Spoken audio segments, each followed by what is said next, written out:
I don't know what's going on. Give me a second, please, okay? I don't know what's going on, so just give me a second. All right.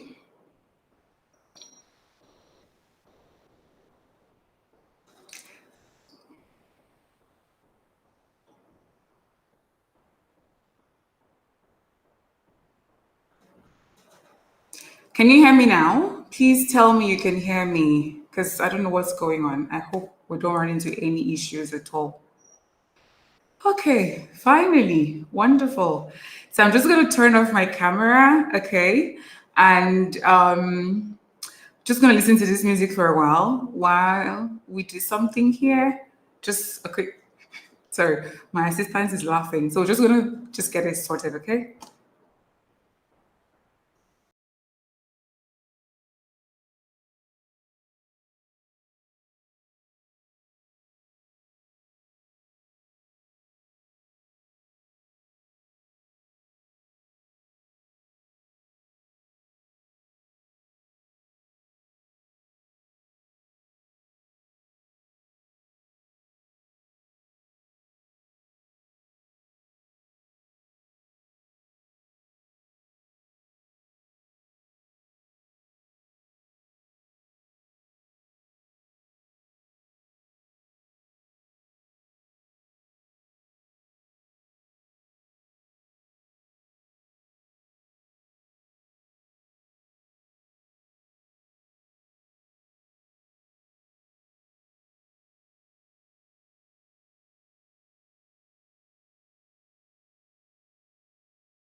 Oh, hi, ladies. Oh my God. I'm sorry. I had to quickly do something. Okay, so we are just going to jump right in, okay? There's going to be somebody moderating the chats, okay? Because I know there's going to be a lot of chats, and I will likely not be able to, you know, what's the word? Look at everything, but there's going to be somebody moderating the chats, okay? So that's the first thing to talk about. And then we're starting at 9:11. Sorry, 19:11 rather. And I'm so sorry that we're starting a bit late. I just had there were a couple of things we had to get sorted. Okay, so my apologies for that. First of all, so just say hi in the live chat, okay? Because let's make it interactive. I had to use this particular platform because we are over 1,000, and I know that not everybody will be able to be here, but I didn't want to take any chances, by maybe hold on, you can't hear me? Can you hear me?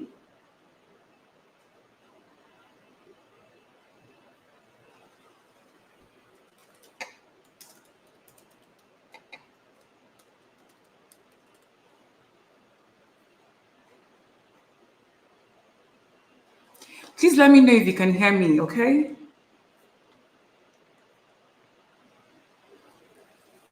Please let me know if you can hear me. Okay, so I'm being heard. So yeah, I think Didi, I think you need to find out what's happening with your mic, okay? Or with your phone or your laptop or something, okay? Just find out what's going on there, okay? Um ladies, thank you so much. Welcome, welcome, welcome, welcome, welcome. Thank you, thank you, thank you, thank you, thank you. So we're going to start. I'm going to quickly open the workshop so that we can just start and go from there. It's going to be fun. Trust me, it's going to be fun. And I sent you the breakdown of everything that we're going to be doing. The the sessions, the time frame I'm hoping that I have for them. I know that as it is right now, it is possible that we'll overrun, but we can only overrun if we're having fun. If we're not having fun, then we'll just most likely just say, "Okay, you know what, I'm not doing again, I'm done," right? So essentially, if we're having fun, then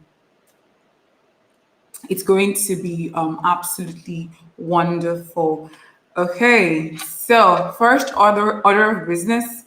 I welcome you, 87 of you. Welcome to the workshop. Welcome to the workshop. And I pray that you get something wonderful, something amazing from this workshop. Okay. So I'm going to quickly do something. I'm going to make this live, I'm going to make it public because I have a YouTube community, and I did not really market to them as much as I did to the ladies and on Instagram and on my mailing list. So I want to quickly do that for them so they can come in, right, and join us. There is no gatekeeping over here. All right. So I'm just going to quickly do that and then we are good to go. Okay.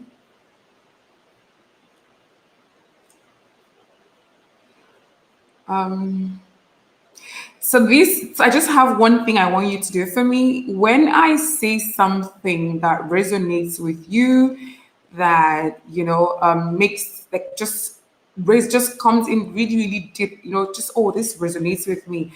I want you to just leave this emoji for me, just to encourage me. Okay, let me show you the emoji I'm talking about. This is the one I want. This one.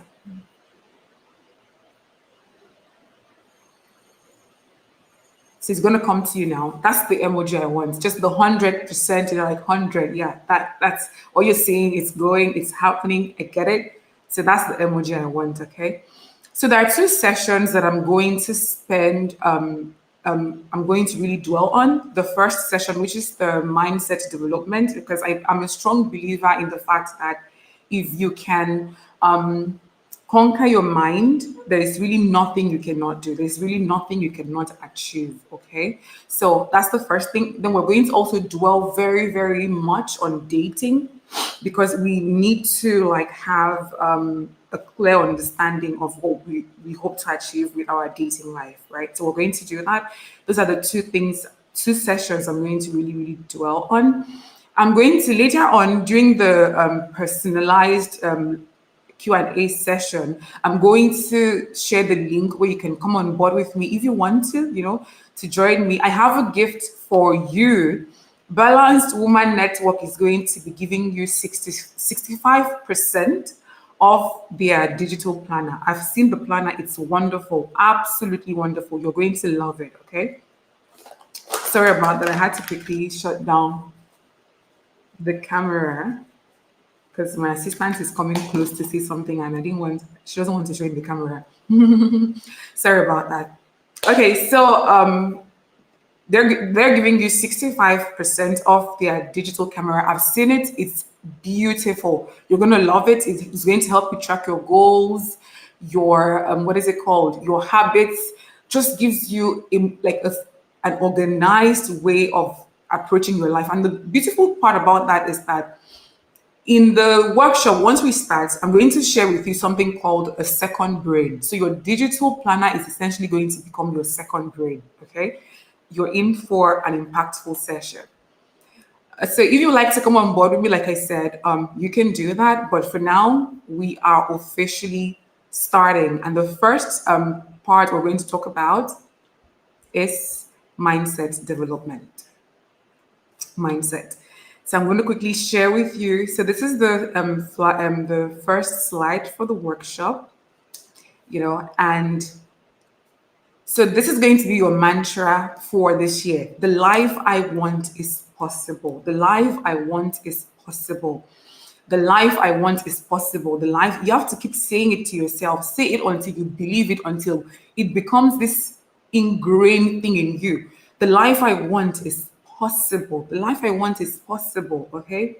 No matter what is happening around you, no matter what anybody is telling you, you keep telling yourself the life I want is absolutely possible. Okay. That's the mantra for this year, honestly. Okay. So, I was going to do a bit of a meet your educator slide, but that's not necessary, is it? We're just going to dive and move away from that, and then we'll come back to it maybe later on. But let's look at, so the areas we're going to look at for mindset to develop is the power of your mind. Okay. We're going to look at negative thought patterns, because I got a lot of the questions, had to do around negative thought pattern, negative, anyway, my thought pattern, how do I handle it? We're going to talk about it. We're going to talk about high value and low value mindset. We're going to talk about self-esteem and self-confidence, systems for achieving your mindset goals, and then resources. Okay. We're going to talk about these one, two, three, four, five, six, these five key areas for the mindset. Because once your mindset is right, any other thing I'm going to say during this workshop rather, is going to sink in. It's going to go on a fertile and open soil, not on a soil that hasn't been prepped. So your mind has to be prepped for you to receive whatever it is I want to share with you. Okay, so we're going to first start with the power of your mind. Okay, so get your mind right. Under that, I said, you can't live right if you don't think right. You cannot live right if you don't think right. It is not possible. Your mind is the most powerful tool you ever have. Just have that understanding. It is a powerful tool because it is where your thoughts, it is where the decisions about your life comes from. It is where the vision for your life comes from. So if it is not right, then it is not possible for the physical manifestation of your life to be right.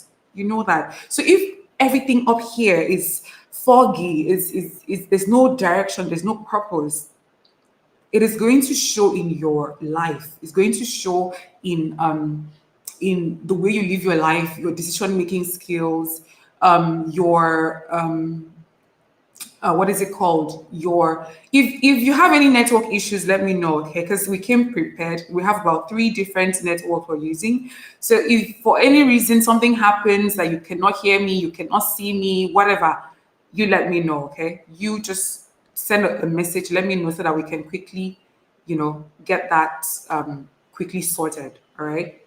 Okay, thank you.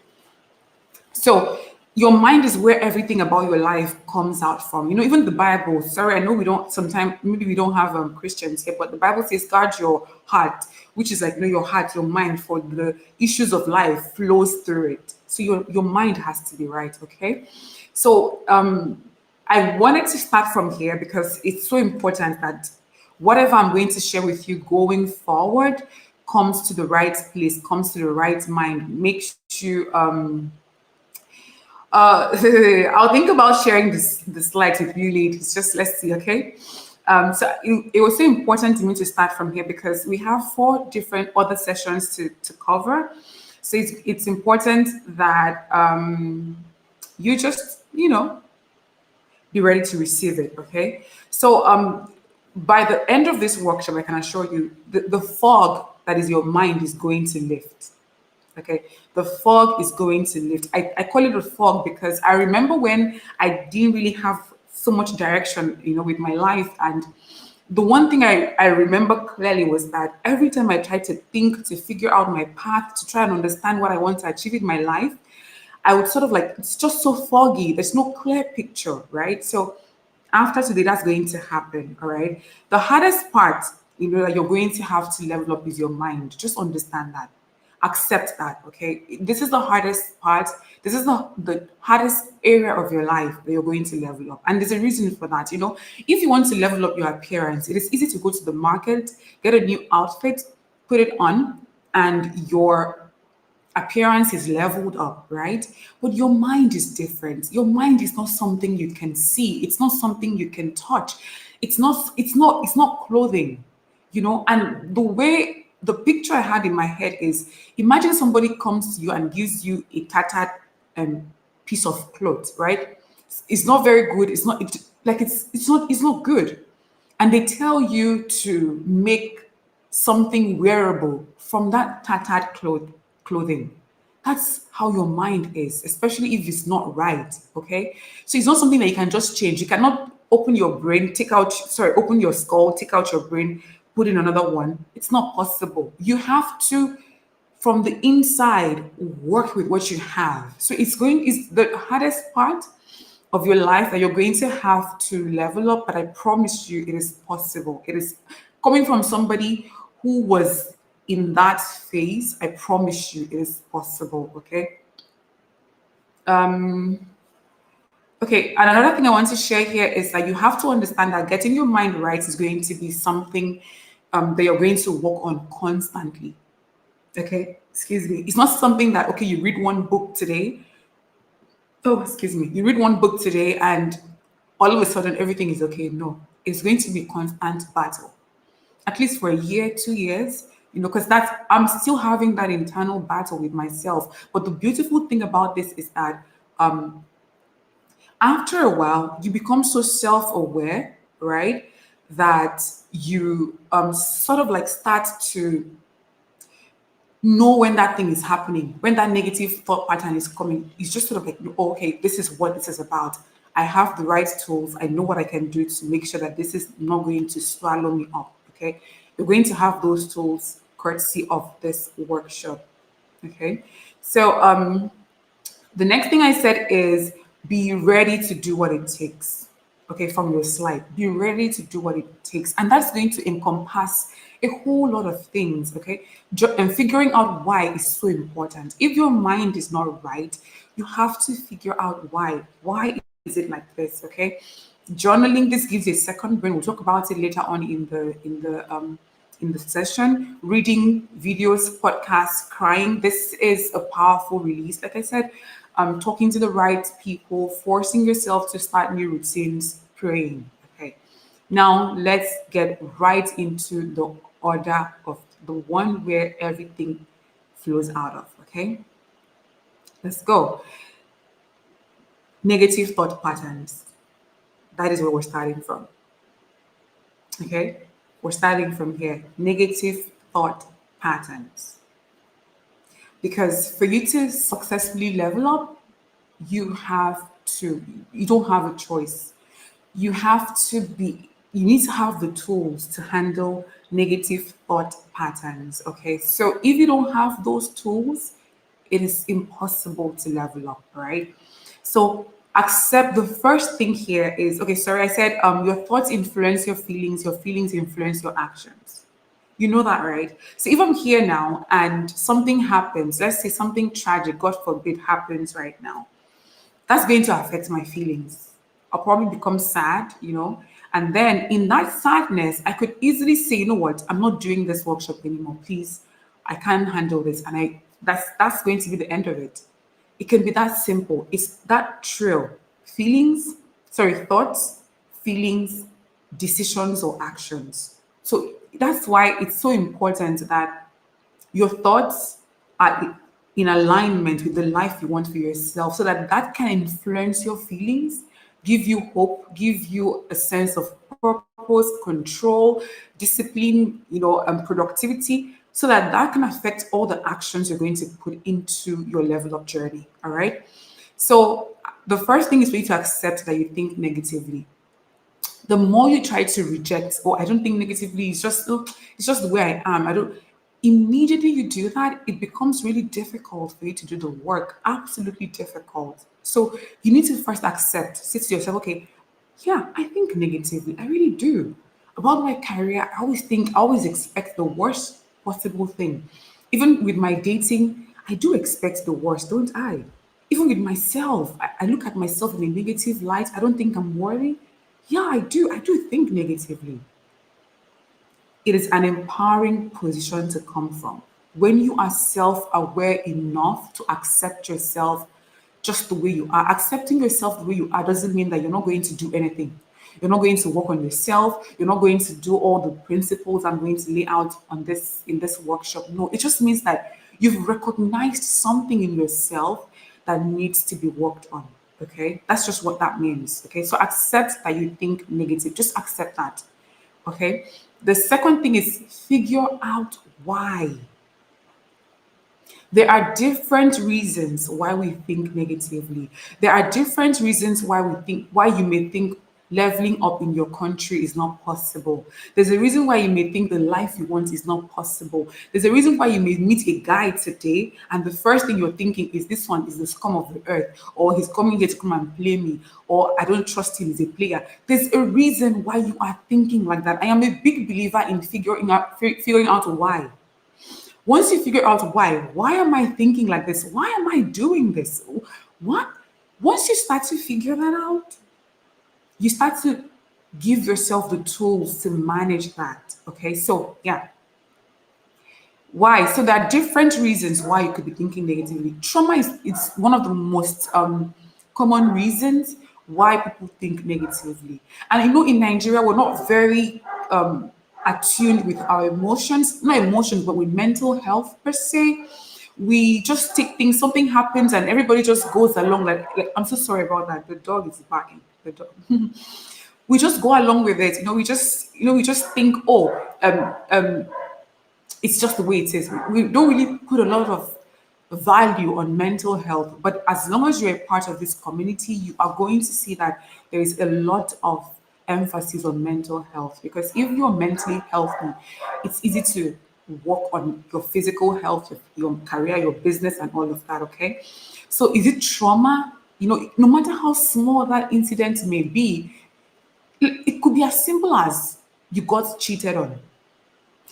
You didn't maybe feel it so much because probably you didn't really you hadn't gotten to a stage where you were deeply emotionally connected to him, right? So you just brush it off.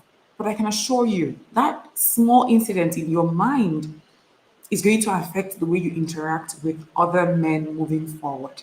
The second reason is experience. Can it be experience? As my experience so far in life sort of made me feel like I shouldn't expect anything good out of life. I shouldn't expect anything wonderful out of life. We're already running past the time for the first session. I told you we're going to overrun, but we're going to have fun doing that, okay? So the experience part, is it my experience that is making me think this? Is it because nothing good seems to happen for me except I struggle, except I force myself that I now think that everything has to be by force, everything has to be with power, with stress and toiling. Is that why I'm thinking negatively? You need to, let me tell you, I was actually so used to toiling before getting results. Like I would toil and work and work and work and work before getting results, that I started expecting every process I embark on to have that same line, like to follow that line. I started thinking that for my YouTube channel to grow, I have to work really hard. For this session to work, I have to, like, I started expecting all that to be the norm for me. This workshop, I did not even market it. If I had marketed it, is that the right English? God help us in this live session. If I had promoted it, let's be on the safe side. If I had promoted it the way I promote maybe like a paid program or something, maybe would have been up to 10,000. I sent an email, did about 2 or 3 posts, and we are over 1,000 people registered. So I've now beginning to realize that yes, my experience may have shown me that things I have to toil really, really hard for things, but that doesn't always have to be the path that my life follows. Okay, so that's the second why. The third why is fear. A lot of our negative thoughts is from fear. Just sit with that for a bit. A lot of our negative thoughts is from fear. It is from fear. It is from fear. It is from fear. And I'm going to use a business, for example. Let's say that I want to start a business, right? And in me trying to start that business, okay, I've thought of the product I want to use, right? I've thought of the product I want to sell rather. I've met with suppliers, I've done everything I'm supposed to do to start the business. And then I start thinking negatively. Will it work? What if nobody buys? What if I, I, I can't manage it? What is going to happen, right? We start thinking like that.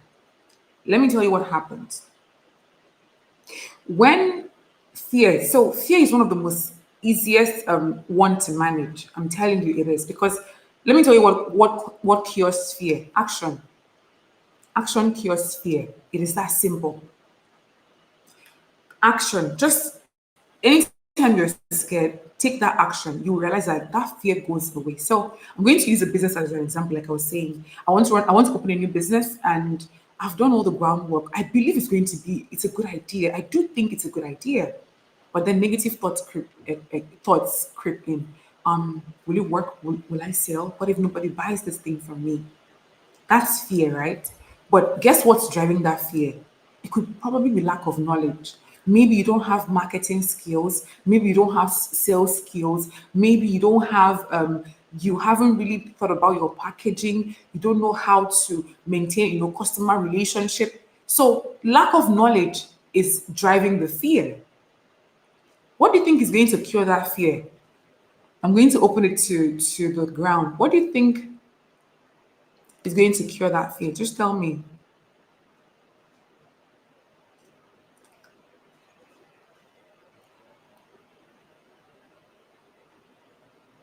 What do you think is going to cure that fear? That fear that nobody's going to buy from you, you cannot market nothing, you won't be able to sell. What do you think is going to stop that fear? Yes, action, but I want you ladies to be specific. Can you tell me the specific action? So if I come to you, I said, I want to open a business, I'm scared I won't be able to market it, right? What action can I take right at that point that is going to just take that fear off my mind?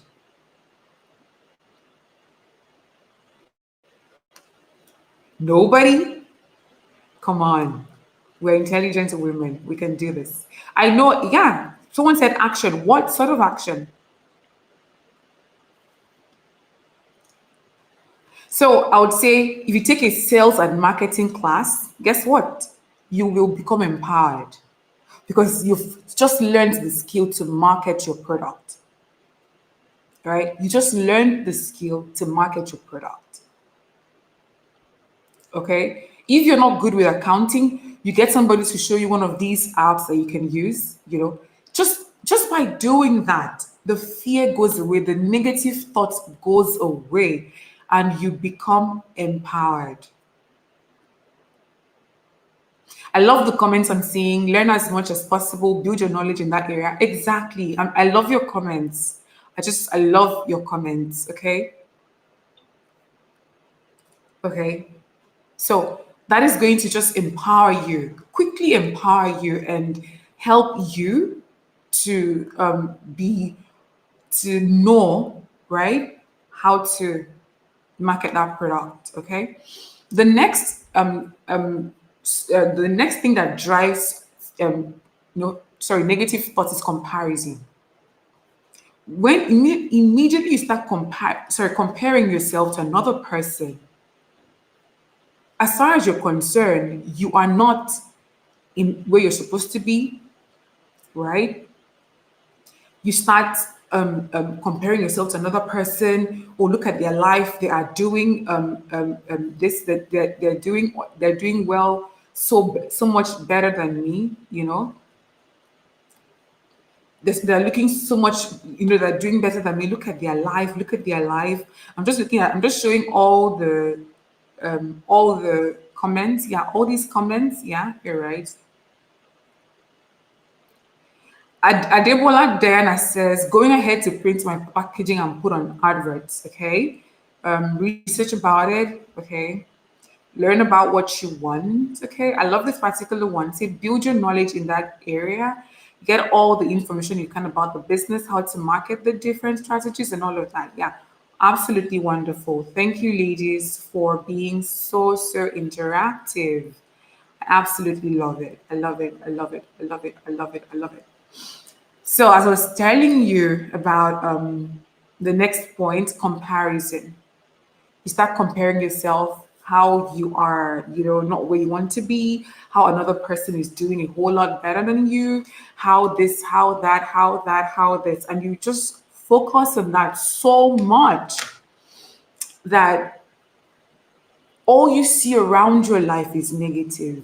Everything about you is negative because you've just compared yourself to another person without understanding that like we have a different paths to life. Like all is different, you know. And here's the funny thing: where you are right now in life is where another person is hoping to be. You understand that, right? That's a place where another person is hoping to be. Okay, so comparison is horrible. Just we're going to talk about it later on. Just stop comparing yourself, okay? The next feature is correctly label your emotions, you know, different emotions, different ways of handling them.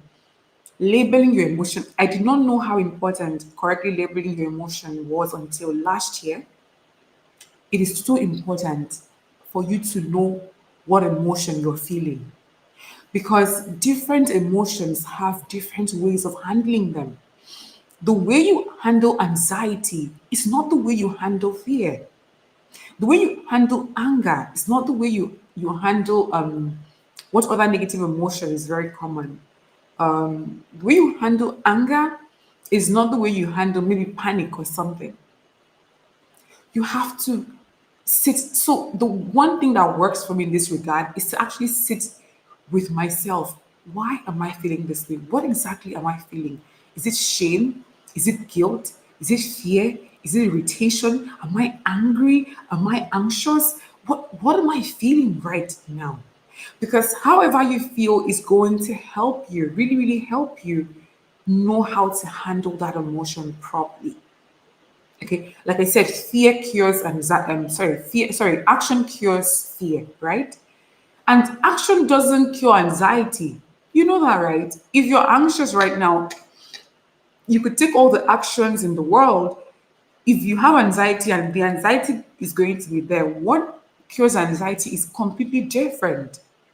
Okay, so you have to know how to label your emotions properly so that you're properly equipped with how to handle it. Okay. Watch out for silent triggers. Watch out for silent triggers. Let me tell you why you have to watch out for silent triggers. Oh my goodness.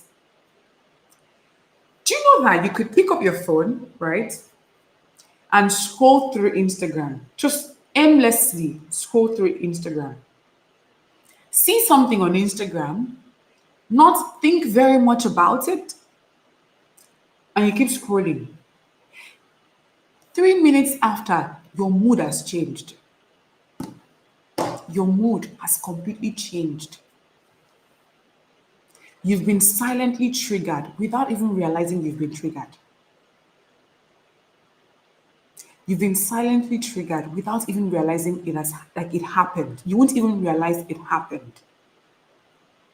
Your subconscious took it in without your conscious even realizing that your subconscious has taken in something that has just triggered you and changed your mood.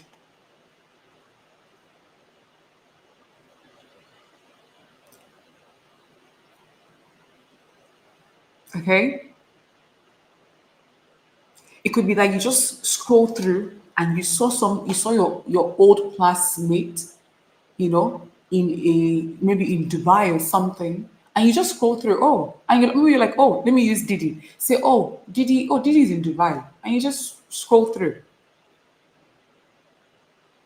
And then your subconscious has taken in that, so this Didi is in Dubai. What am I doing in Nigeria? Why is my life like this? Why is everything not going well for me? That's what your subconscious is processing. Your conscious is still scrolling through Instagram. Your conscious is still scrolling through, but your subconscious has already processed 500 things already. And then, like I said, 3 minutes after, your mood changes. Your mood changes. And you start to wonder, what's going on? What is it? What is happening? What is this? So watch out for those triggers. Watch out for them, okay? If you were happy and then all of a sudden your mood changes, just pause whatever it is that you were doing and then start to retrace your steps, okay? Retrace your steps. Retrace your steps. Retrace your steps. Start retracing your steps. Start retracing your steps, okay? Retrace your steps. Calm down and just be like, okay, I was going through Instagram. I was looking at this. I was doing this. I was doing that. Oh, so that's what triggered my negative thinking. Ah, that gives you self awareness. And we all know that with self awareness comes control. There's a bit of control over the situation. Because if it's about Didi has gone to Dubai and you haven't gone to Dubai and you say it and you're like, and you notice it and you're like, oh, okay, so I'm triggered because Didi went to Dubai. Why would I be triggered? I'm working on myself. Is it not Dubai? I'll go to Dubai. And you let it go. Okay. The next one is to speak positive words. So it is not enough to, I hear somebody say, oh, a lot of experts, oh, let me not do this because they're experts. They say things like, when you have a negative thought, you should think think positive thoughts. My darling, as somebody who used to dwell in negative thoughts, I can assure you, it is not enough to just think positive thoughts. You have to open your mouth and speak positive words. Thinking is passive. Speaking is not. Is it aggressive? No, it's not aggressive. But the other one is passive. One is something, but it cannot be aggressive. Okay. Thinking is passive. Speaking is action based. So let's say I'll use business for example. Oh my goodness, this business, will it even work? Hold on a second. This business? No, no, no, no, no, no. I'm doing everything. I've done the research. I've done everything. I've done my testing. It's going to work. It is going to work. Okay? If you're a Christian, verses for every area of your life. This one was taught to me by my younger sister. She taught me this one. She said, Ayanime, open the Bible and look for verses that covers every area of your life. Your business, God said he will bless the works of my hands. My health, by his stripes I am made whole. Wisdom, he said that he will empower me with wisdom. You start to speak different things about different areas of your life. Oh, will I get married? Set you in the books of the creatures. None of this shall be missing. None shall lack her mate, for his mouth has commanded it, and by his spirit he shall gather them. Oh, I'm having demonic attack. No weapon fashioned against me shall prosper. You start to speak. You look. You open the scripture, the scripture, and you look for, look for scriptures that cover areas of your life, different areas of your life, different areas. Oh, nothing good is happening. The Bible says that good things will start to happen one after the other. It's in your Bible. See, when we get to spirituality, I'll become a pastoress. The Bible says good thing will happen after the other. You will not be able to comprehend it. So you start to speak positive things over your life. Okay. Alrighty. I feel like doing a mic drop, but there's no mic. So let's just leave it like that. Okay. So we're going to look at low value mindset versus high value mindset. And I said, if you can see it, then it is possible. Okay. If you can see it, it is possible. If you can see it, it is possible. If you can see it, it is possible. If you can see it, it is possible. Okay? So, low value mindset is problem focused. You focus on the problem. You focus on the problem. You focus on the problem. You focus on the problem. You focus on the problem. Oh my God. That's a low value mindset.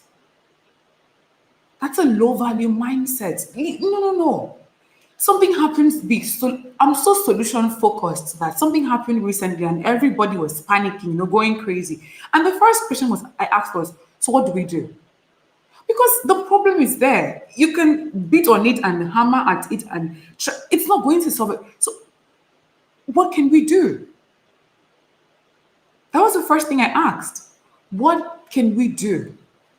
So low value mindset is problem focused. If you find yourself being problem focused, just stop. Stop, just stop, just stop, just stop, just stop. Okay? Okay? A high value mindset is solution focused. So for example, one of the most common excuses I hear, here in Nigeria is, oh, anyway, I can't level up in Nigeria. I'm sorry, am I am I on the moon?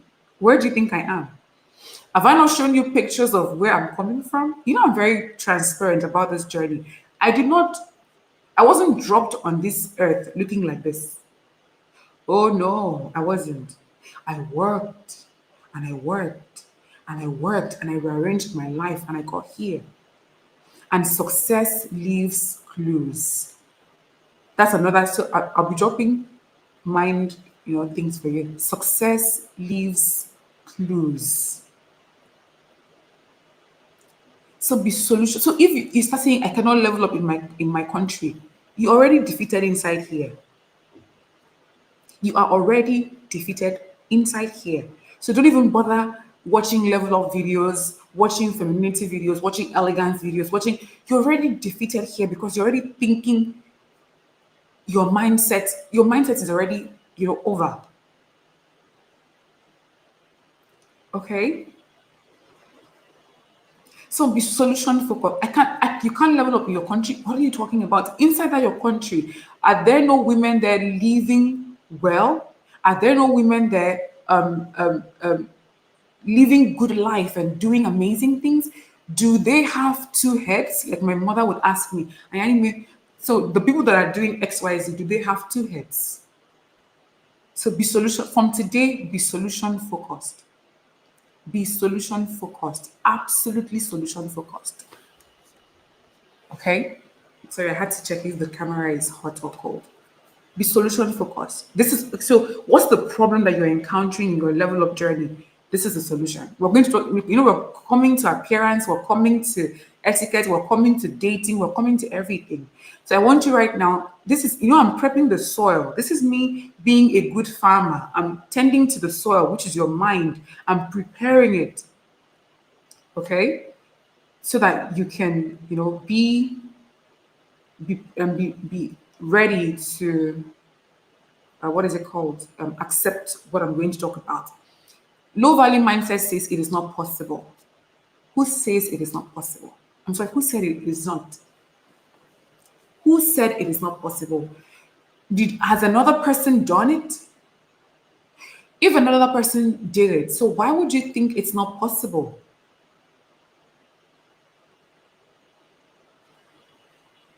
A high value mindset is, what do I have to do to make it possible? This thing I hope to achieve, this thing I want to do, what do I have to do to make it possible?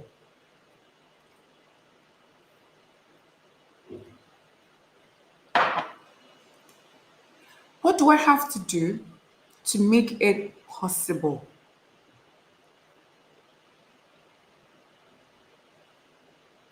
Okay, that's the first. That's the way what is it called? A high value mind thinks. That's the way a high value mind thinks. What do I have to? This project I want to embark on. This level up journey I want to embark on. What do I have to do to make it possible? Okay. So, low value mindset is bare minimum. Do you have a podcast? I don't have a podcast. Will they be replay on the seller account? We don't know. Join the life, okay? Low value mindset is all about the bare minimum. Things small. I'm going to marry the 2 points together. All about bare minimum, all about thinking small, stuck in the let me manage this mindset. You know that mindset? A bird in hand is a bird in hand is worth two in the bush. I'm not saying that you can't have that kind of mindset and be right. It's possible. But you don't want that to be your default mindset, do you? Where everything is about, let me manage this one. A bird in the hand is better than one in the bush. A bird in the hand is better than one in the bush. That then becomes your mantra. A bird in the hand is better than one in the bush. Come on now. Come on. Come on. How long are you going to do a bird in the hand is better than one in the bush? I mean, three in the bush before you realize that you're accepting bare minimum, before you realize that you're thinking small. I'm going to get a bit preachy. The Bible say he's able to do more than you can imagine. Like, do you understand what that means? It means that whatever it is that you can imagine, it's even beyond that is possible. Even beyond that is possible. So a high value mindset is the best or nothing. And things big. Let me tell you what thinking big does, okay? Let's say you want to run a class, okay? And the class is, let's say you are expecting, because of fear, you now say, this class, let me just market to just 50 people. In the process of saying, let me just market to only 50 people, you know what you've done? You're going to end up getting maybe 10 people. That's if you even get up to 10 people.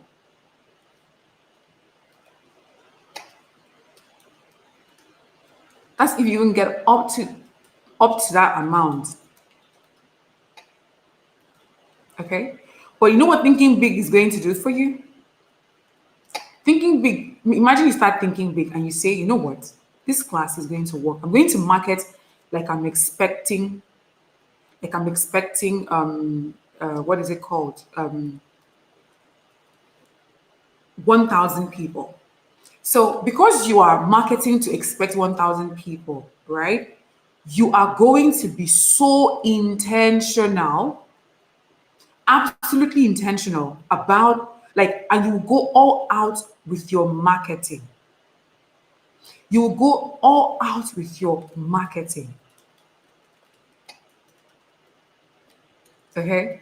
So because you're going all out, even though you were expecting 50 people, but you're marketing, to 1,000 people, you could end up getting like 100. And that was the same mindset I used for what is it called? For the access your dating, sorry, no, the styling your essence program. That was the same mindset I used. I say, you know what? I want 1,000 students. Did I get 1,000 students? No. But guess what? I got even more than I thought I was going to get.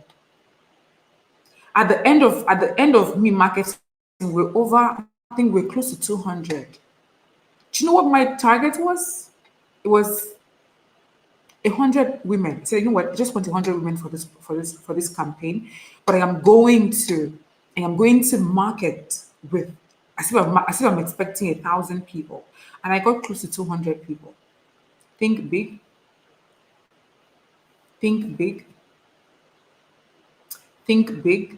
What I'm going to do is I think I'll probably Natasha Bassi says I'm asking because I'm watching via my laptop. I can't screenshot. I'll probably most likely just share the slides with you ladies at this point, so you have it as your reference. Okay. Okay. Where are we? Are we still there? Okay. So because I want to round up the mindset so that we can jump into the next. How did you learn how to market? YouTube is there for you. I took courses too. I have mentors in the digital marketing space that I work with. So they also came to my rescue in giving me knowledge, okay, about it.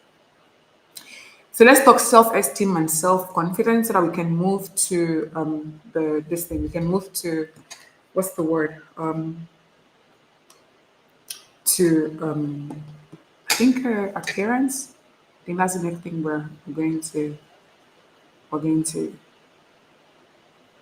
talk about. So self-esteem and self-confidence. Okay. Do you know that self-confidence is one of those things that is so difficult to teach people? It is absolutely difficult to teach people self-confidence. Absolutely difficult. Oh my God. Because it's one of those things that you just have to figure out. I won't say figure out for yourself, but I don't know how to explain this. It's so, let me tell you,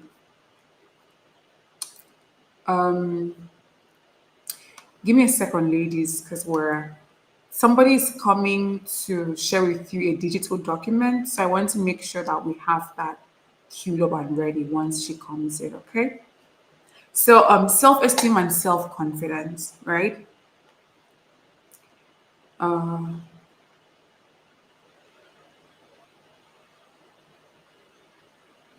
Okay. I said sense of self-worth and a trust in your skills, abilities, and capacity.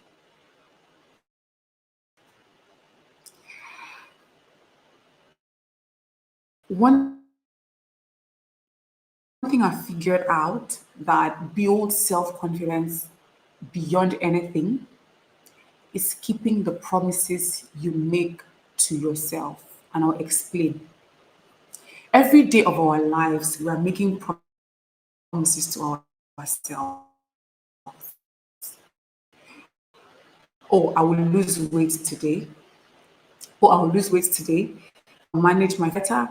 This relationship that is not, I'm going to leave this relationship. Every day we're making promises to ourselves. Every day we're making promises to ourselves. And every day we're breaking them. Little promises that may seem inconsequential, that may ultimately affect our self-esteem. Let me explain. 10 kg. And you actually do it. Your self-confidence, this weight loss, I did it. Hold on.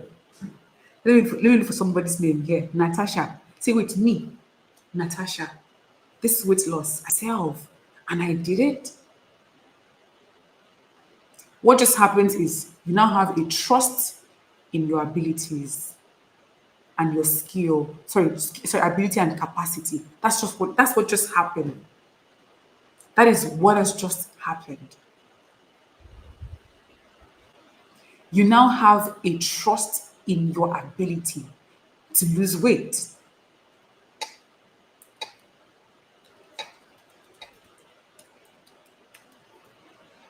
Let's say you want to manage your finances better, and you say, you make the promise, you break it. But say, you know what, this year, I want my finances to be well taken care of. So you do what? You start to bit by bit, start to manage your money. By Q1, you've saved, say, a 1 million naira and invested 500K. Nobody can tell you anything. Oh. No, see, nobody, no Adam, no Eve can tell you anything because there's a trust in in your ability, in your capability at that point in time. It's like I am on. Hold on, I did this. So you need to write down all those promises that you've made to yourself, that you've brushed off and not really thought about, and not think, oh, it's not even that important. See all those small, small, small, tiny, tiny promises. Please write them. Celine says she can't hear me. You can't hear me. What's going on? My audio. Can anybody else hear me? Please let me know if you can hear me because my audio is on. Okay, it's not. I'm not muted.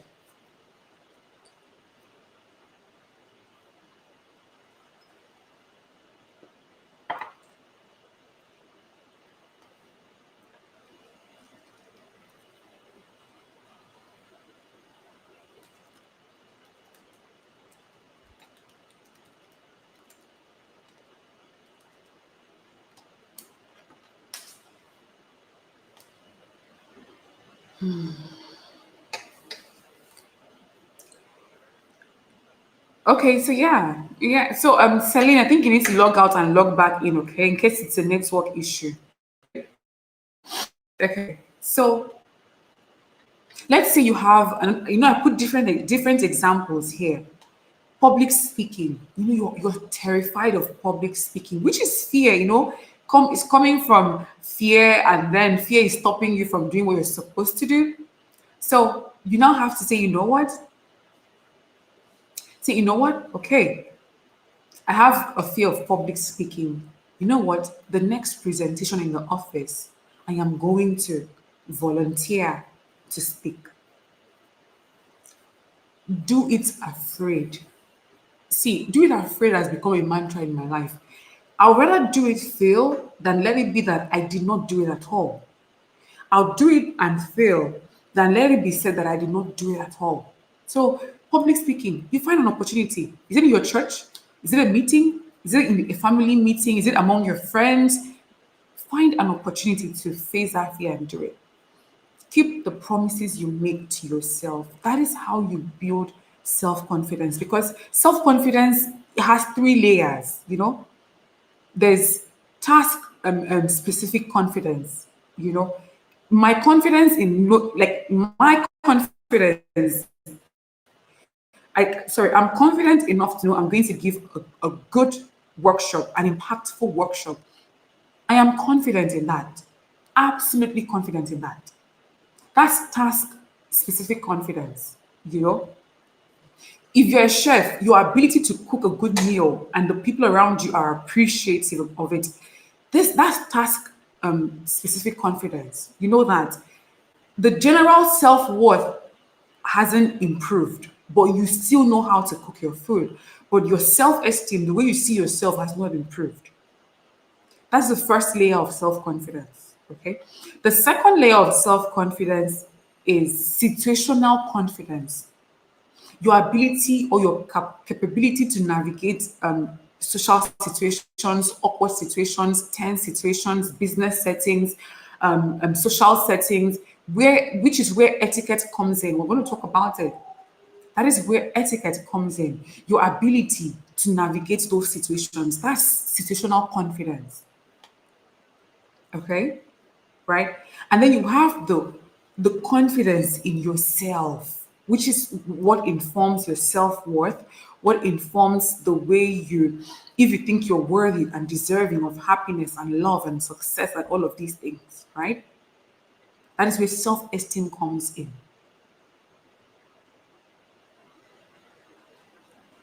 All right. That is where self confidence or self esteem, self efficacy, all that comes into play. Okay. All right. So I say I'm going to turn off my camera so you can read this whole thing completely and maybe take a screenshot of it and let it sit with you for a while. Okay. All right.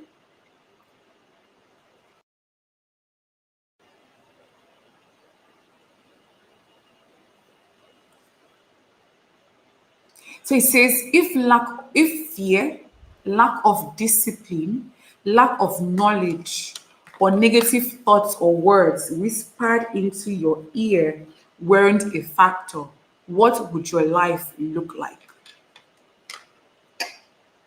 If fear, lack of discipline, lack of knowledge, or negative thoughts or words whispered into your ear,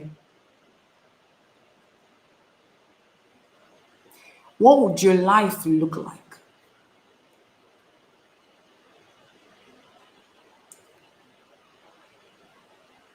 I want you to sit with that. I want you to sit with that. Sit with it.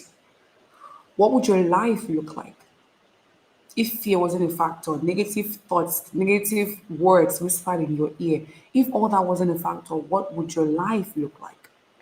So that's the life that's the picture you have to hold in your head when fear comes in. So, systems for achieving mindset goals. First, the watchword before you even start setting your goals is discipline. You have to be ready to be disciplined. So I'm doing this 30-day yoga program, and I am finding myself being so disciplined that once it's 7 o'clock, my internal clock, like my internal, I don't even know what to call it, whether it's my body clock or something, kicks in. It's like today, I didn't get a notification for the program, but once it was 7:08, my brain was like, something is supposed to be happening right now. Something is supposed to be happening right now. And I remembered that I'm supposed to be doing yoga at that time because I started on the first. So for the past 7 days or 6 days, today making it the seventh day, I've been so consistent that my brain now knows that 7 a.m. is for yoga. To the extent that I was proofreading this slide and my brain reminded me that something else is supposed to be happening. My darlings, I dropped my laptop, went and did my yoga.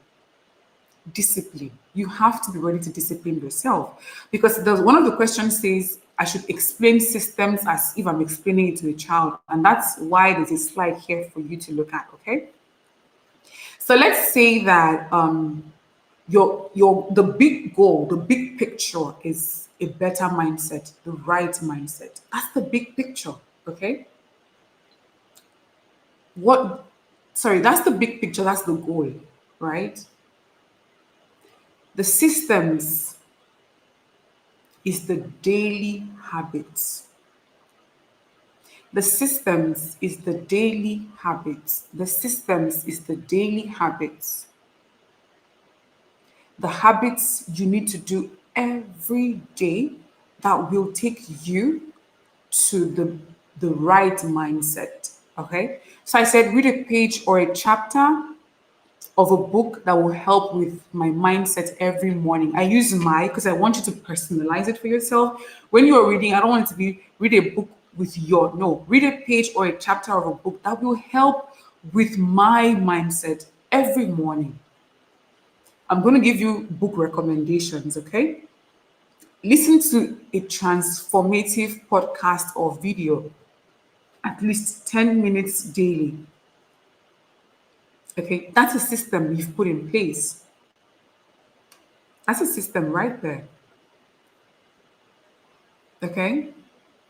That's a system that every day you're going to listen to a podcast that the sole purpose of that podcast is to transform your mind. That's a system. It may not look like it's going to lead you to your big picture, but I can assure you it does. If you do it every day, it's going to.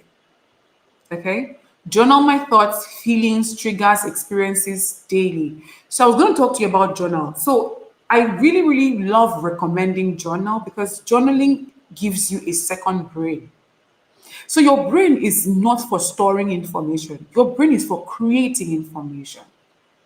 I don't know if you've ever been told that psychologists are beginning to tell us that our brain is not for storing information. Our brain is for what's the word? Creating new information, new ideas, new things, right? So journaling gives you a second brain where your thoughts, your ideas, your feelings, your experiences, everything can be stored there. So that you can read back and try to figure out certain things about your conscious and your subconscious. That is why I highly recommend journaling. Even as you're leveling up and trying to get yourself to be more productive, once you start to hear from Begold about the journal, sorry, the digital planner, you will understand why I jumped on board with her to bring it to you. You're going to love the interface. It's like almost like creating a vision board for your life. When she said there's a capacity to add pictures to it, I was like, my God, I want that. Because I'm a very visual person. I want to see okay, this is what I want to do. Is there a pictorial representation of it? There is. I want to put it somewhere that I can be seeing it every day. Okay? So your journal gives you a second brain to write down everything. Your negative thought comes in, you write it down.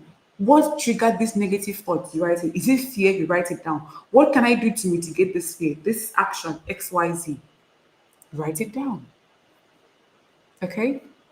I'm going to turn off my camera so you can, read the slide more.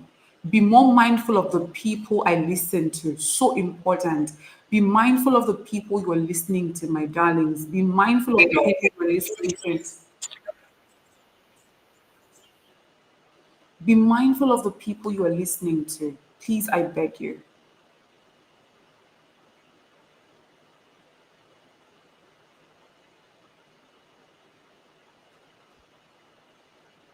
Okay?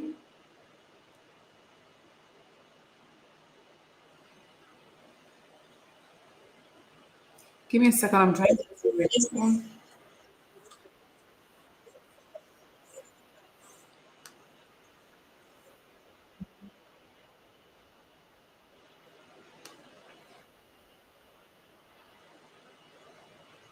I'm sorry about that. Okay. Oh, sorry. So let's go.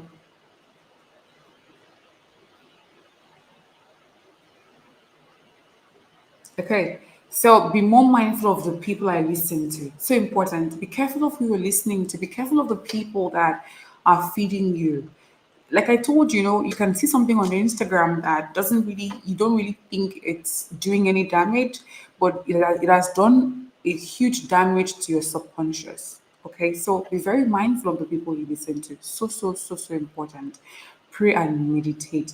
This is not about being a Christian, being a Muslim, being a Buddhist, a Hinduist. It's all about just if you believe in a power higher than yourself, then you need to be able to hand over all of that to that power and be like, help me. If you're a Christian, there's a Bible verse that says, and the Holy Spirit helps us in our weaknesses. So negative thought, negative mindset, negative thought process is a weakness, right? So you go to the Holy Spirit, help me in this weakness. I need your help. Okay? All right.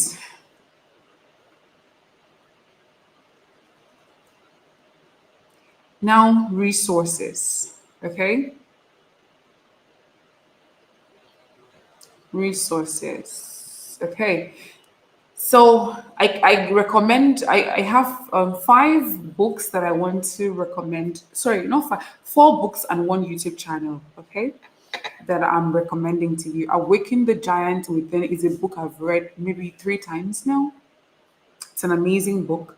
Giant Steps. This teaches you about the power of the small changes to make a big difference, the power of making small changes, the power of small, small systems, right, that leads to your big goal. Okay. The Secret. I'm sure we've all heard of The Secret, right? That's another very powerful book you want to read as many times as possible. The Six Pillars of Self-Esteem by Nathaniel Burden. So important. Let me read to you what he says about self-esteem and self-confidence and all of that. He says he believes that self-esteem is made up of two distinct components: self-efficacy, or that's self-efficacy, right?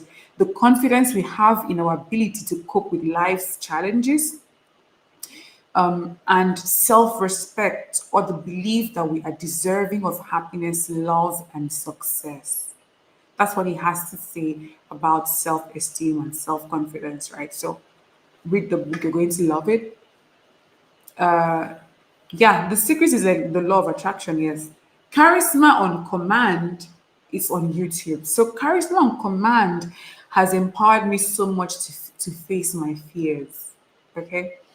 Charisma on Command has empowered me so much to face my fears. Okay. So you want to be able to what's the word? Jump on that channel and watch. You're going to watch a lot of videos on how to make friends, how to face your fears, how to be the most charismatic person in the room, how like it's just going to empower you with different aspects of your life. Okay. All right.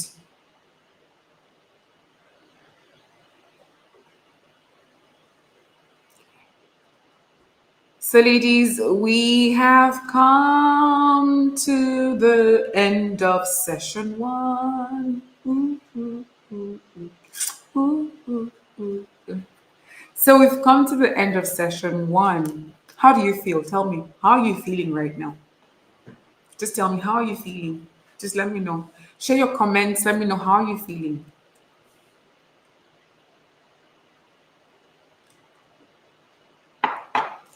Talk to me. Come on. How are you feeling? How are you feeling in your mind? Are you feeling empowered? Are you feeling ready? How are you feeling? Tell me. So we can jump into session two.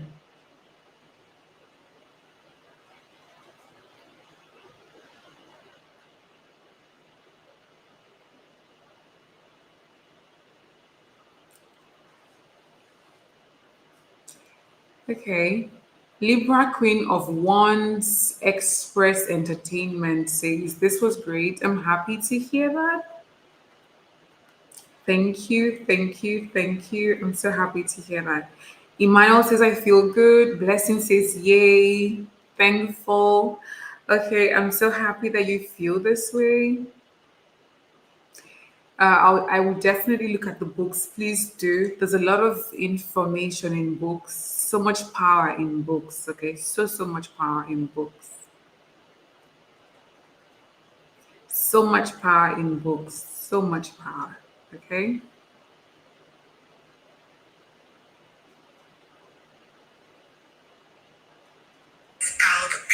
Oh wow.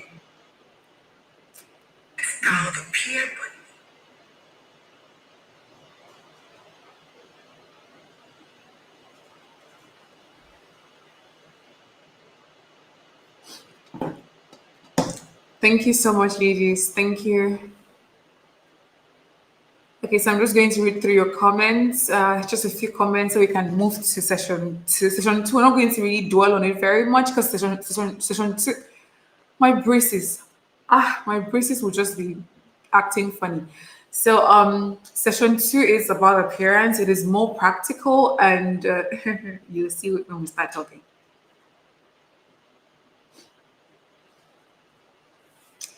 Okay, so this is the right. I love it. I feel more. I'm currently reading Atomic Habits by. Great, great. That's awesome.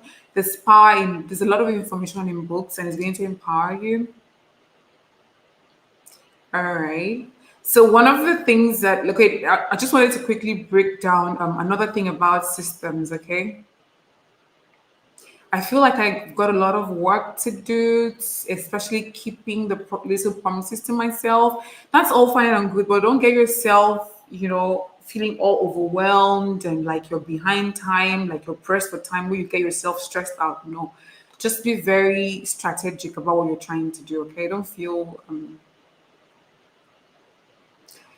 we have to dwell. No, no, we cannot. Yeah, we need a replay. We'll see if there's going to be a replay. Let's see if there's going to be a replay. Let's pray. Father, in the name of Jesus, let there be a replay. And the church says, Amen.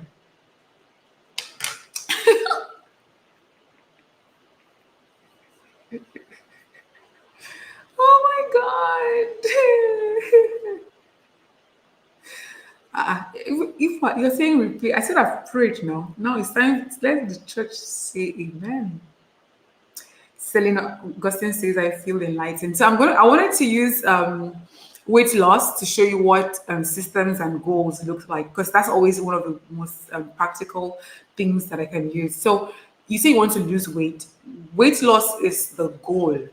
That's the goal, okay? The systems that you can put in place is maybe 10 minutes exercise every day.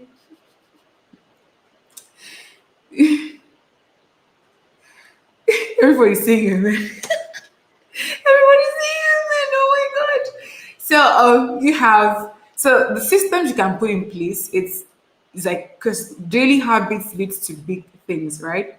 So you could say I'm going to work out every morning, 10 minutes every morning. I'm going to drink more water every morning. I'm going to what's the word? I'm going to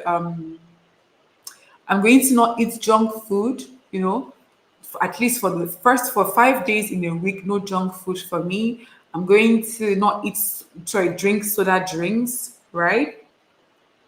Those are the systems. Those are the systems. Honestly, those are the systems. That's just it. We are so behind time. But let's look at appearance, okay?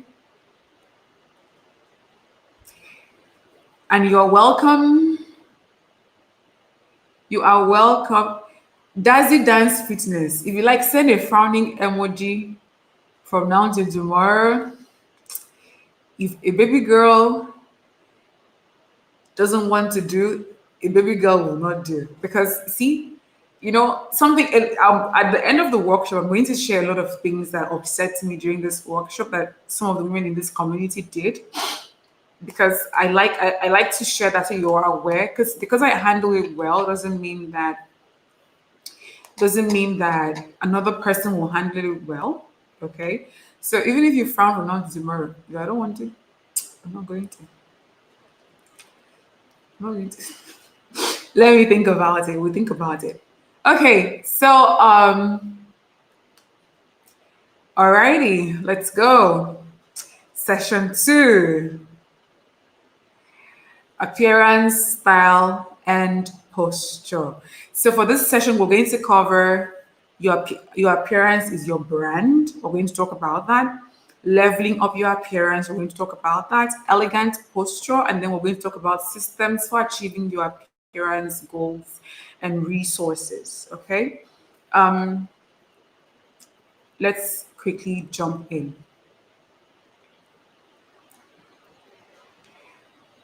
Your appearance is your brand. Dress the way you want to be addressed. Your appearance is your brand, and this is what that means, okay? You may not have a community like I do. You may not have a large following, you may not be in the public eye per se, but that doesn't mean that you do not have eyes on you. Please understand that you have eyes on you. You do. You have people watching. Your neighbors are watching. Your course mates are watching. Your colleagues are watching. Your church members are watching. Men are looking. You have eyes on you. You have eyes on you. And your appearance is the first thing anybody notices about you. It is a listen, if I were to see you now, Jazzy Dance Fitness, please now. If I were to look at you right now, I wouldn't know if you went to Cambridge. I wouldn't know if you hold 5 PhDs. I wouldn't know that you are an intelligent woman. I wouldn't know that if I don't make you my friend, I'm going to miss out on something important. I wouldn't know all of these things.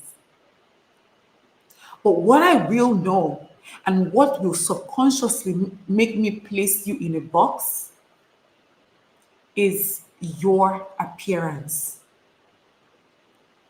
It is your appearance. It is your appearance. I will look at you, and it's a subconscious thing. We don't want to do it, but we are humans, and it is. If it is not a subconscious thing, would you see a shabbily dressed man walking up to you, and you stand there and you're excited to see him? It's not possible, is it? As you see him coming, you're likely moving in the opposite direction. You're saying, no, no, not today, Satan. Nope, not me. So your appearance is your personal brand. So what do you want it to say? What do you want your appearance to say? Why do you think I sat down and created a full program about looking good? It wasn't because I wanted men to just be dressing and wearing clothes for dressing's sake. It's because I know from experience that when you look frumpy and unkempt, you will attract nonsense. See, any man would think he can talk to you, anybody would think they can mess with you. It is just the way of the world. Is it fair? No, but it's just the way of the world.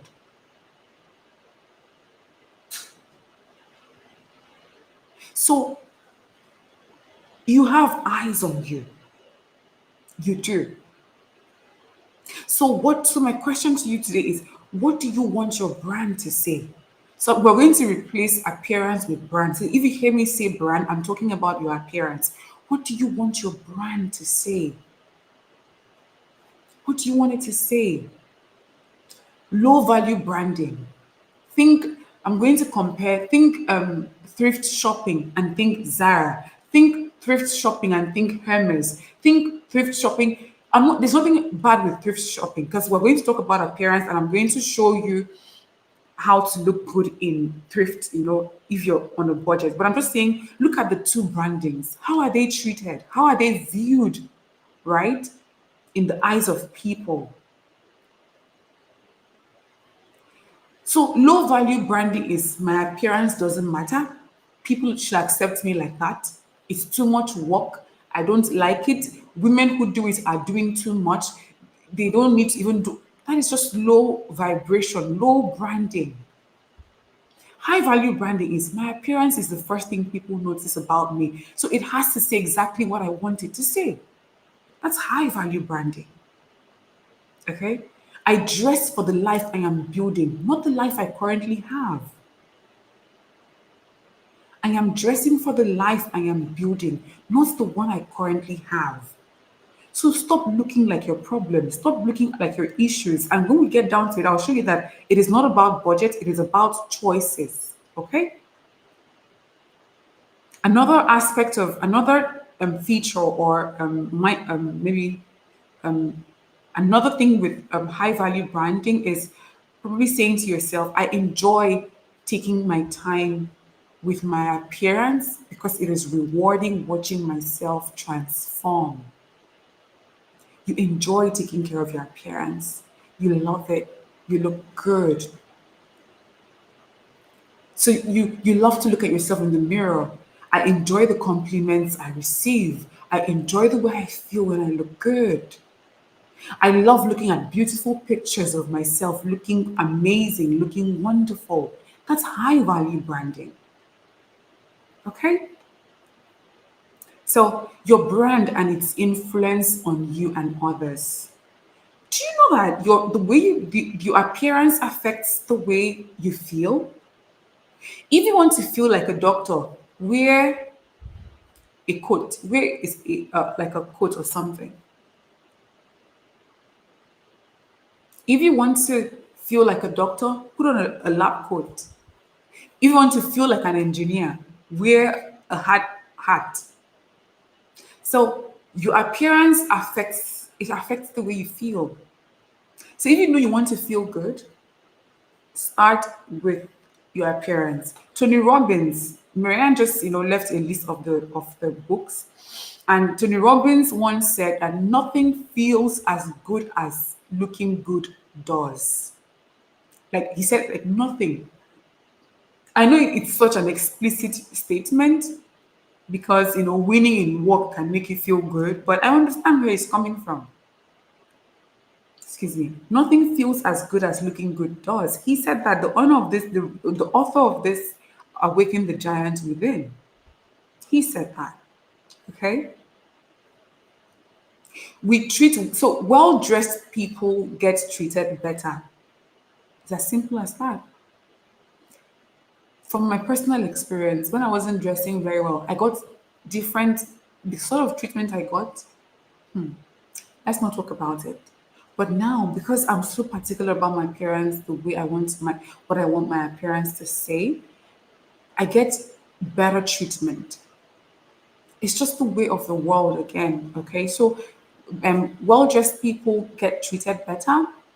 We want to get to know them. Have you ever been to an event and you see somebody look so good, right? You feel like, that's somebody that I would like to know. They may not have anything of value to give to you, but because they look good, you're like, that's somebody I want to get to know. That's somebody I really love to get to know, right? So you want to be that person. You want to be that person. So be the person that people want to get to know just from your look.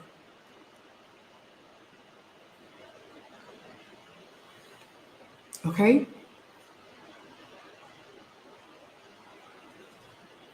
So you can just read Natasha Bass's a quick story that she just shared here. Okay? So be the person that others want to get to know just by looking good. Just by looking good.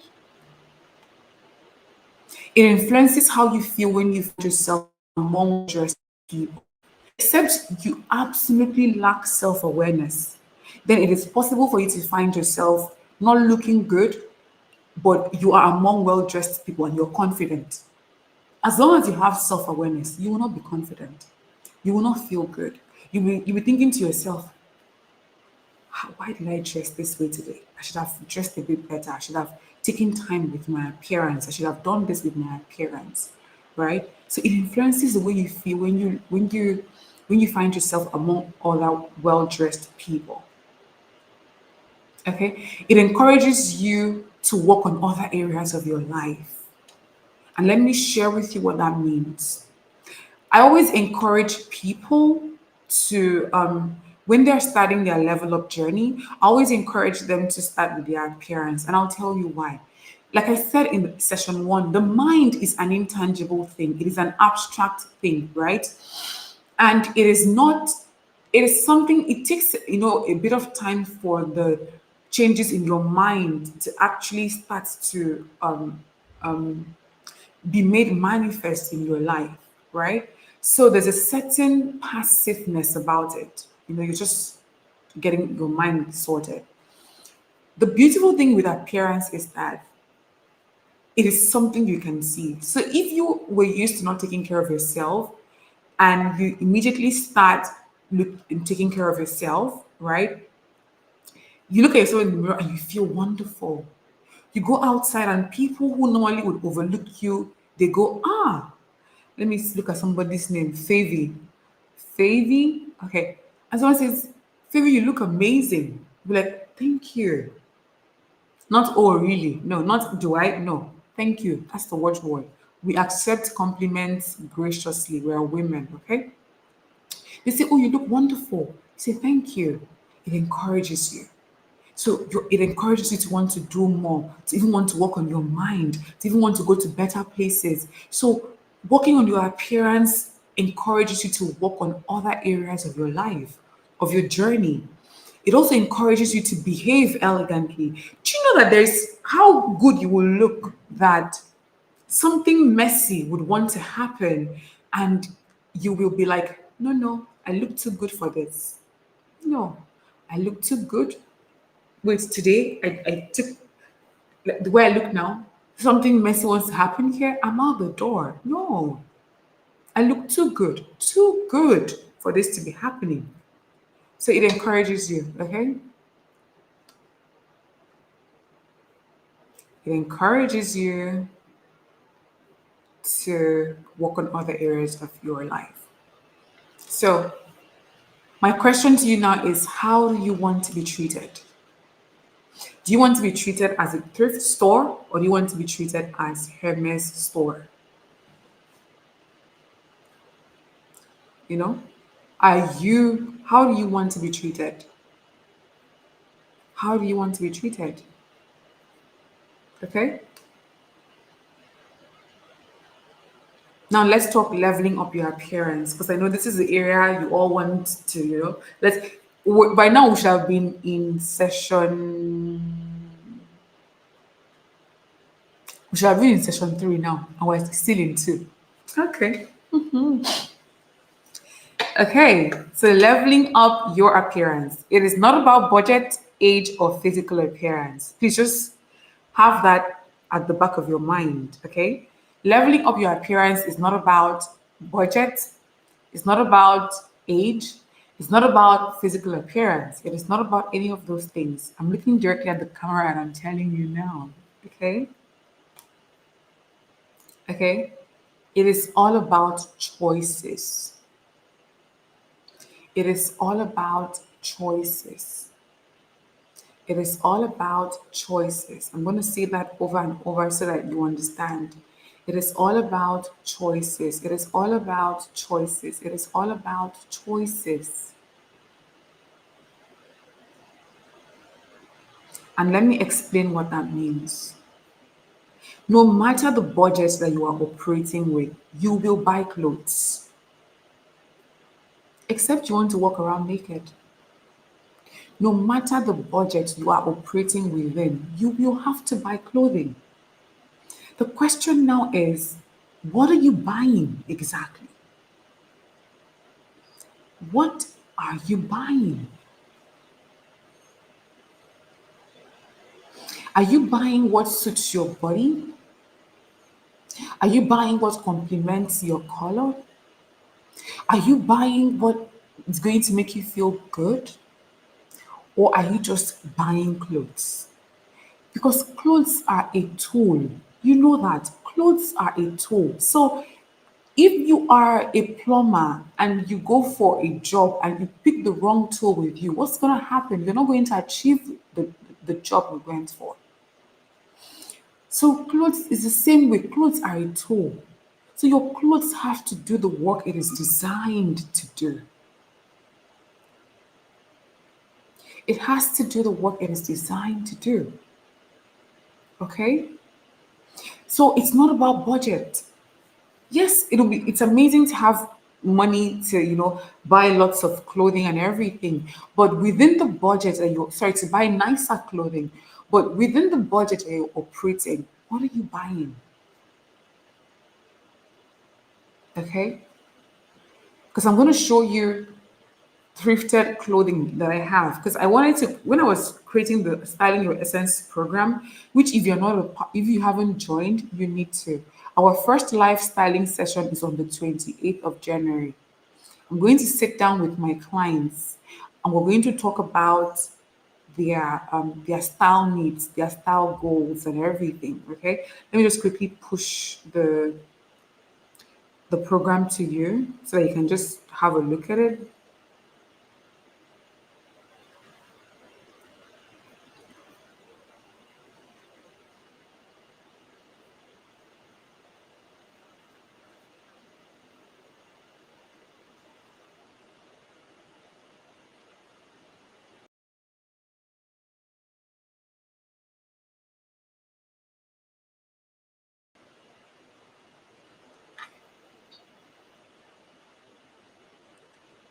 Okay. So styling your essence, upgrade your appearance, style and wardrobe.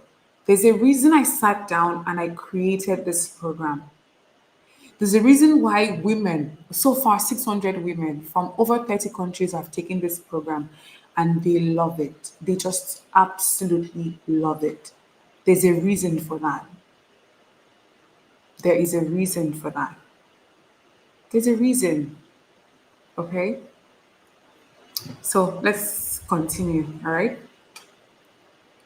So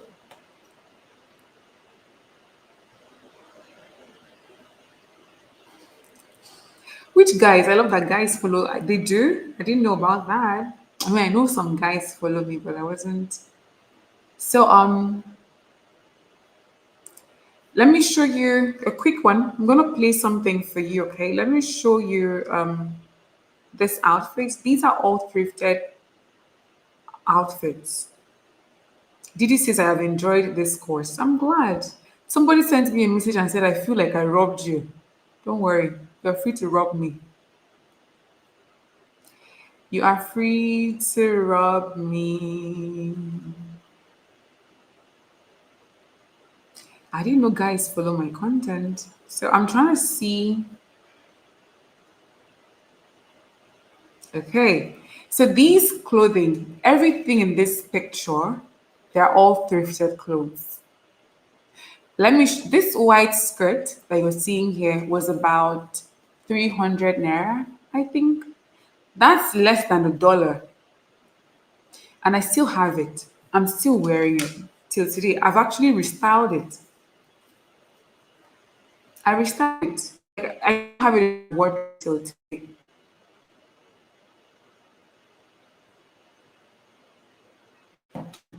This also is thrifted. I think this was 1,500 naira or so. Because I wanted, because when I had a lot of women, talk about, oh, my budget, my budget. I was like, you know what? I'm going to go to Yaba Market. I told myself that I'm going to go to Yaba Market and um, I'm going to look for clothing items and see if it's possible for me to get clothing items that I can wear on a budget. 300 naira skirt, less than $1. This is me restyling it. This is me restyling it. Same skirt. So I ask you again, what are you shopping? What are you buying? It's not about I don't have money, I'm working. What are you buying? Are you intentional with your shopping or you're just shopping for shopping's sake? Okay, so important, so important. This is also a thrifted dress. This dress is a um, I have that. Please, Neka says, please do a thrifted shopping. I have it. I have it on my YouTube channel. It's right there. It's right there on my YouTube channel. I do have it already.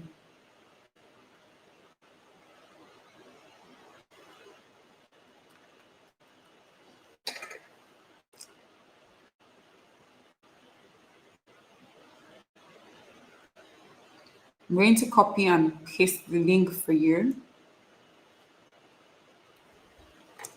So that's the video. Okay. So I'm gonna put how to look elegant. Oh, I'm sorry about that. How to look elegant in thrift. Okay, so these three outfits plus this one, they are all thrifted clothing items.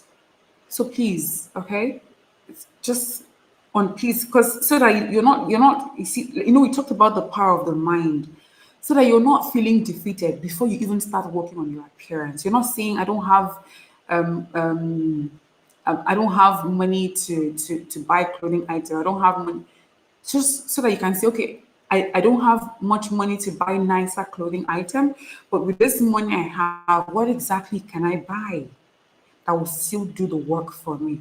Okay. All right. So what do you want your style to say? Sorry, be ready to commit. If anybody tells you that looking good is easy, please tell them my anime said it's not, especially in the beginning. Especially in the beginning. What's going on? especially in the beginning, it is not easy at all. It is not easy. It is not easy because you're used to not taking care of your appearance, not paying attention to the details, not thinking critically when you're shopping. So trying to walk, from that into a more intentional style is definitely going to be a bit stressful. You're going to have to force yourself to do a few things, you know, just because of a few things that, because so if imagine every morning I wake up, I take my just take my shower, put pull out whatever I see in my wardrobe, throw it on and I walk away. Committing to my appearance would mean that the previous night I'm going through my wardrobe and making sure that whatever I choose to wear is the best I can wear for that tomorrow.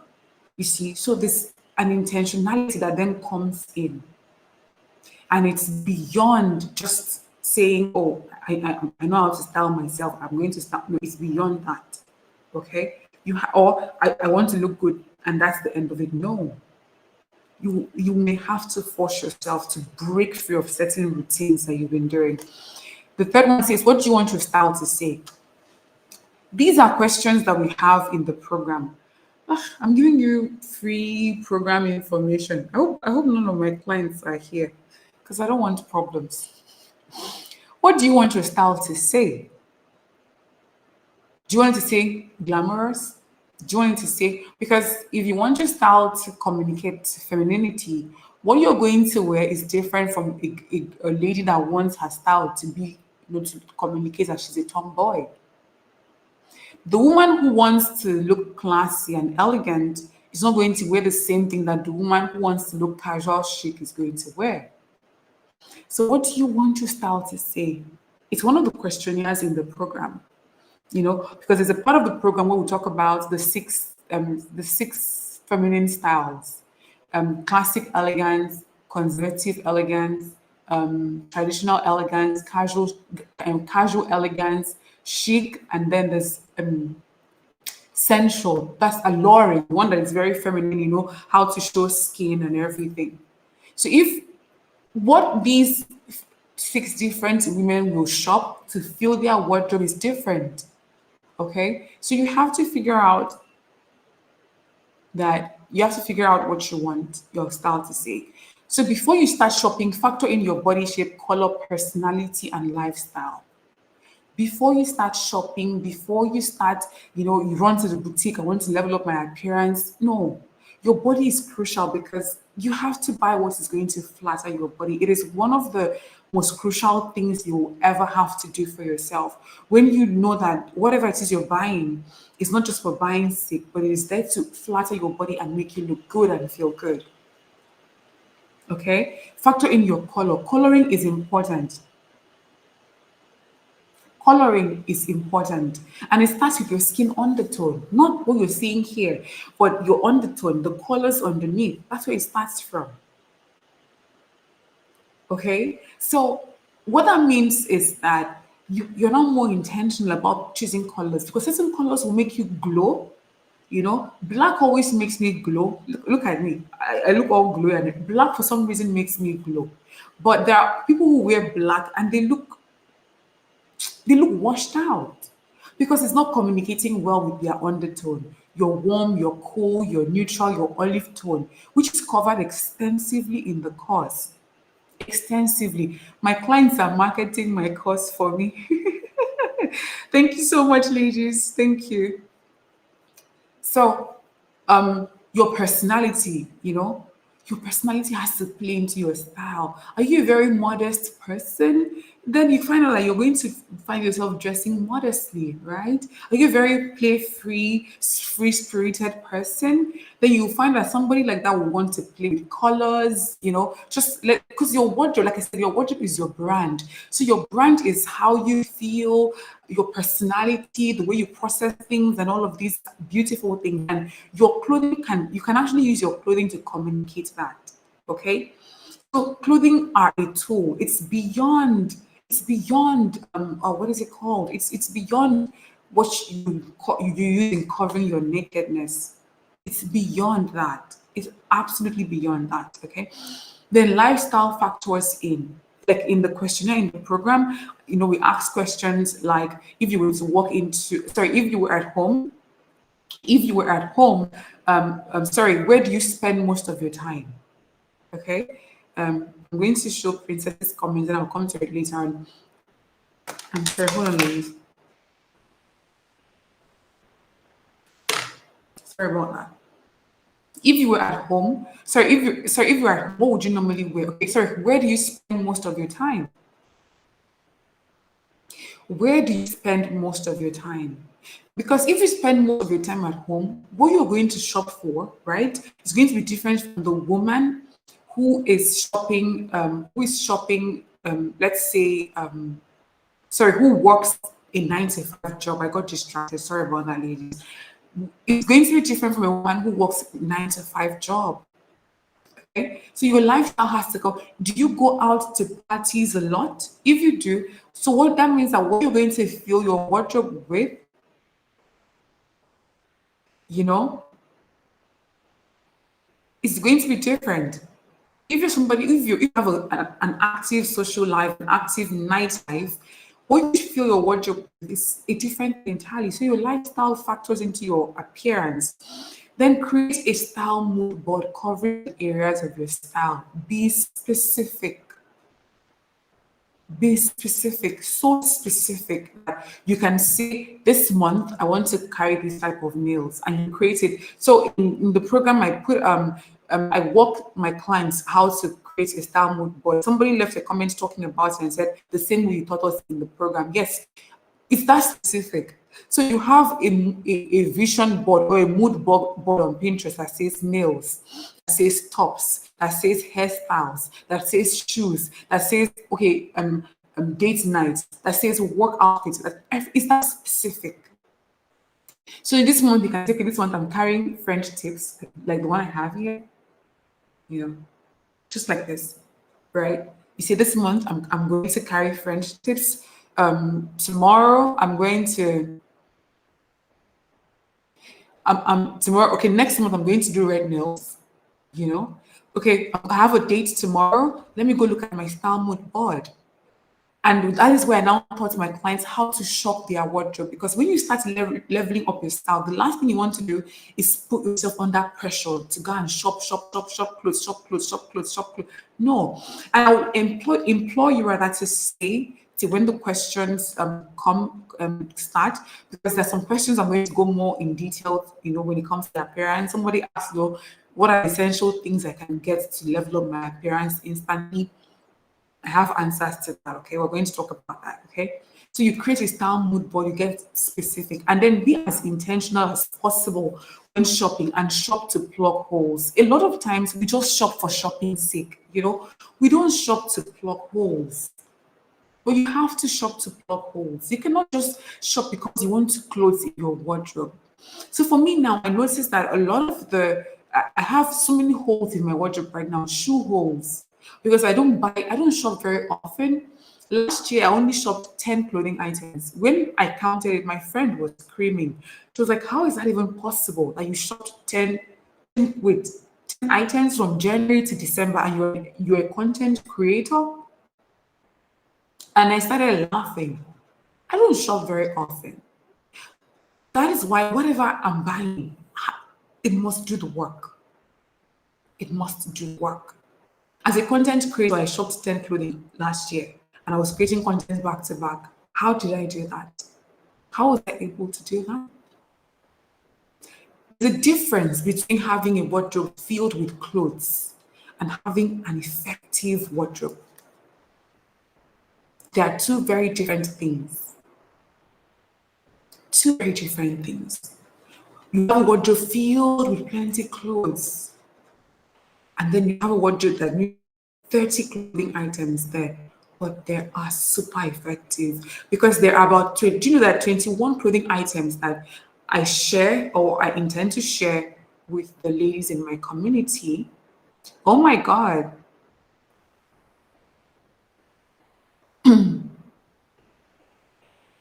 That I intend to share to the ladies. Give me a second, ladies, because I think my network is fluctuating. I want to be able to.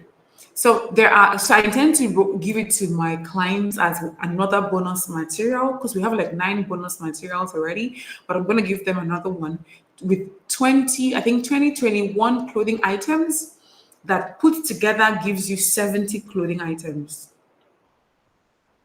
It gives you 70. I'm not kidding. It gives you 70 clothing items put together. You will have seven from 21 clothes.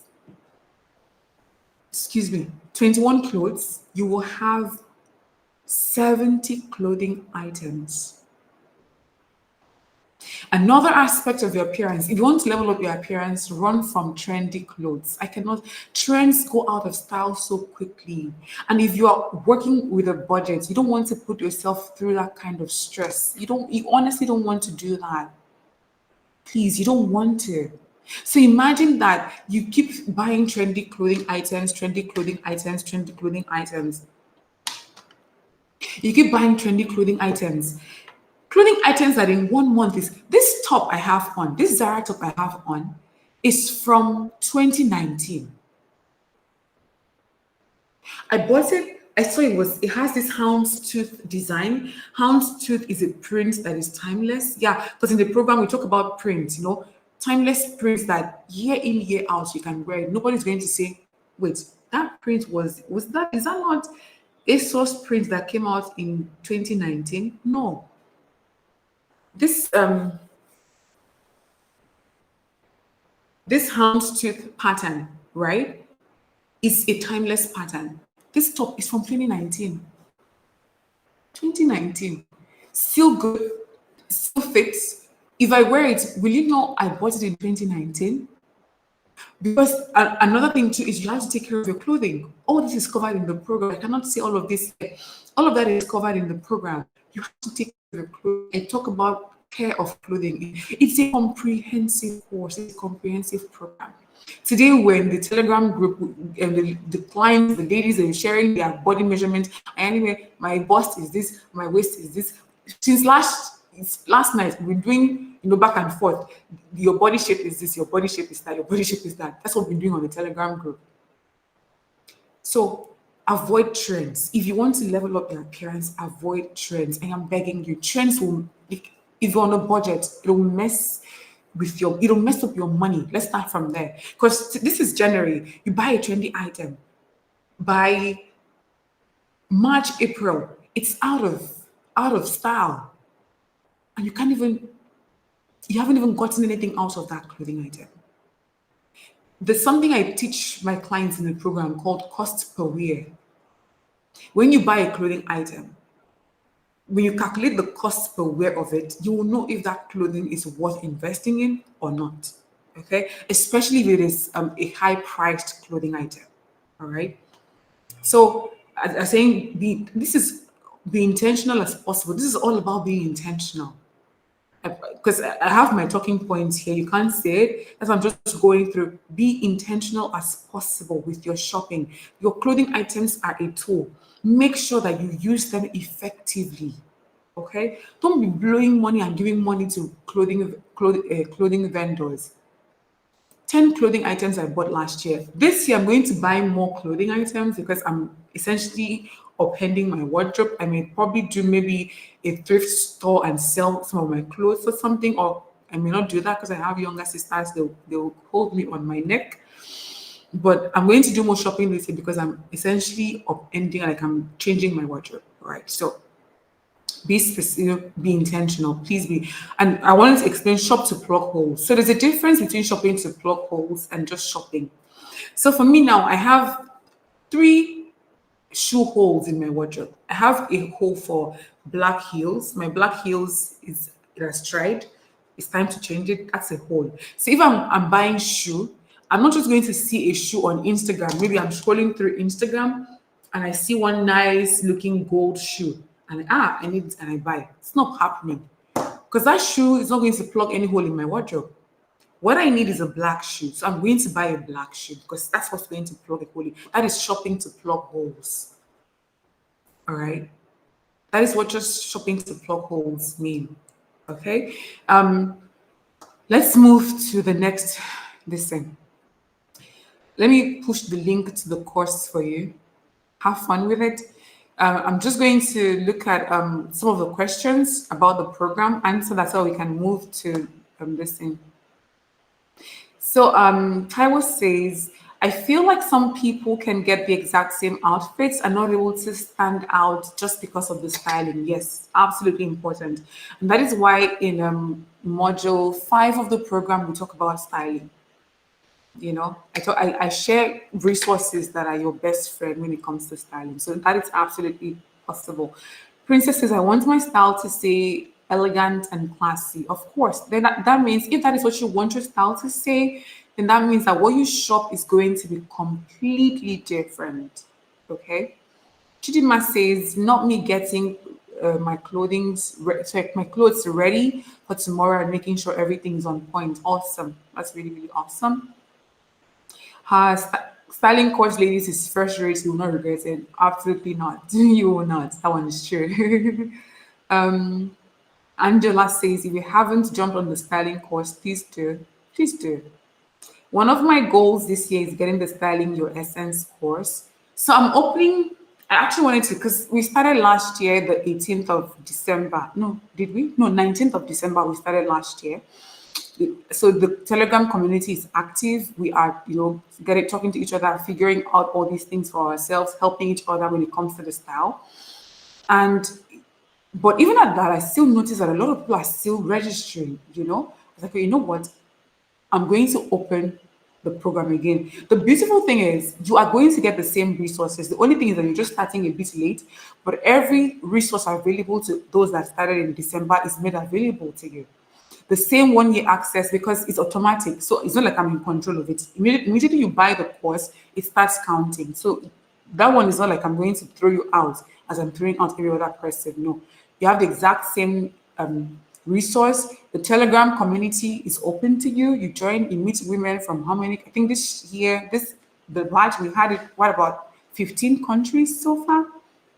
At the end of this workshop, I'm going to share how many countries registered for this program. Let me share it with you. I took it, see, I wrote it out.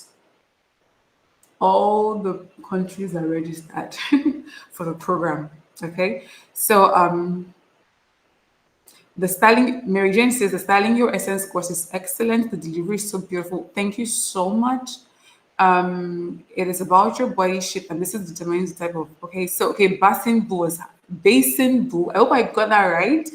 It is about your body shape, and this then determines the types of clothes you fit. Are you on the styling your course yet?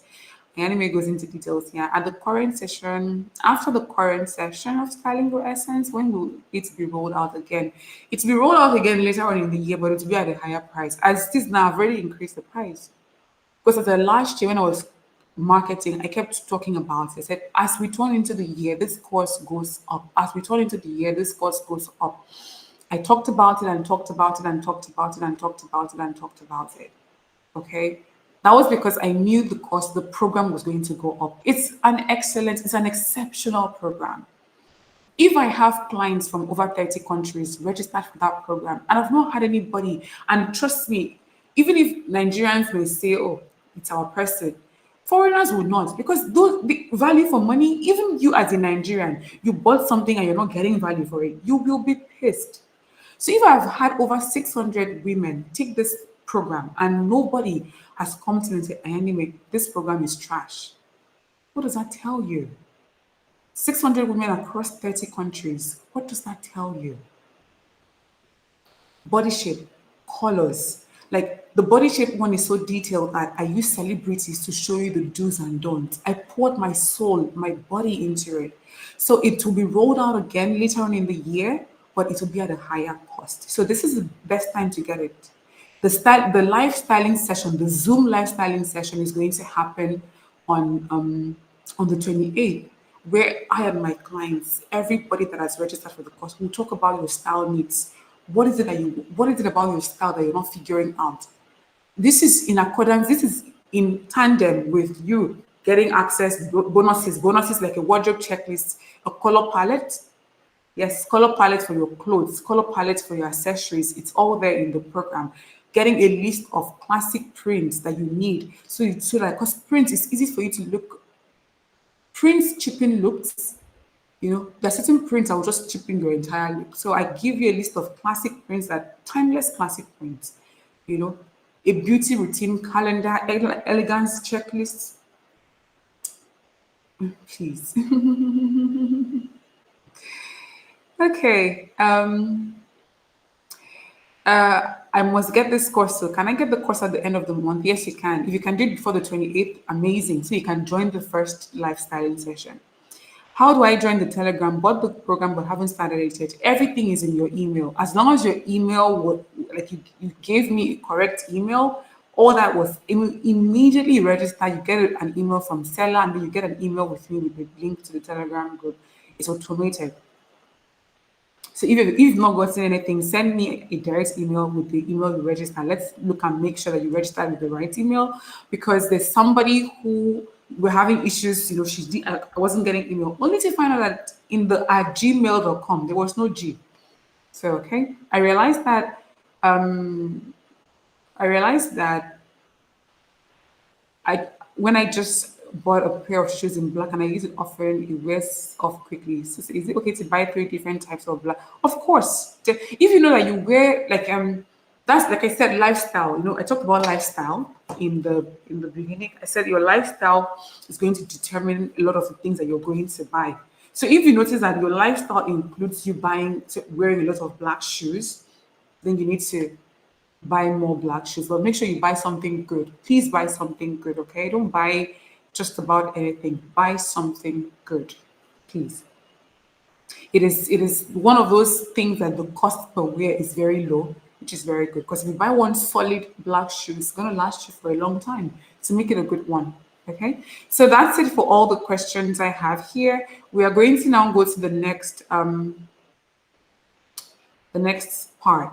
Elegant posture. Don't let this, you see these people, don't let these people be you this year. You see this one is going to, see this one, this should not be you this year. What I'm just showing you here now should not be, see this here? Tell yourself, this shall not be me this year. Okay? This shall not be me this year. You need to tell yourself that one. Okay? You see the way these people are, you see the way these people are right now? Let it not be you. Okay, let's talk about posture, ladies. I said bad posture is an eyesore. It is just, hunched over like this. Ooh, oh my God. Because I've been doing yoga, doing that just hurts because I've been working on my back using yoga. So, ooh. I now feel like when I slouch, it hurts. When I sit up, it feels good. The body is wonderful, isn't it? So don't let this be you this year, okay? All this slouching, just don't, all right? Building, let's talk about how you can build an elegant posture, why it's important, and ways you can do that, okay? So your body is always talking. I said your body is always communicating. You know how. So Annabelle's Corner says, I buy shoes based off of my likeness for the color. How do we shop things tailored to what we have in our wardrobe? It first comes down to your style. It first comes down to your style, what you want your style to say. You start with that. What you want. So, because what you want your style to say will determine everything you put in your wardrobe. Everything you put in your wardrobe. Because if I say I'm a casual chic kind of girl, I don't want to. I don't want. I just want to be. I want to be casual. You will not find a lot of heels in my wardrobe. You'll find a lot of ballet flats, a lot of. So figure out what you want your style to say. Join the program. So let's talk about everybody's saying this channel. Yeah, this should not be you.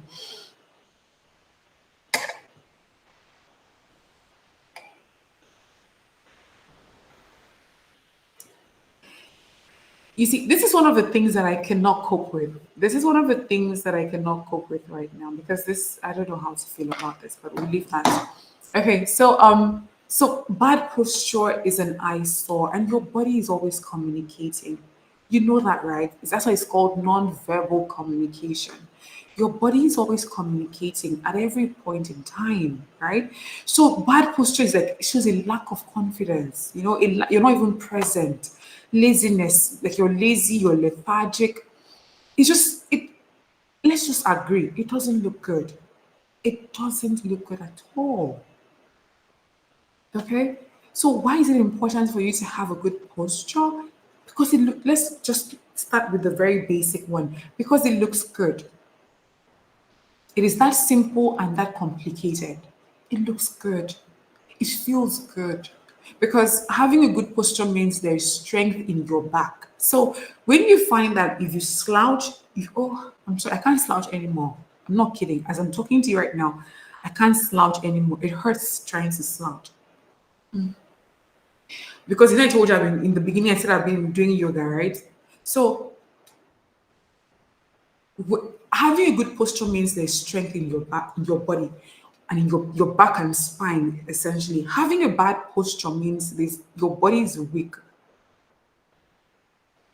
It means your back is weak, your body is weak. You know, that's what it means. Your back is weak, your body is weak. So when you start to build your posture, when you start to work on your body, you start to build strength in your body. And that strength transfers to your posture, to your carriage. And somebody said, oh, people can buy the same thing but don't look alike because of styling. Don't forget, styling is one thing, presence is another thing, carriage is another thing, and that's where posture comes in. You can wear a very beautiful dress, but you're not carrying yourself well. You're slouching and walking. You're trying to cough. I don't know how to put like what's the word? Like you're trying to fold into yourself.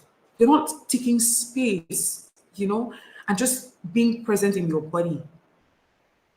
When I start sharing ways that you're going to build good posture, you will realize that these ways start to they make you feel it gets you present in your body. You start to feel good. As I'm sitting up straight right now, I feel very, very good. If I start to slouch, it hurts because I've been working on my spine. So my spine hurts, my back hurts. So I'm gaining strength in my back. So this program I'm doing, this yoga program, is for 30 days and it is going to be absolute. By the 30th day, my goodness, it's going to be wonderful. So your posture also communicates confidence. Your posture communicates confidence. All right. If you have questions about posture, leave it. I'm going to address it as we're going so that we move faster because time is running. This is past 9. I cannot keep you here for too long. I cannot keep myself here for too long either, okay? Because dating is where we're going to, when it's time for the dating session, we're going to dwell on it because dating is a topic that I'm passionate about, and we're going to talk about it in detail, okay? So, posture is great for your confidence. Your body is communicating every time. So when you sit confidently, when you sit with good posture, rather, you're present, you're confident, you're showing people that you're paying attention, you're alert.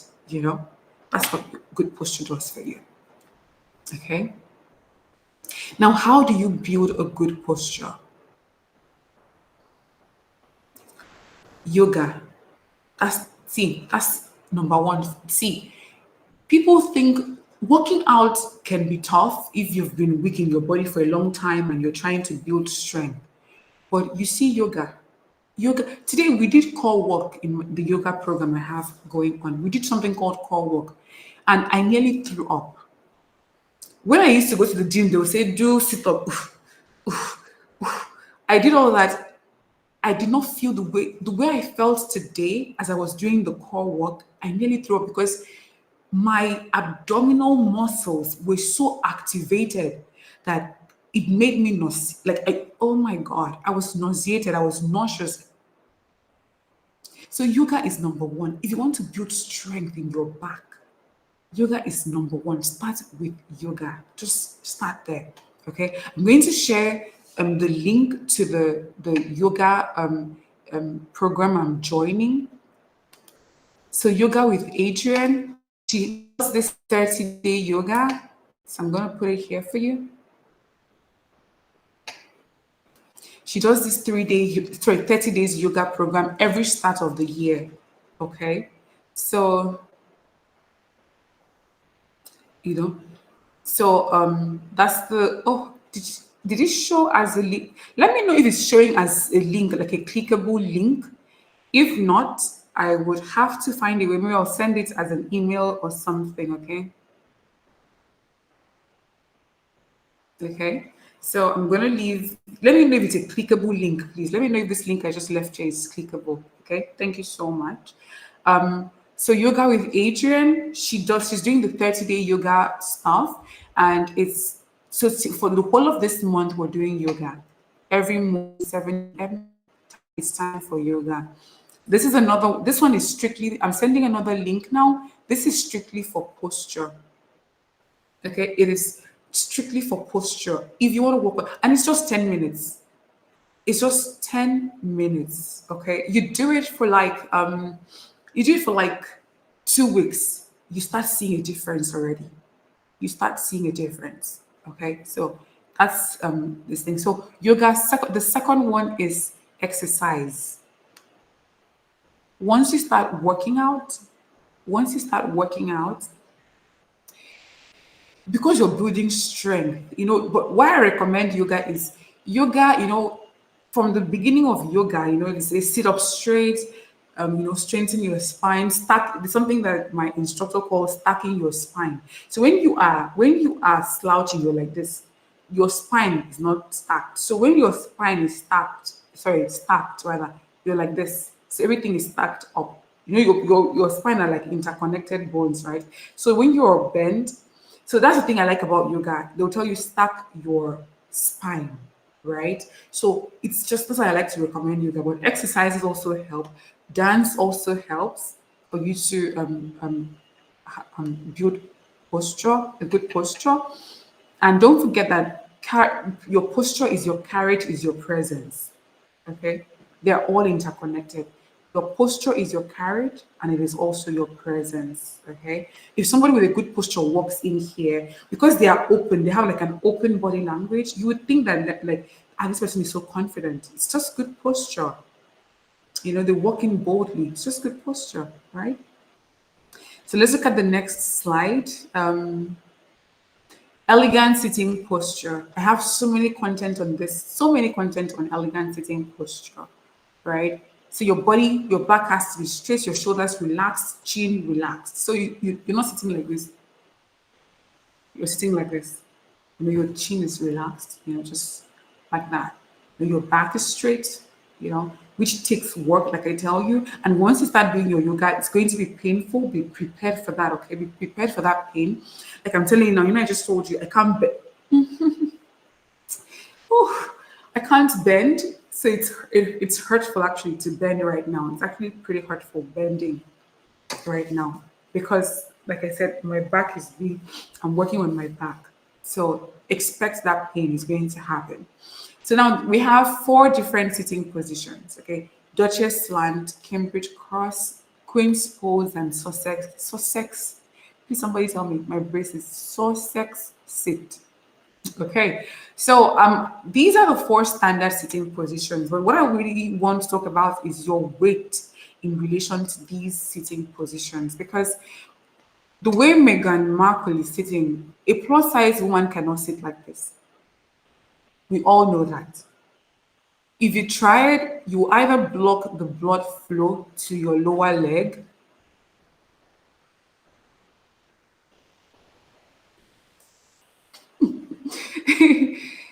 Ah, please, basic, leave me. Please leave me alone.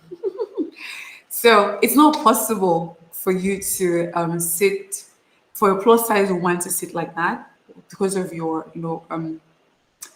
weight distribution. You're going to block blood flow to the lower part of your leg, and then your leg is going to get numb, and it's just cumbersome. Okay, the queen's pose is good for a plus size woman. The Duchess slant is good. The Cambridge cross is good for the plus size woman. Okay, so whatever position you want to choose as your go-to preferred sitting position, please make it something that that you're comfortable maintaining for a long time. And that is why for me, the Duchess slant is something that I can sit with for a very long time. So it's my go-to sitting position because I can do it for a very long time.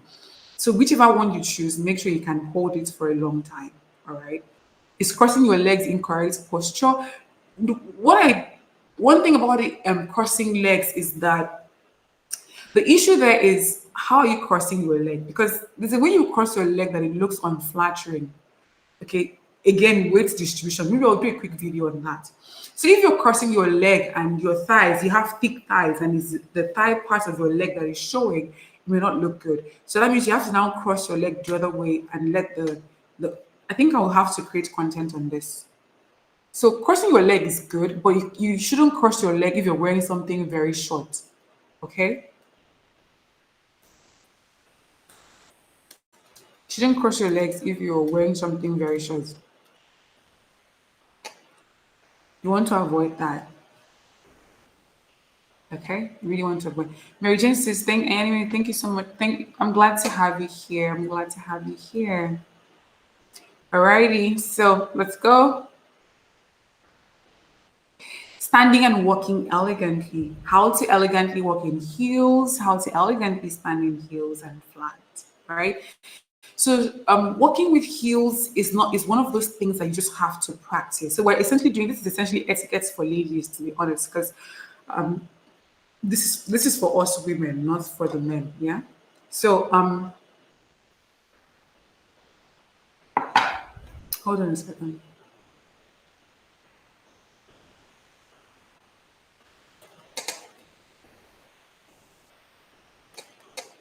Give me a second, please.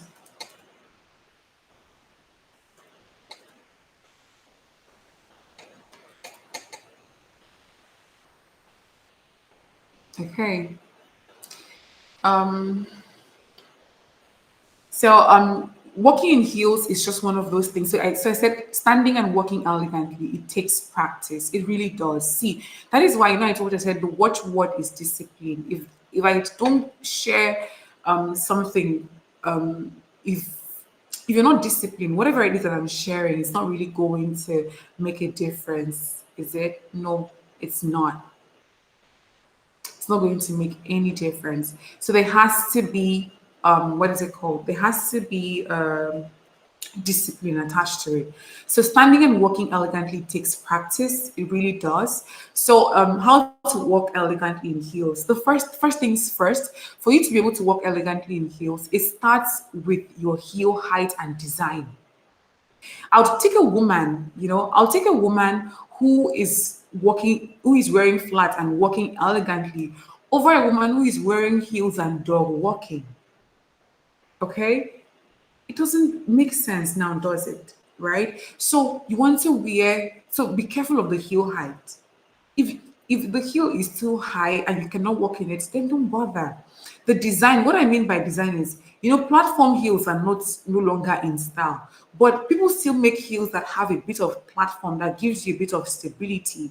Okay, so that you can walk properly. That's another one. Okay, so heel height and design, you need to start from that before you start practicing your walking in heel thing. I walk very good in heels because I'm a former runway model.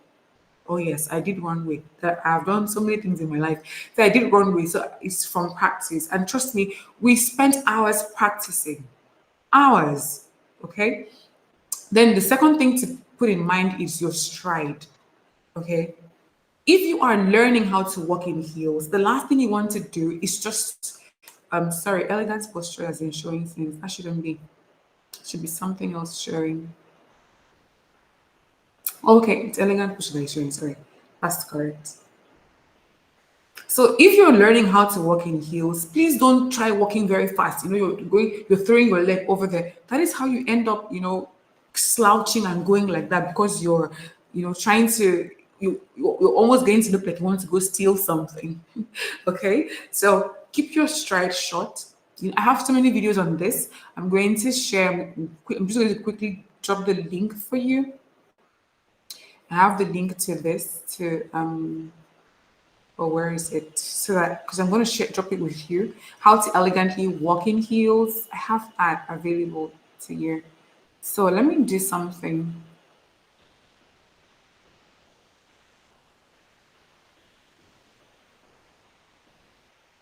I'm sorry, just give me a second.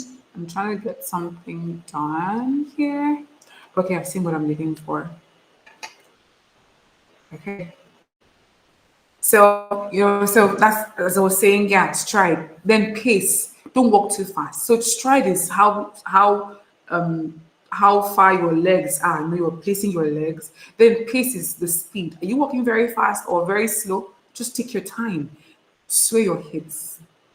Just don't just boom, boom, boom, boom, boom, boom. No, just take your time and sway your hips and just, that is why walking in heels, practice. If you're at home, wear your heels for like 5 minutes and just practice. It doesn't take anything from you. 5 minutes of practice, it'll go a long way.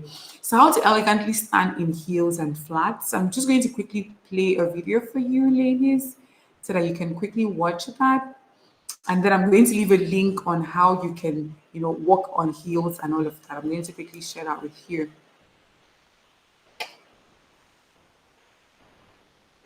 Okay, so let me see if the YouTube video has loaded so that you can watch it. I'm going to turn off my camera.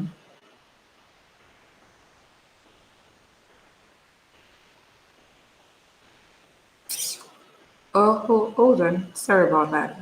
Okay. Um, let's see if this will work.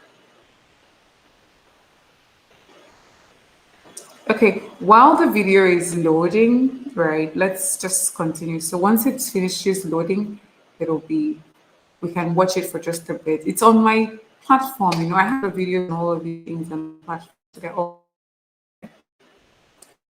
and I've sent you another link to on how you can, what's the link? How to walk elegantly in heels. I've sent that across to you, okay?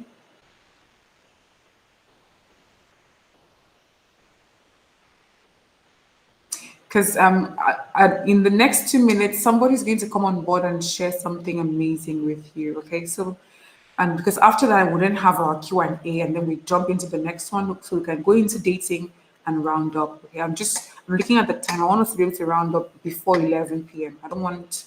This is already 9:30, so in the next 1 hour 30 minutes, we should be rounding up. Absolutely. Okay, so we should be rounding up very soon.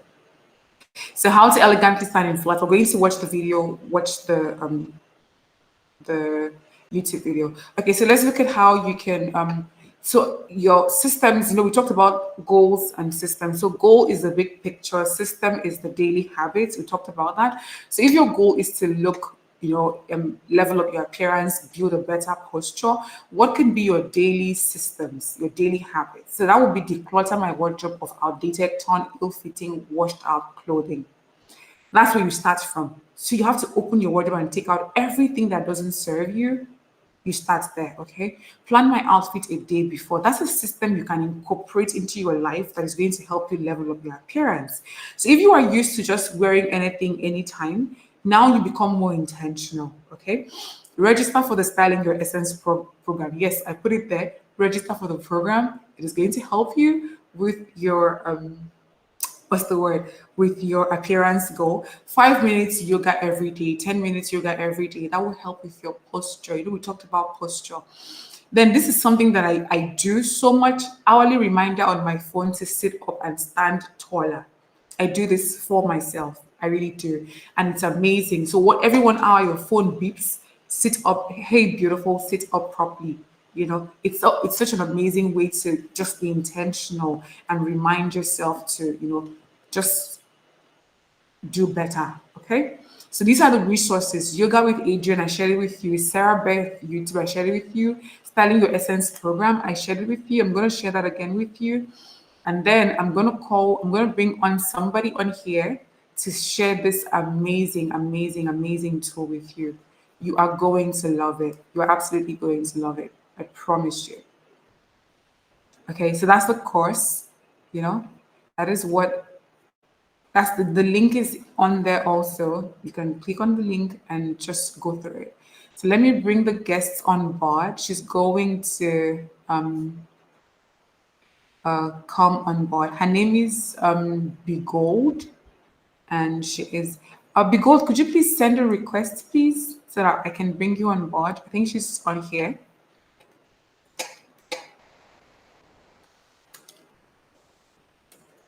So we can go into etiquette and then go into dating. All right. Okay. So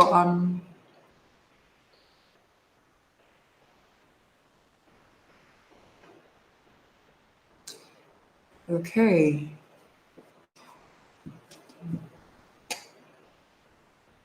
Hold ladies, please hold on. Give us a second. Let's figure this out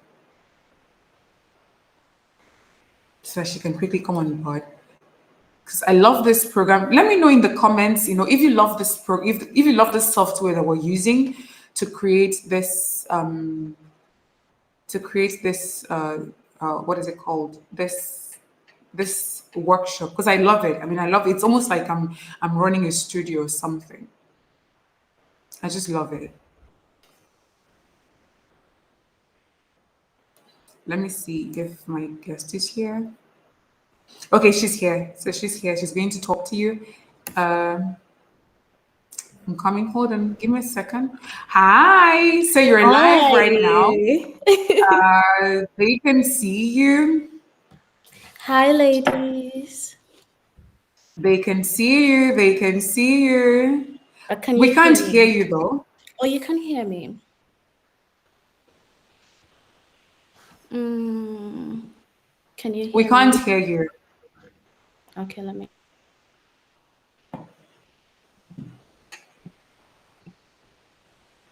Can you hear me?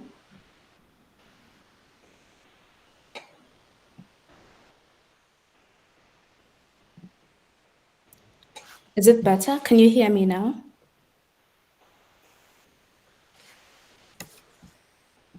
Let me check.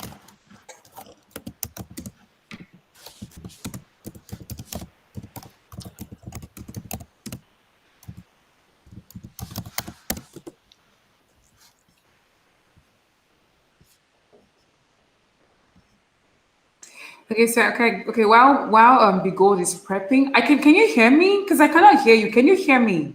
I can hear But I you. can't hear you. Wow. Oh, Let me see. let's Hold on. see what's going Mm, on.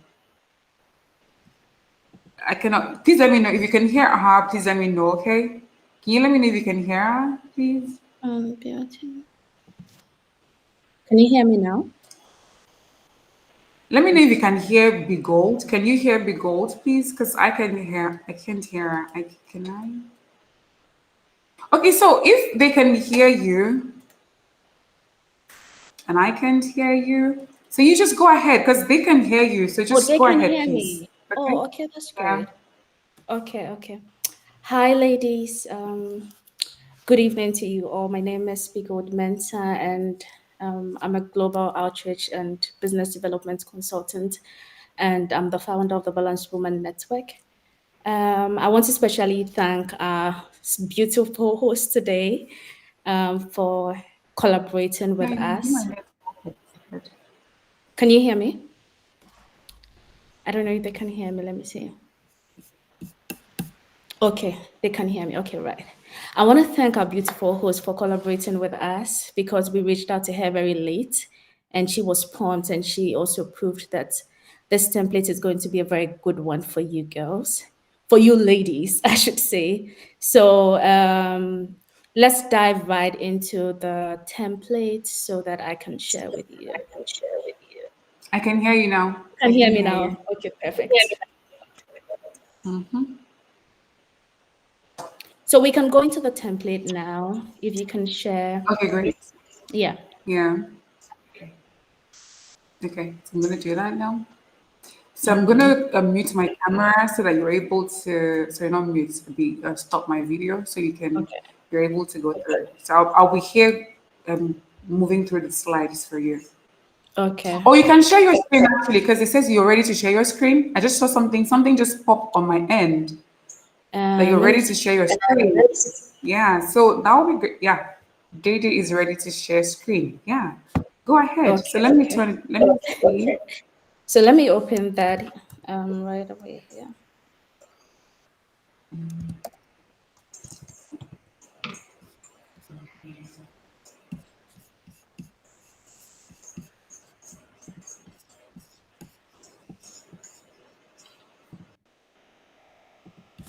Okay, so just go ahead because I mean, I can't see it anymore. So just go ahead.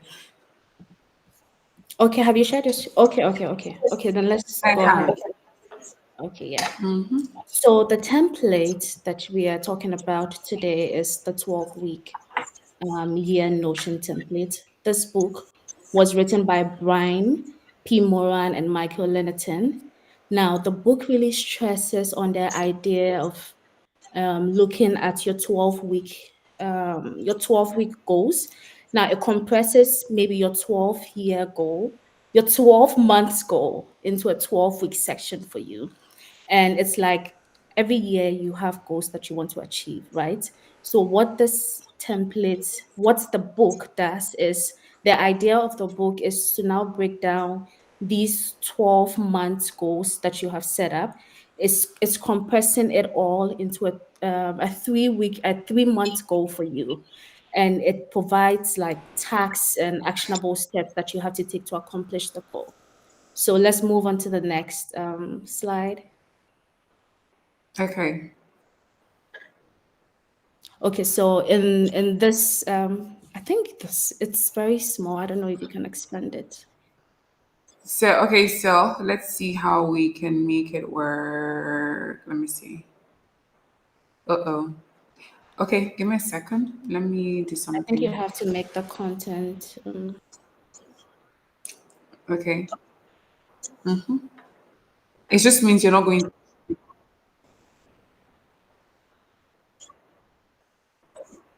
Sorry.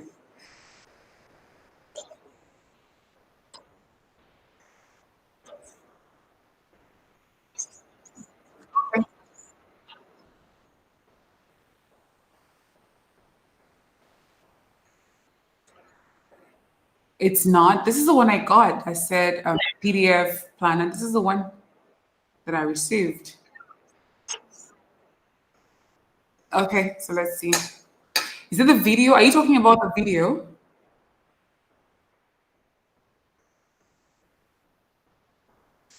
Okay, alrighty. Okay, ladies, I'm so sorry. Just bear with us, okay? Because someone had asked what software is this. I'm going to let you know what the software is. It's really good. I like it. I like the software. So let's see. Can you tell me the name of the? Because I'm seeing 12-week your Notion presentation PDF. That's what I'm seeing, and that's what I. So can you tell me the name of the file? Because that's the only file that I'm seeing here.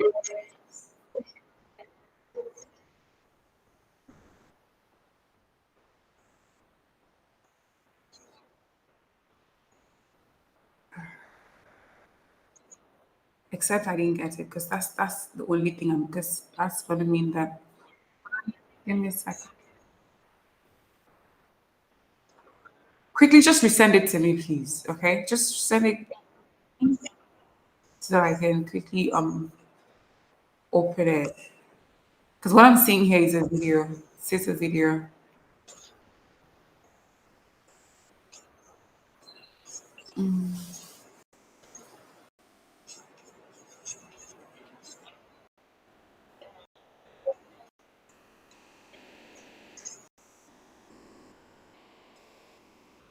Okay, so let's pray it's gonna come through then as quickly as possible so that we don't keep the ladies waiting.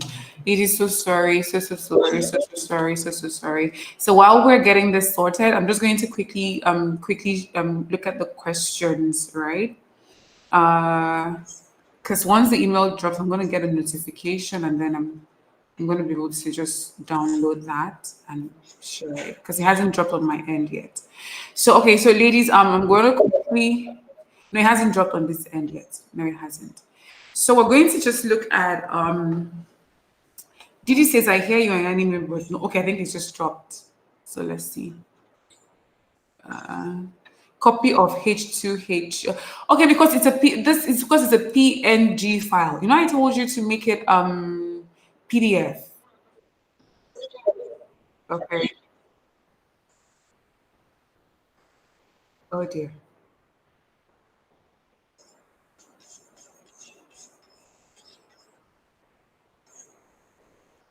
Everything I'm seeing here, they're all PNG, and it won't upload on the platform. So okay, ladies, so let's quickly look at your questions, okay? So that I have a template. So we collated some of the questions, right? To just what's the word? Help just to make sure that you're carried along, because I may say everything I say and not cover the area that really really speaks to you. So we're going to just look at a few questions because this was supposed to be the Q&A session and everything. The first question says how to respond to intrusive questions like when are you having a baby. This was sent from Grace in South Africa. To be honest with you, you don't have to answer. You don't have to answer anybody because you don't have to feel like you have to answer every question that somebody asks you. If you think something is intrusive, then don't answer. Just ignore the person. Once you ignore the person, they will know they messed up and they'll correct themselves immediately. Okay. Second one says blueprint for femininity and elegance journey as a Nigerian living in Nigeria. This is a dad from Nigeria. A manifestation of the blueprint for femininity and elegance journey as a Nigerian living in Nigeria. I am sharing resources every day. I'm sharing videos and shorts and all these things every day. So please just look at my platform, and I can assure you there's something in there that's going to help. You just need to think strategically. Don't get so overwhelmed with the big picture. Start with small, small habits like we talked about, okay? Be good. I'm yet to receive the email. You sent it? I'm yet to receive. Hold on. 140. I think it came through. Give me a second.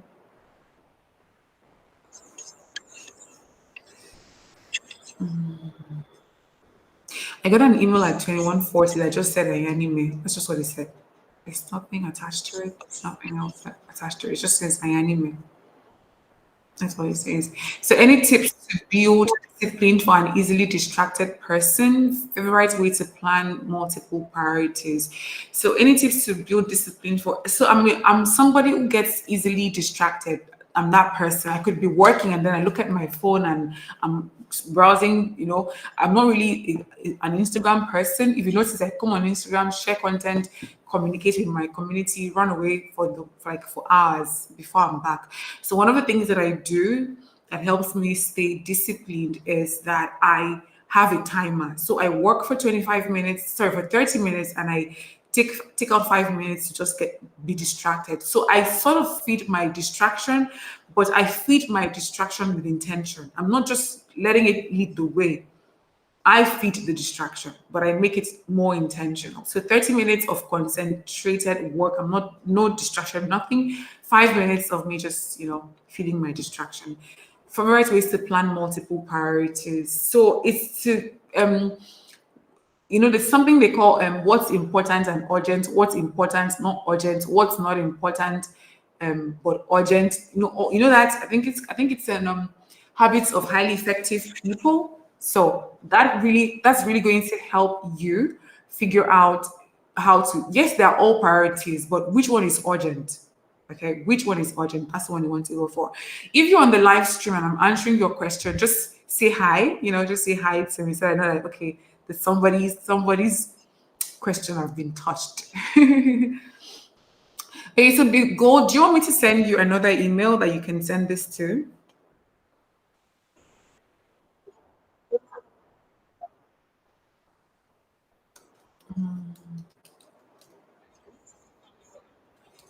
So I've sent you on the chat, I've sent you my personal email. So just see if that's going to work.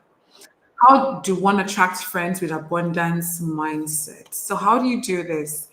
First things first, you have to work on yourself. Trust me, there's really nothing you cannot, there's a process in the level up journey that you cannot fast forward, you cannot jump and pass, for lack of a better word, and that is working on yourself. You have to work on yourself, because it's when you work on yourself, right, that you're able to attract a lot of you're able to attract the kind of people you want to attract. Okay, for a very long time I would want to attract a different kind of friend, a different type of people into my life. And what I found with that was that because I hadn't leveled up to where they were, I had nothing of value to offer them. And relationships have to be value added. So you have to work on yourself. You become the abundance friend. It doesn't necessarily have to be about money, but you become the abundance friend. And I'm checking. I, I'm checking my email. Like my phone is open right in front. It's open here on the PC. So if anything dropped in, it would have just showed on the notification. So you become that. So send me a message once it works, because I'm going to mute you. So you send me a message once it works, okay? Just send me the on the host message. And if it comes on my end, I'm just going to quickly hold on. I'm going to quickly. I think something just dropped on my mailbox. Let me see. Okay, so I've seen it now. So I'm gonna open that. Okay, so ladies, how to stop attracting low value ungroomed men? When I saw this question, it made me laugh. I'm not laughing at the person, I'm just laughing at the situation, because I understand exactly what she's talking about. As she's saying, or how to attract low value ungroomed men. Remember in session 2, I talked about the fact that if you don't dress the way you want to be addressed, right, you are going to end up attracting nonsense. If you go to certain places, right, that you're not supposed to be going to, you are going to attract low value, ungroomed men. So, my question to you is this: where are you going to? Where do you go to? How do you look so how do you look? What's your appearance communicating? What is the cycle of friends that you're keeping, right? All those things are so important. If not, you're going to keep attracting low value people. Honestly, you are. As I am right now, at where I'm in my life right now, it's so difficult for me to attract. I may attract what I don't want, but I'm not going to attract somebody like that is just low value. So, my darling, just Oyim Damola, Nigeria, just all that energy, put it in you. Location, location, location. Level up your location, level up your appearance, level up your mindset, network in high circles. There's a book I'm going to share with you. That book is it's a bit controversial. Read it. Yes, we are going to be. This is the year of, my friend said, the year of audacity, financial Jennifer. This is the year of audacity. So you want your be go the file loading, okay? So once it's finished uploading, it's gonna pop up, all right? So the next one says, what's the next question? Hold on, ladies. It says, oh, my network is acting up. Okay, sorry about that. I thought it was my network, but it wasn't my network. Okay, so let's see. How to stop at no, I've already answered. Can I apologize to my ex and fix things with him? This is from Chinda Niger, Chidima Niger. Why would my assistant put this question here? Because I mean, there's no context, there's nothing. What are you apologizing for? What did you do? What did he do? What are you apologizing for exactly? You know? So you can't just apologize. There has to be a reason you're apologizing. Were you at fault? We're coming to dating, but we talk about standards. Please, ladies, I'm so sorry this is extending, but I already knew this was likely going to extend. That's why you can, go out and come back in, go find something to eat. That is why you don't. There's no audio for you. Do whatever I sacrifice today, and for you. So we're going to all this dating. We're going to talk about it, and I'm going to leave.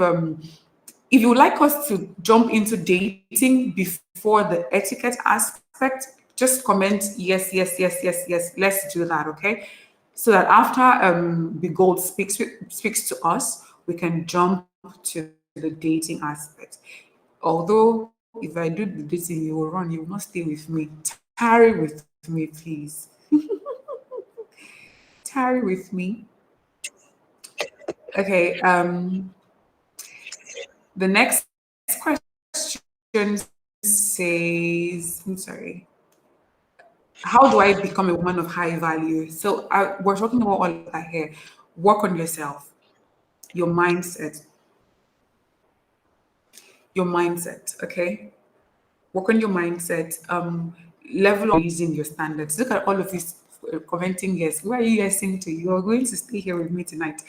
Um, Level of where like the places you go to, like you become a woman of value by raising your standards. And we're going to talk about that, how you can raise your like practical ways of raising your standards. Okay.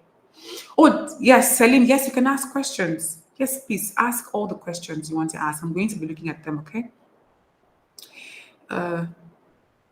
Okay, so like I said, raise your standards. The way you want somebody to treat you, start treating yourself that way. Level up your appearance, level up your mindset, step into your femininity.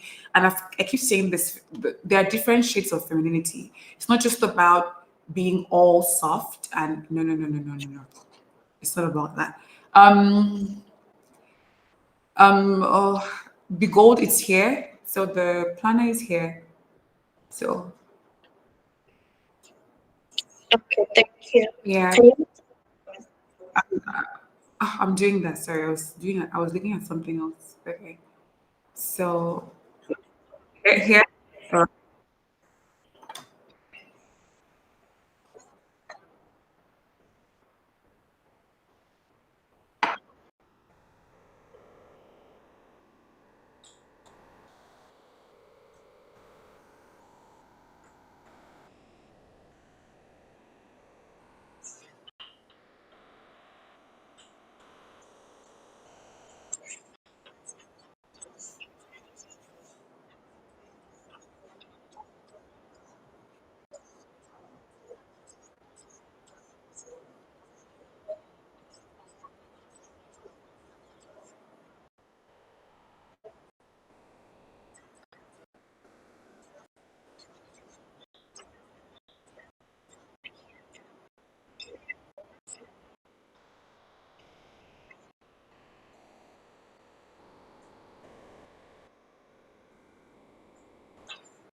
oh, definitely.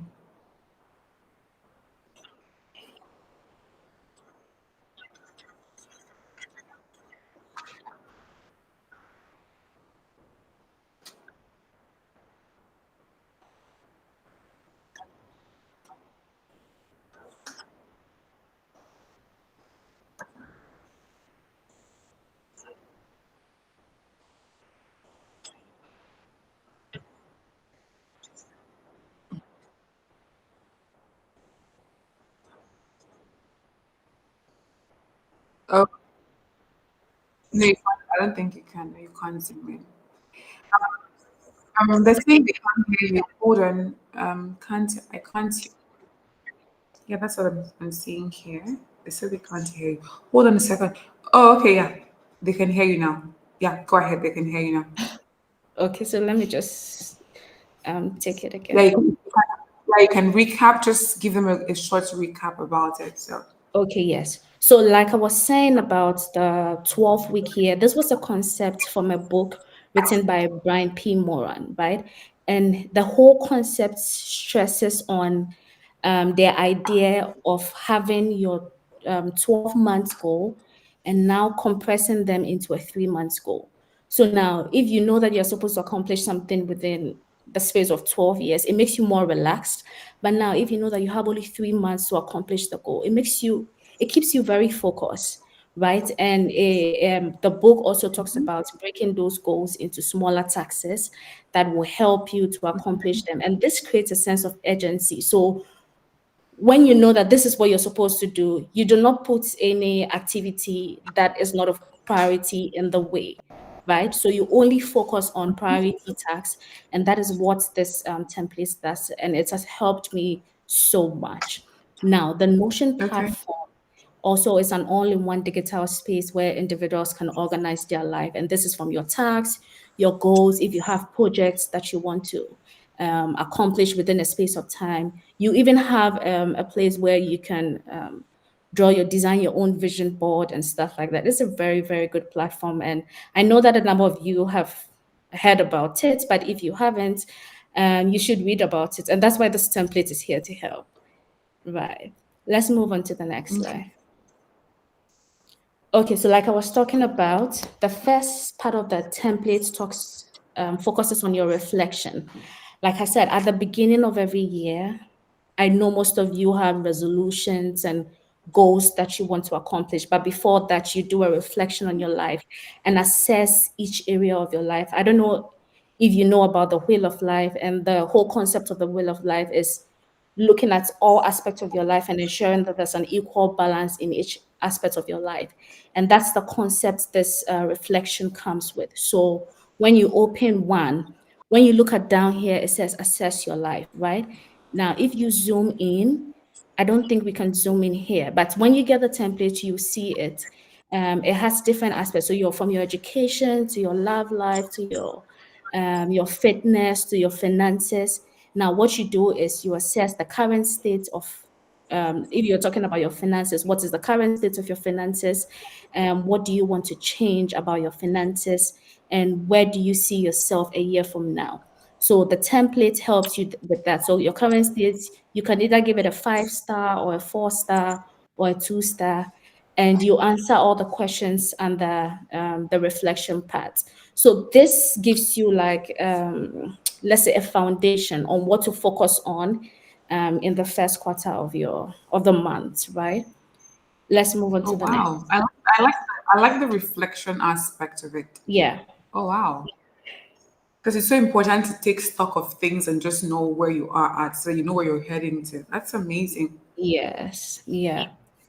And the next part is also you have your habits tracker.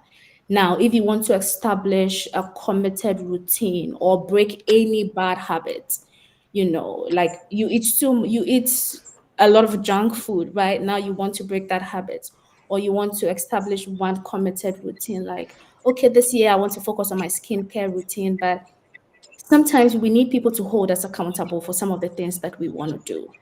That is why this tracker helps you. It comes in to help you. Now, the tracker will be your friend. It's going to keep you accountable for each of the habits.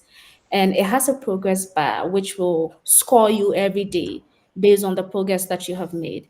So if there are, let's say, 5 areas you want to focus on, like maybe you want to go to the gym consistently, you want to read a book an hour every day, or maybe you want to, what should I say? Let me see. What else can we say? You want to practice journaling. Our host talked about journaling, the importance of journaling, right? So you have those habits in there. Now, what you do is every morning you just come here, maybe 1st of January. I mean, at the beginning of the year, everybody's so hyped up. So of course you're going to take all of them. So you wake up in the morning, you go to the gym, you take it, you eat healthy, you take it, you read one book an hour a day, you take it, right? You say you want to learn a new language, you learn French an hour a day, you take it. Now it has a score sheet over there. So the moment you take it, it scores for you. But as time goes on, you realize that we forget about the goals or some of these habits. Now this tracker is here. Now when you don't take it, it gives you a low score. So every time you come back and you see that you scored zero, you yourself will feel bad about it. So it's going to be your friend and helping you to track all the habits, all the bad habits that you want to change. Okay. Yes. So we Love go to the it. next part. Okay. Yeah, this is the major thing, which is goals, goals, goals. Everybody has goals, and I'm sure there are things that you want to change in your life. That is why you joined this workshop today.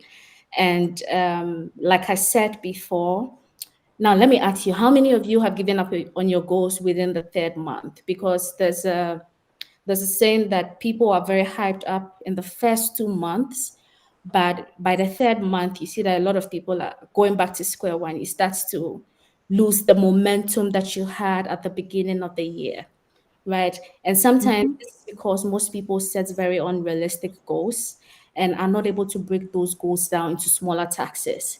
This is why this template is going to be your best friend, because this year we are all going to achieve our goals by fire by force. Nobody's going to stop us. And we need, As I say now, no, yes, by no fire by grief for force, anybody. because we are tired of feeling bad and saying, "Oh, I couldn't do it, so I give up." So this is going to be our Yes. best friend this year. Now, the concept of Brian will help us do this, just that, and that's what the template starts. So when you look at the templates, you have where you have three goals. Now, it's advisable to set three major goals because you're focusing on January, February, March, right? Don't go and set 1,000 goals and say you want to do 1,000 things in the space of Yeah. 3 months.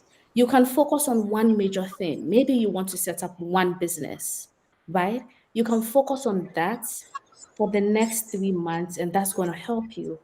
Now, in this quarterly goals area, I created a space for at most three goals. So you have maybe the first goal, you want to start a business, the second goal, you want to stay committed to the gym, and maybe the third one, you've been employed for a while now and you want some promotion, so you want to maybe take some certification courses so that you can advance and get some promotion at work. You can put these three major goals down. Now, when you open it over here, let me expand this. When you open, let's say start a clothing brand, that's your major goal. Now it gives you an area where you tick it. This is so blurry, I can't see. Hold on. It shows you the area. Like I said, that's why at the beginning you went to focus on, during your the reflection, you had different areas that you wanted to focus on, right? You looked at your finances and you saw that your finances were very bad. So now that's what's prompted you that you wanted to start a new business, right? So that you can earn more money, more income, right? So you say you want to start a business. Now, when you click on starting a business, you type start a business. It gives you the area. What area is this? That's your career and your business. What date do you want to start? You write the dates down. And what tax do you want to, what tax, how are you going to break that goal down into smaller taxes? Now it says maybe, Really? You just that? okay. So the taxes, maybe you want to research on I was manufacturers. asking because I'm sorry, I'm interested. I know because I am interested. So listen, okay, so when you like if you want to run a business, it breaks down the task. Like, okay, if you want to open a business, it shows you what you have to do to get the business started. So what it does is, so now you have your goals, like the major goals, right? So you see starting a Okay. business. When you Okay. enter, when you click on starting a business, now it gives you Mm-hmm. the guide. So you see archive, the area, which life area is it? You see it's written career and business. Now, what dates do you want to start the business? You put the dates there, 1st of January. What is the status? You could be planning, you could be in the planning stage, or you could have started and you are in progress, or you have completed the task. This one also keeps you accountable for that. Then you see there's a tax area. So now you have to break the clothing, starting a clothing brand, you have to break that down into smaller taxes.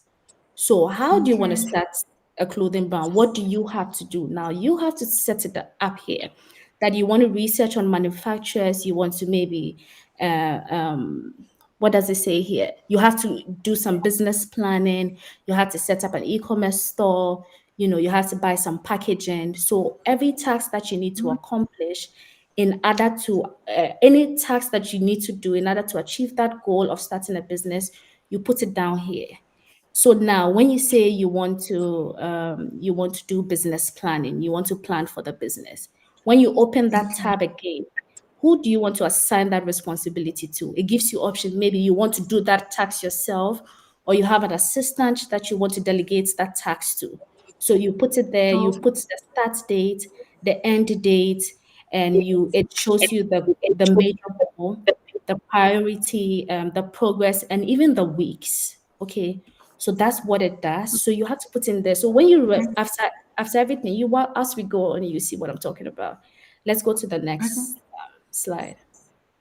So now you've put your goals down, and these are the taxes that you have allocated to them. So you see that I said I wanted to write a business plan for my clothing brand. So you see it here, and you can see that it's been moved to your week one because you said you wanted to start on the 1st of January and you wanted to do some research and get some manufacturers. It's also been recorded there.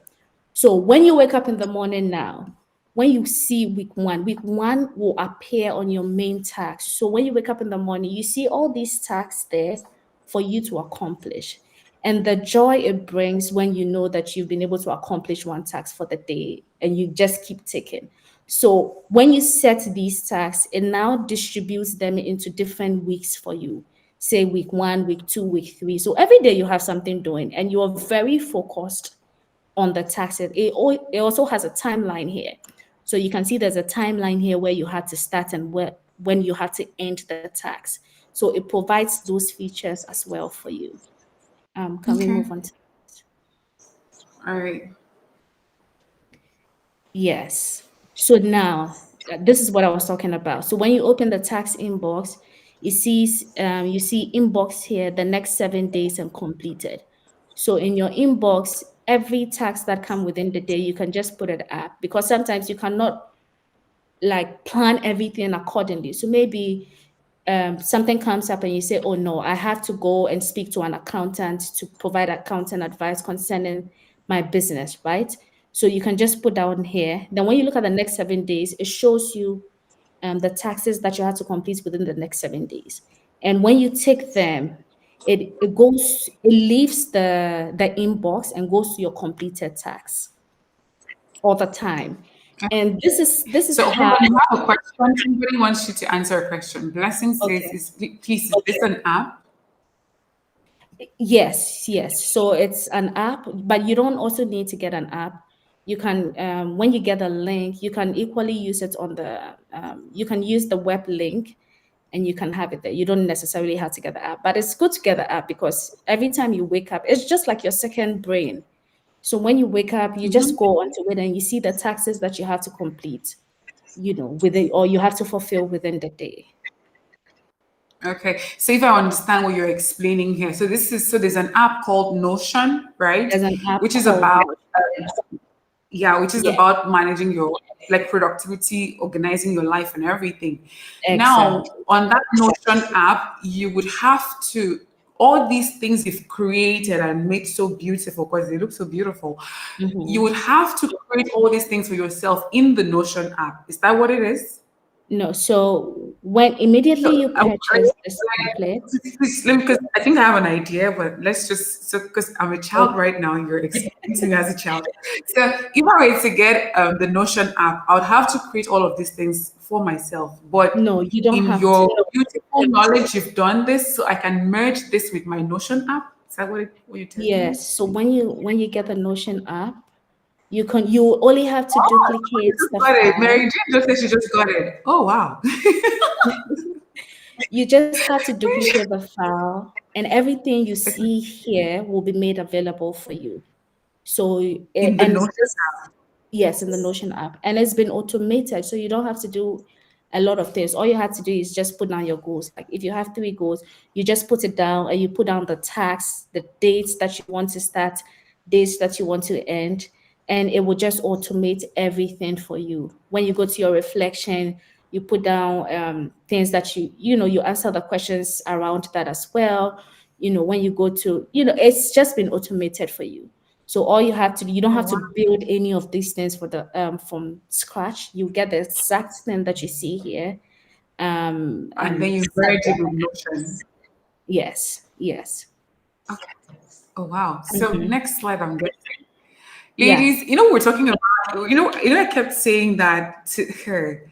Okay, so please let me I want to push I the want to link. just share something with them. So please go to the previous file before Okay. this. Yeah. So I'm just going to quickly share something with you because this is Okay. wonderful. Because ladies, we talked about the second brain. I know you remember we talked about the second brain, where I told you that you need to have a place where you're putting all these things. Your every like your journaling. Someone said, "Oh, she doesn't really like journaling, but she wants to learn how to like it." I think this can really help you. I really think this can really, Mm-hmm. really, really help you. I really think that. So go ahead, please. Yeah. So you know what happened when I don't think I've talked about this with you, but I saw Okay. your workshop, okay, and I said, even though I'm not done, even though like we are not done with this, I want to reach out to her. I want to send her an email and maybe collaborate with her and share this templates with her people, you know. Yeah. And this is actually my first time reaching out to anybody on Instagram, by the way. So Wow. I had this in my inbox, okay, and I had it a day before I reached out to you. But I was going to bed and I Oh, realized that I hadn't ticked that box. It wasn't an accomplished task for me. So the okay. following day, I still saw the text there that reach out to this lady. It was still hanging there staring at me. And because I just wanted to accomplish the task and get it out the way, I was just forced to send her the email because I knew that it will be so hard for her to respond because the workshop was only the following day. So in my head, I'm like, no, it will not be possible for us to have this. But because I had this in my tax box and it was staring at me and I wanted to clear that out, I said, no, let me just do it and tick it because it brings me a lot of satisfaction when I know that I do not have any tasks on my board. And guess what? She Yeah. responded to me, and that is why we are here now. So it keeps you so accountable. And anytime you write something and you don't do it, it will stare in your face till you take that checkbox and clear it out of the Wait, way. you You know, can't wait. Can you delete the task? What if I choose to delete the task? I'm like, well, I'm not doing it anymore. that's you doing So, yourself. You can actually delete the tags. You can until you delete them. But when you wake up oh, in the okay. morning, until you take it, it's gonna stare at you in the face till you work Okay. on it. Yeah. Okay, All the right. So I'm next gonna one. go to the next slide. Yeah. So we can Yeah, round up and have the. Oh, hold exactly. on. Sorry. Yeah. Okay. The So these are the database is in. database and archive. So anytime you accomplish a task and you take on archive, it's going to come into the space. And so you can have a history of all the things that you have done within, let's say, the space of 3 months or within the year.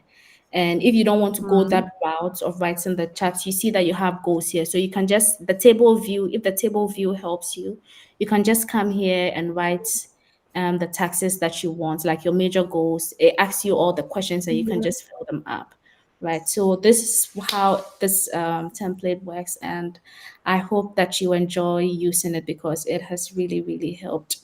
It has really, really helped me. Thank you so So much. you have a couple of questions here. So someone says, Okay. is this usable for 12 weeks only, or am I able to continue to use it as a quarterly planner? Yes, so this is a quarterly planner, but you can always duplicate it. When you go to, can we go back to the first where you have goals? Okay. Yes, okay. No, goals. Hold on. This one? Uh-huh. Yeah. So you Okay. see the goals here. You can say, so this is the first quarter, right? But when you add new, when you click on new, it gives you space to add more goals. So if you're done with your Okay. first quarter, If you're done with your first quarter and you've achieved those goals, you can go and take archive and it will leave this bar for you, right? Oh, The okay. checkbox is right Wow. here, starting a business. It will just leave the bar. So you have an empty space and you can continue with your next quarter. So from April to May to June, you can also put down there and put your major goals. So everything is just, it's very, very simple and you love using it. I can see that. I am intrigued. I'm gonna get one for myself. I love it. I Yeah. absolutely love it. So someone says, oh, it's easier for me to let me look at that question. It says it's easier for me to work with an app. Thank you. I had started reading the book, so this session knowledge is really helpful too. Thank you so much. We're great. Mhm. Yeah, that's awesome. And all the rewards are satisfying. Yes, they are absolutely satisfying. So thank you so much, Big Goals, for coming on board. So, ladies, I'm going to push the link to you again. If you want to get it for yourself. You can copy it and keep with you, so that by the end of the session, you can just go on there, get a copy for yourself, get the resources. Okay. So, And Bigol, if they thank you have once any again. questions, they can always reach out to us and we can Okay, help them so navigate through. Yeah. okay, how can they reach out to you? Can you send a link to your page, to your email or something that I Okay. can share with them so that they can be able to reach out to you in case they need help using the template or something? Yes. I'm Okay. really, really happy about this because I told myself this year is the year of exploits. Like we're not doing things small, we're not thinking small. And that, At ladies, that all. was why I added it in the workshop. I said, high value minds, you think big as you can. Because if you're thinking big and you aim for say 2,000 and you get 1,000, you're still winning. Imagine it, instead of aiming for 10 and then you get 2. You get so aim as big as you can, okay? So we're going to, as she's going to send this to me, so I'm going to quickly just copy all of that and share it with you. And oh, oh, oh, why am I not able to copy this? This is horrible. Yeah, I realize you How do you? cannot. Yeah. Yeah, okay. So just send it to me on Instagram. I'm just going to copy it, put it on my notes, and then paste it here for them. Okay, Okay. so that they're able to reach out to you. All right, ladies. So we're going to go right to. Let me turn off your camera so you can do what you have to do, and then. So bye, Big Gold. Thank you.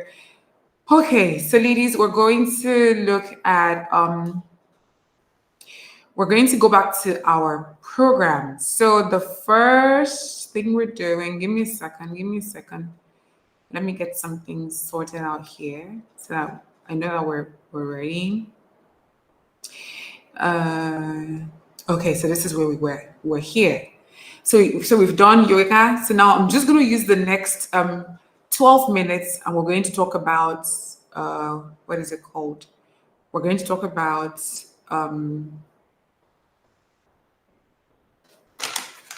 etiquette, okay? Then we're just going to jump into dating because now the session is going to get really enjoyable now because, as my pastor would say, woman and man talk doesn't finish. So it's going to get very, very enjoyable right now. So you're going to enjoy yourself. I'm going to use the next 12 minutes to talk about etiquette, and then we're going to just talk about dating because I know that's a lot of the ladies in my community, they love whenever I say let's talk about dating. I know I'm coming. Okay, so the principles of etiquette, that's what we're going to cover now. uh, the principles of etiquette, basic everyday etiquette, basic dining etiquette, and then systems for achieving your etiquette goals and resources, right? So, the first thing here we're going to look at is the principles of etiquette because a lot of times there's a lot of misconception about etiquette. You have people say things like, "Oh, it's too restrictive. It's too many rules. I don't want to do it. I cannot do it." You have all of that happening in people's minds. So I want to put your mind at ease so that you start to look at etiquette in a different way. Okay. So essentially, if etiquette is not restrictive. It's only restrictive if you don't give yourself room to make mistake because you're human. You will likely make mistake. Okay, it's not possible for you to just be perfect. It is one of the things I struggled with in the beginning of my career, in the beginning of this brand, wanting to be perfect. If you notice now, I'm very laid back on the camera these days. I'm able to just be myself because there's a difference between personality and presentation. I'm going to present myself with the highest level of respect and courage and confidence, but my personality is still going to be a part of that package, okay? Because it's your personality that makes you unique. It's what makes other people see you and they want to be with you. So don't stifle that underneath etiquette, okay? Don't do that, okay? So it's not restrictive. It's something, it actually gives you confidence. So if you were to walk into a place right now and you don't know what is expected of you, what you're supposed to do in that particular situation, you will not be confident. You wouldn't know how to manage that particular situation. And remember, we talked about the fact that there's situational confidence. Being able to handle a situation, right? That's another level of confidence, right? So if you're not able to handle that situation, that's because you don't know etiquette. You don't know what is expected of you. You don't know what you're supposed to do, which can just make you feel a bit disconnected from yourself. All right. So the best thing to do is to learn etiquette so that you empower yourself and know what is expected of you at every time. It just gives you confidence to know that you can walk into a room and you know what you're supposed to do. That if you're sending an email to somebody, you know what you're supposed to do. That if you're going on a date, you want to go dine, you know what you're supposed to do. There's a certain confidence that comes with that. Okay. So we're talking about the principle of etiquette is respect, consideration, and honesty. Okay. And respect can be a feeling, it can be actions, it can be our words. Okay. So essentially, when it comes to etiquette, right, the etiquette is the how, the respect is the why. So the etiquette is how you conduct yourself, the why behind it is the respect. So if I say to you, maybe you come to my home and I say, oh, what can I offer you? Right? I'm treating you well as my guest, right? The etiquette is me asking you, what would you like to have? The respect, the reason why I'm doing that is because I respect you. I'm considerate of you. I want you taken care of. So these are the cornerstones of etiquette. Consider thoughtful behavior, honesty, being sincere in yourself, and benevolence, honesty, not malicious honesty, where you're telling somebody something that is honest, but you're brutal about it, you're making them feel small and little. So these are just the basic things to just understand about etiquette so that you don't feel like it's just rules made to put you in a box and restrict you. No, they are rules made to empower you and give you the tools that you need to function in today's society. Okay. So the difference between good manners and etiquette. So good manners is what you're supposed to. Sorry, I'm sorry, ladies. Hold on.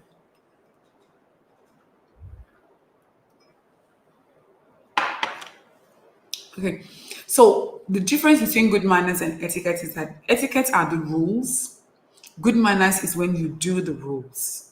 That's the difference. Because sometimes people think it's the same thing. It's a nuanced difference. And like my students used to say, like the small children I teach, they'll say, oh, good manners is inside etiquette. So etiquettes are the rules. Good manners is when you do the rules. All right.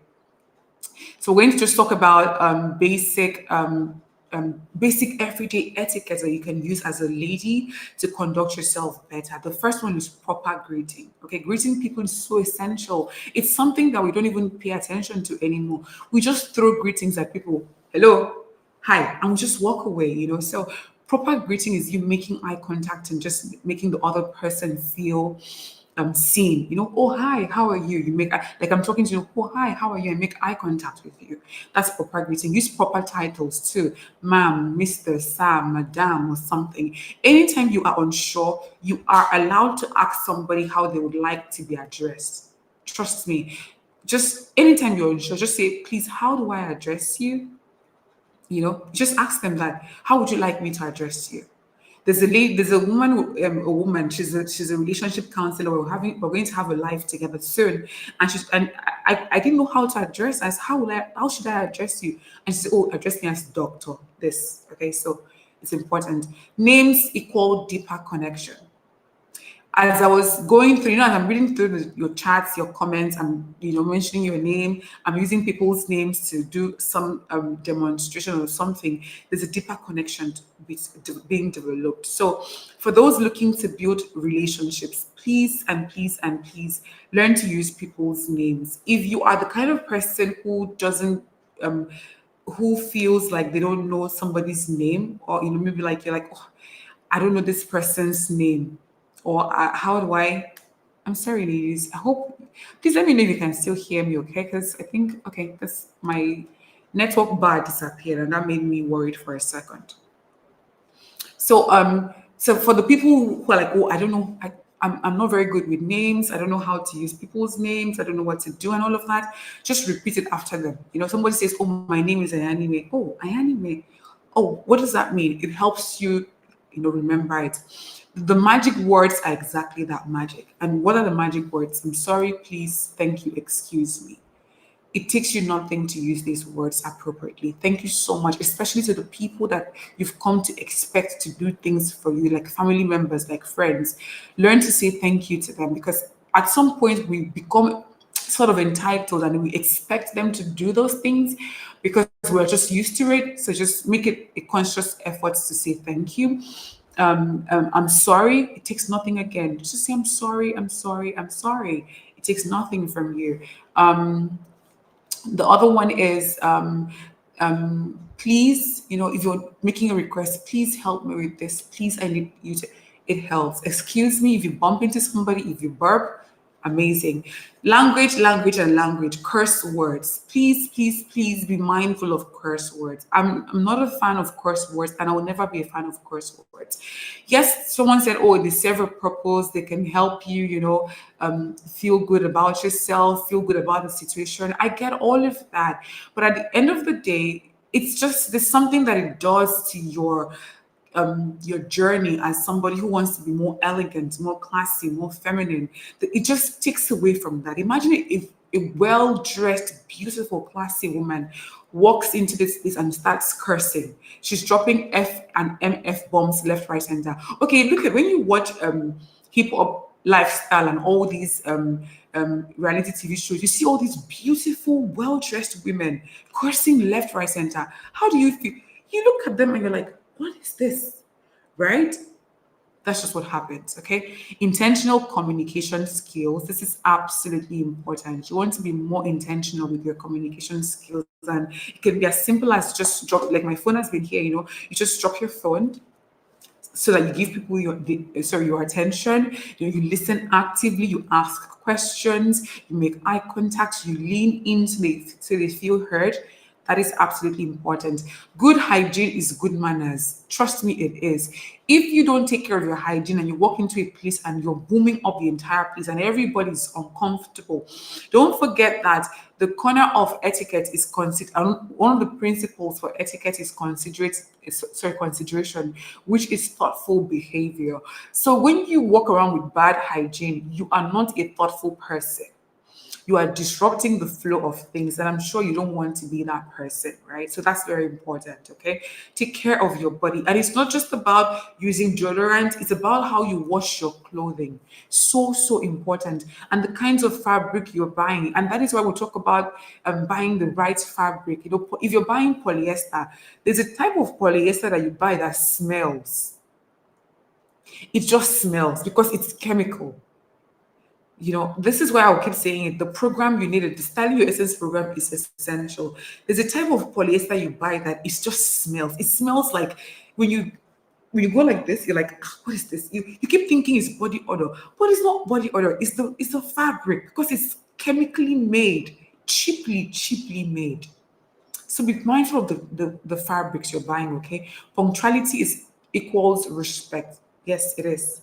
Be respectful of people's time. If you're going to be late, let them know you're going to be late. Okay. That helps. It really, really does. And then dress appropriately. Please, if don't dress like somebody going to the club and then you head to a family event. That's not considerate behavior. All these etiquette I just mentioned now can be linked to the principle I just shared with you. Respect, consideration, and honesty, right?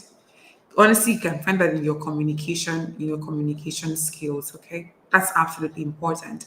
Now we're going to look at basic dining etiquette. Okay, know your table setting. So I'm going to quickly do this because I want this. Yes, we're running. Are we behind time? Are we way out of time? But I'm just going to quickly share some things with you because I want you to be equipped. So we're just going to do a little bit of a table setting right now for you, so that just I'm coming, ladies. So I'm just gonna take the camera down, and then we're just going to learn about basic tables. So I have my stuff here. So we're just going to learn about just excuse me what you can learn and just so you can handle yourself in any setting. Okay, so I'm just gonna take this down. I'm gonna take the camera down so that it shows the table. Oh, okay. Hold on, Liz. Let me choose a different source for my camera. Sorry, because this is my digital camera that is showing right now. So I'm gonna choose the laptop as the camera so that it's just I can just bend it and you can see what I'm trying to show you. Okay, give me. This is my laptop camera. Let me quickly clean that and let's see. So this is the table setting. Let me know if you can see the table properly. Woo, okay. Let me know if you can see that. So we just have like very basic table. My water glass is here, but there's water inside it. I'm going to use it like this. Okay. So let me just quickly show you just the very basic about table setting, so that no matter where you find yourself, you just know how to conduct yourself properly, which is just so important. Okay. So the first thing is for you to know your table setting. So your plate, this is where your plate goes at the center. Okay.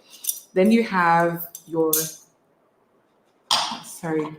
So you have your fork. Your fork goes to the left. Why is that? Because fork has four letters and left has four letters. So your fork goes to the left. So easy to understand, to remember, right? So you put that there. Then the you have your knife and your spoon, right? And I'm sure you're thinking okay, so where does this go? It goes to the right because knife has five letters and spoon has five letters. Okay, so this is it. Let me quickly, sorry, hold on, ladies. Let me take this down so that you can, this looks better. Okay. Okay. So this is your spoon. So the spoon and the knife goes to the right. Why? Because spoon has five letters and knife has five letters. But what comes first? This comes first or this comes first? How do you know that? So A, B, C, D, E, F, G, H, I, J, K, L, M, N, O, P, Q, R, S. K came first before S. So K comes here. So your knife comes there and then your spoon comes there. These are just little tricks that you just use in figuring out your table setting. So let me move this a bit so you can see.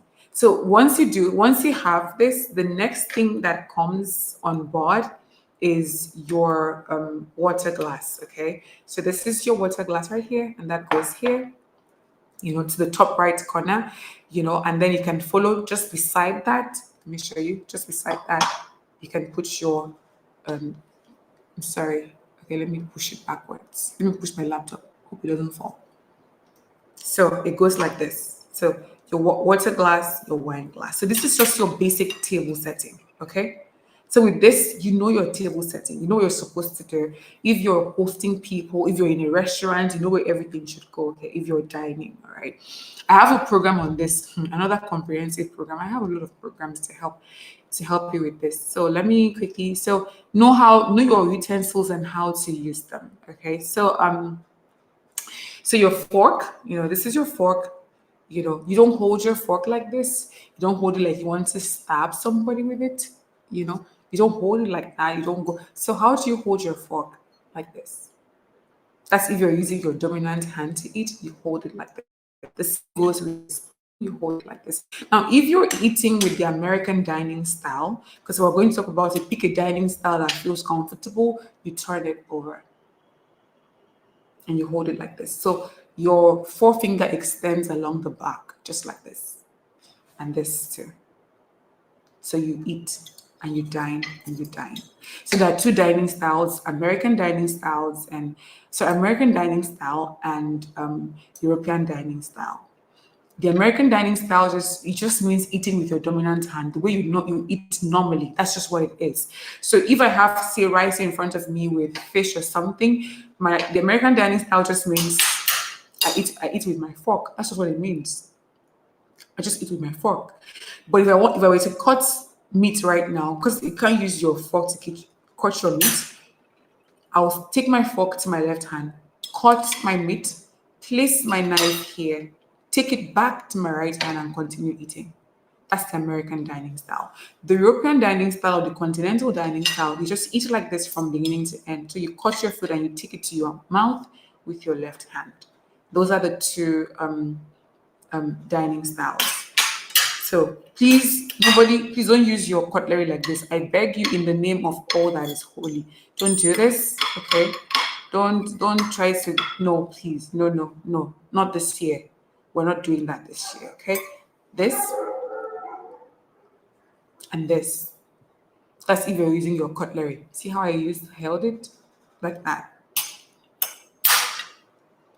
Like this. See? Right. Okay. Let's see. Um I'm coming. We're looking at this above. Okay, so choose a dining style, and above all else dine quietly. This is so important, and this includes you chewing loudly. Does this table setting apply for someone using left? Yeah, it applies to someone using left. I just said it now that the American dining style means dining with your dominant hand. So if you're left-handed, then you dine with your left hand. If you are left-handed, you can dine American style with your left hand. It's just, in fact, you're practically dining maybe in continental, because if you're left-handed and you're eating like this, you know, you are essentially eating intercontinental, are you not? And if you're left-handed and you're eating the American style, it's just your dominant hand, which is the rule, your dominant hand. So yeah, it's inclusive. So above all else, dine quietly. Don't chew loudly. Don't slurp. Make all those noises. You need to, like we said, principles of etiquette, which is consideration, consideration, consideration. Okay, consideration, absolutely important. Chew with your mouth closed. Don't. No, just there are different elbows, phones, and bags off the table. So I did this on purpose because I knew this was coming. There's a reason why you should take this off the table. And the reason for this is because what if you're sitting on a table that is not well structured? Your elbow if it is a crowded table and you put your elbow this way, you could be disrupting the person sitting beside you, and it doesn't even look good. It doesn't look good at all. It doesn't look good, right? So just keep your elbows off the table. Okay. So this you can put your wrist like this. Let me show you. You can do this. You're eating and you're like this. So you're being considerate, of the people beside you. You don't want to be disruptive, or somebody would have to. Can you move your elbow? You just put your hand like this and you eat, or you can put it on your lap. Okay. The same thing goes for the phone, handbags, just put it off the table. So let's do a little bit of napkin etiquette. So this is your napkin, and this can go on the left-hand side of your,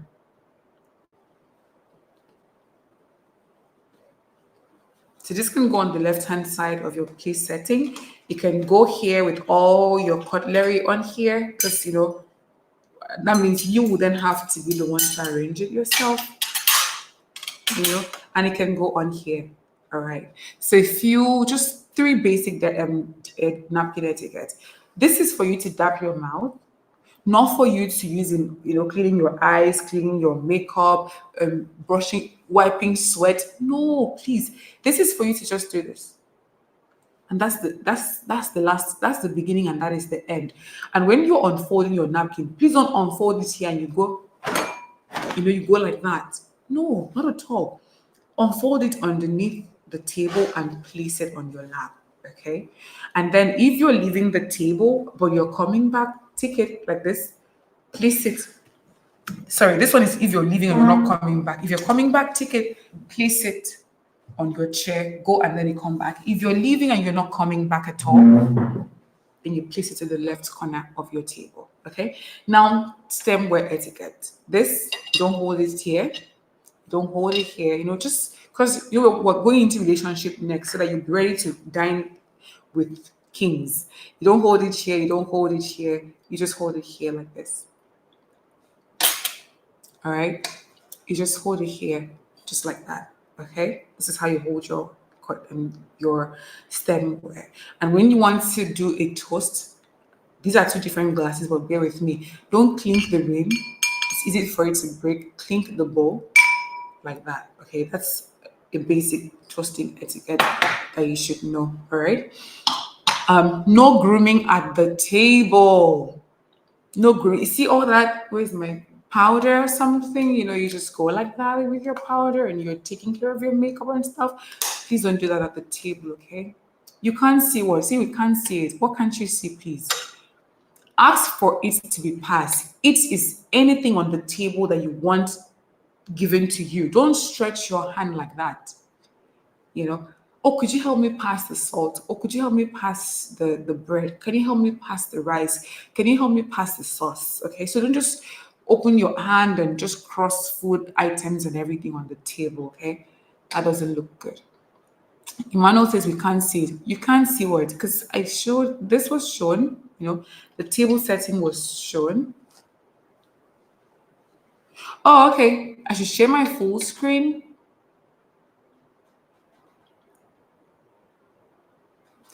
We've passed the, okay, so what part didn't you see? Let me know so that we can quickly address it, okay?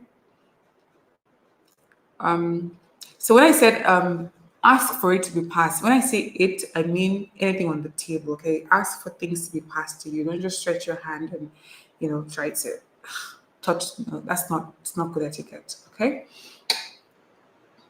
That's not good etiquette at all. So you wanted to see, I'm guessing you wanted to see the toasting etiquette. So this is it. I said you just hold it like this. So not like this, you go like this. You want to hold it like this. It's not calabash, okay? It's not calabash at all. So you just hold it like this. This is just what it is. Just hold it like that. It looks elegant, doesn't it? Have a drink or something. Looks elegant. And if you want to, clink your glass, please don't do this. It may break. Do this. Clink on the bowl, like that. Okay. Alrighty. We are getting there. We're getting there. We're getting there.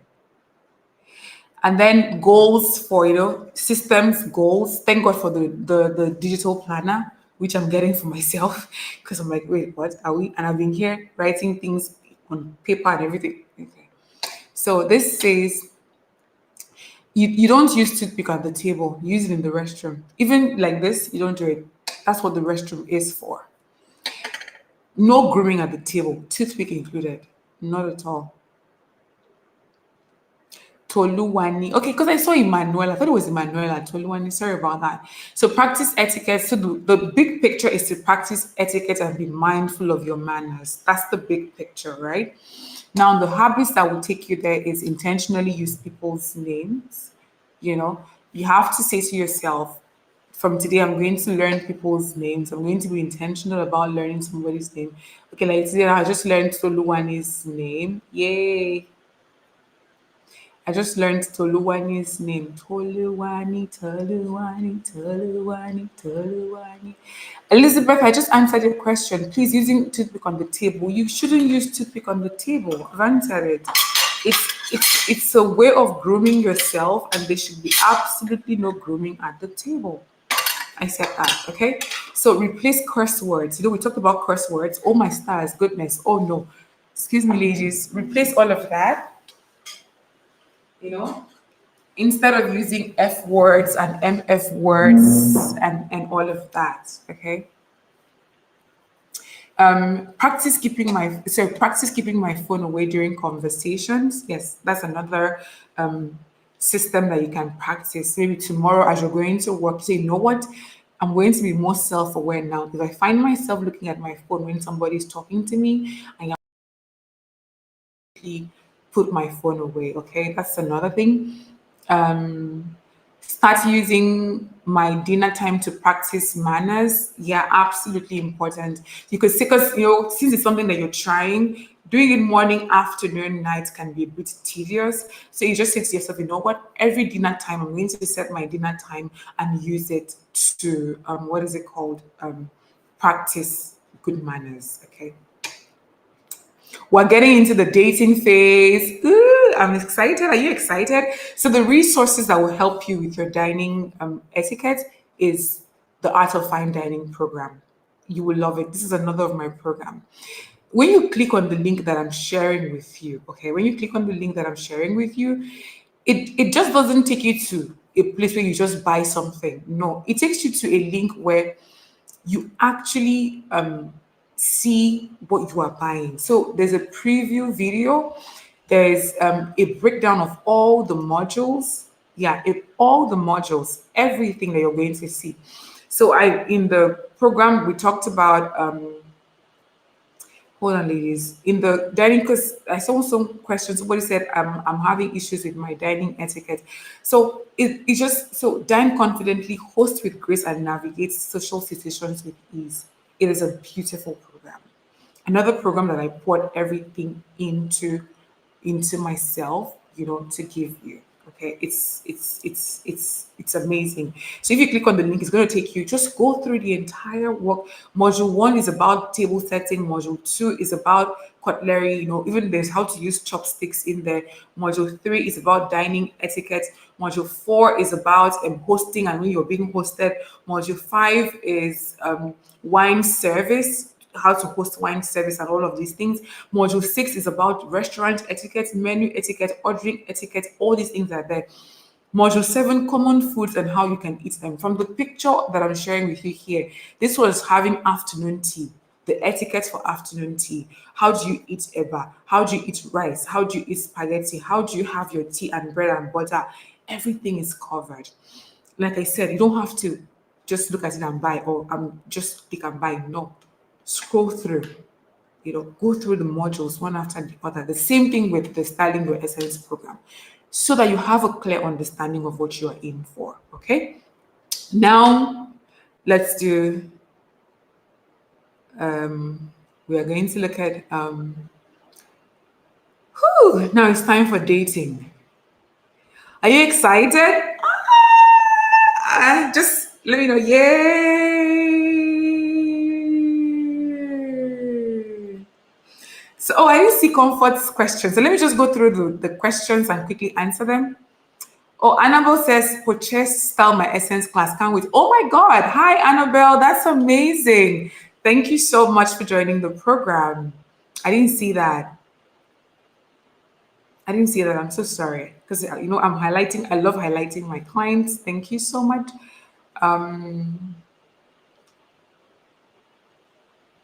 Okay. Elizabeth said, please using, sorry, ladies, using, what did she say? Using toothpick at the table. No, no, no, no, no. Don't do that. Don't do that. Okay.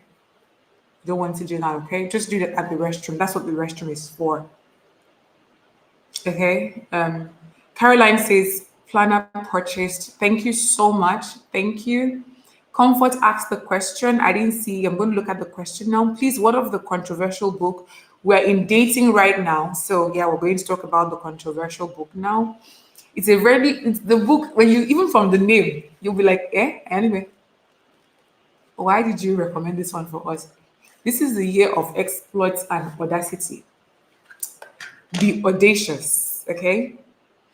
Mary Jane says the dining course is another fantastic. Thank you so much, Mary. This is like I would read like this is my number one client. Thank you so much. Thank you. Hi, please. So, do you eat your cutlery when you? Hi, please. How do you eat? Please your cutlery when you finish eating, or if you excuse yourself for a minute. Oh, okay. I didn't see this, so let's quickly do that. Okay. So I didn't see that question. I'm so sorry about that. That's from Bali Roberts. So let's look at it. How do you place your cutlery when you finished eating? So let me quickly turn on my camera, but I'm going to switch it to my laptop, to my, yeah, my laptop. There you go. Can you say it? Let me know if you can say it. So I'm just gonna share the very basic, ones with you. So when you're done eating, this is just it. When you're done eating, sorry about that. This is it. Or you can put it this way: when you're done eating. Okay. So that's how you place your cutlery when you're done eating. All right. Now, if you're taking a pause, you're dining, you're taking a pause. This is just it. You can choose to put your fork this way. I like to put my fork down because most times when I'm dining out, I eat intercontinental style, so I can just easily pick it up. So this is just it. This is when you're taking a pause. Maybe you're like eating and you want to have a conversation with your friend or something, right? So you just leave it like this. Okay. So those are the two basic ones you just need to know. All of that with the excellent service, ready for next order. You do not like the food, may not be very necessary. But this, when you're done eating and when you know you're taking a pause, this is just what you need to know. Okay, so this is it. Okay, alrighty.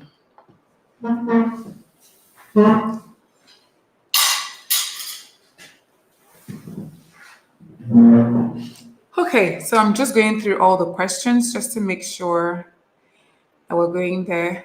Please, what do you do if you sneeze or choke at the table? You call attention to yourself immediately. So if you're sneezing, you use your to attend to you, especially if you think it's something serious. Oh my, I need help, please. Blessing says, finally, see, everybody's coming back because it's time for dating. I agree about this. Etiquette course is also extremely detailed and well done. Didi, thank you so much. That's what Didi says. Mary Jane says, yeah. Comfort asks if you can use spoon to eat rice at the dining table. If you can use spoon to eat rice at the dining table, see, one thing I'll tell you is one thing that happens is we do certain things in our home, and then when we go out, we do something different. Please eat your rice with your fork. Thank you very much. Okay, practice, let it become a part of you. Okay, if you want to use spoon, let it be that there's no fork around you. Just hide the fork, okay? Because traditionally, you're supposed to use fork to eat. So spoon is for things that are liquid. You know that, right? That's the rule for etiquette. Spoon are for things that are liquid. Sauces and stuff like that. And rice is not liquid, is it? But if you want to, you just hide the fork and then use the spoon. Let's see, exploits and audacity. Yes, yes, yes. So okay, so ladies, let's get into dating. Ooh, I'm happy. I know it's Kai. We're like an hour over time. My goodness. Do we take a break or do we just continue? Because I can continue. I mean, I have my water here. Do we take a break or do we just continue?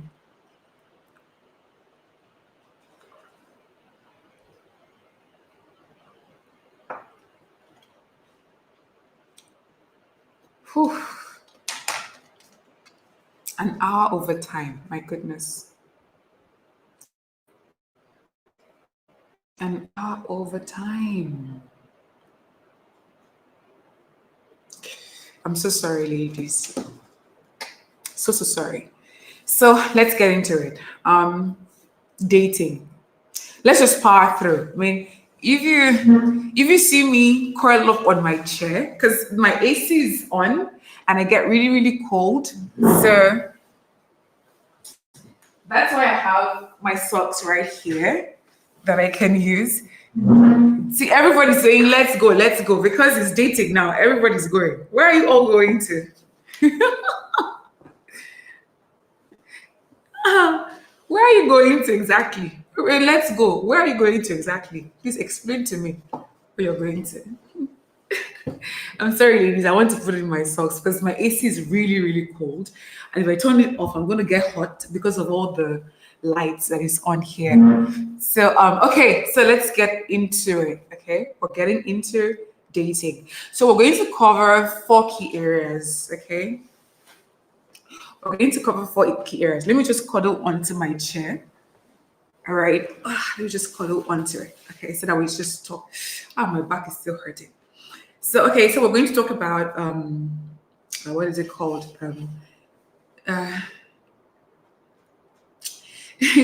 Tolerances. If we take a break, I can sleep off. Okay. So your standards, we're going to talk about standards, deal breakers, what you desire in a man, and how to figure out your compromises. Okay. So let's get into it. The first things first, standards. So there's a misconception about standards, okay? A lot of women think that standard is something you force on somebody, you know. Standard is not something you force on anybody. You cannot force your standards on anybody. Your standard is about you, you know. It's just exactly what it is. It is about you. Okay, that is what your standard is about. So when you force it on somebody, it loses its power. You know, you're trying to control people and get them to act a certain way, which should not be the case at all. Okay, give me a second because I don't know why my laptop camera is still showing. Okay, which is not good at all. Okay, so your stand, so this is a misconception. So for example, I could set a standard and say I want to date, let me say, a medical doctor. That's a standard I've set, right? So if somebody who is a nurse comes to me, it's left for me to say yes, I want to be with you, thereby compromising on my standard, or maybe because I'm getting something else from him, I don't mind, right? So I say, okay, you know what, you're a nurse, not a doctor, but I can do with it, right? So it's left for me to say yes or no. It is not for me to force that man to go magically become a medical doctor, because that's the standard I've set for myself. No. Do you understand? So in as you're dating, please don't try forcing your standards on anybody. It is about you.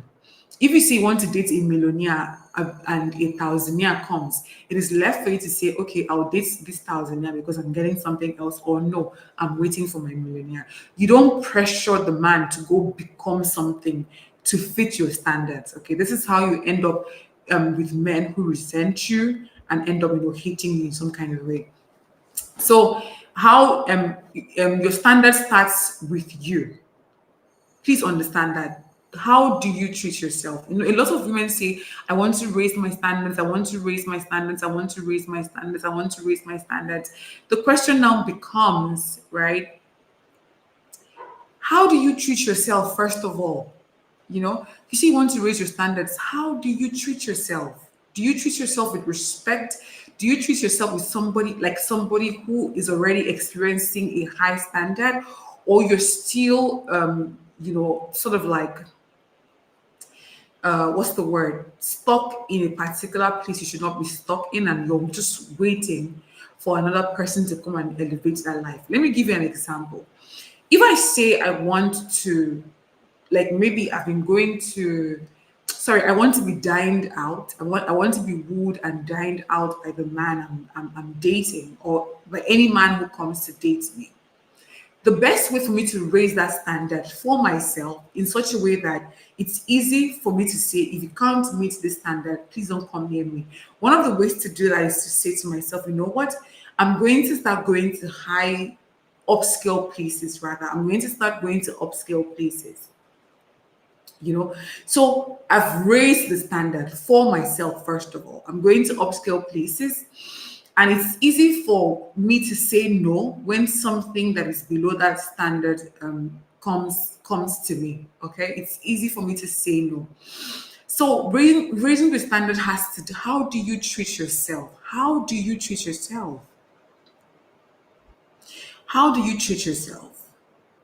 Okay, because yes, you could meet a man today who is able to elevate your life. But it's wonderful when you are like, you start elevating your life first, instead of just sitting and folding your arms and waiting for that man to come. Okay, there has to be some ways, some little ways that you're raising your standards. You cannot make roadside restaurants your go-to social hangout, um, beer parlors your go-to social hangouts, and the standard you're setting is for someone to take you to an upscale restaurant. you know I know you could say, oh, I don't have enough money to do upscale restaurants every week or every day. Amazing. How about you do upscale restaurants once every 2 weeks? So that you even put yourself in a better place to meet people who are able to continue with the standards you're setting for yourself. Okay. So let's look at practical ways to set your standards. Figure out what you will or will not tolerate. What can you tolerate from people? Start from there. That's where it starts from. Because your standards is what's the quality that is acceptable to you. That's just what standard is. The quality that is quality of conversation, quality of relationships, quality of situation, quality of lifestyle that is acceptable to you. So that means you have to figure out what is acceptable and what is not acceptable. So that when somebody gives you what is not acceptable, you can then move to number two and say no.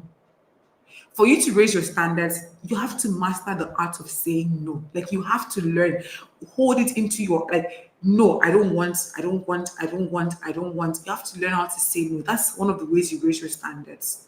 Because something that is below the standard that you're setting for yourself will come. So you have to master the art of saying no.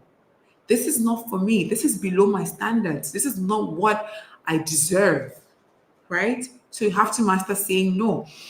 Then swiftly enforce your boundaries and speak up for yourself. That's another way you set your standards. Okay. So if you set a standard and say, I don't want men calling me, maybe you could call it, maybe you could say, I don't want a man who is getting to know me to call me by 12 a.m., right? That's the standard you've set. Now, somebody does that. Speaking up for yourself and telling them about it is letting them know that that's a boundary, that's a standard that you've set. Please don't call me after 12 a.m., which is late. So for me, my own is 10 p.m. After 10 p.m., I don't pick up. I'm not interested. Whatever it is, we'll talk about it tomorrow. So you speak up for yourself swiftly and you enforce your boundaries without guilt. Okay, so important. You are English. You are numero uno. That's your number one. Setting your standard means your setting standards means putting yourself first. So if you're used to putting other people first, if you're used to figuring out what the man wants, what is going to benefit the man, if now it's time for you to set yourself first.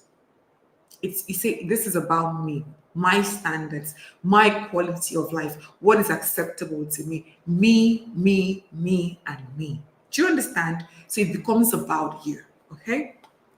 Build emotional strength. It is so important. There's a video that I did about this, how to build emotional strength. It's on my YouTube channel. If you're not following me on my YouTube channel, please do. It's Elegant Lifestyle with Diane. Just go there.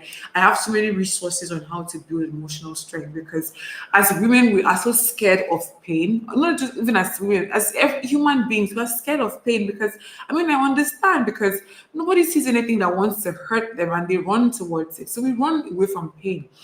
But pain is just a natural part of life. There's nothing you can do about it, really.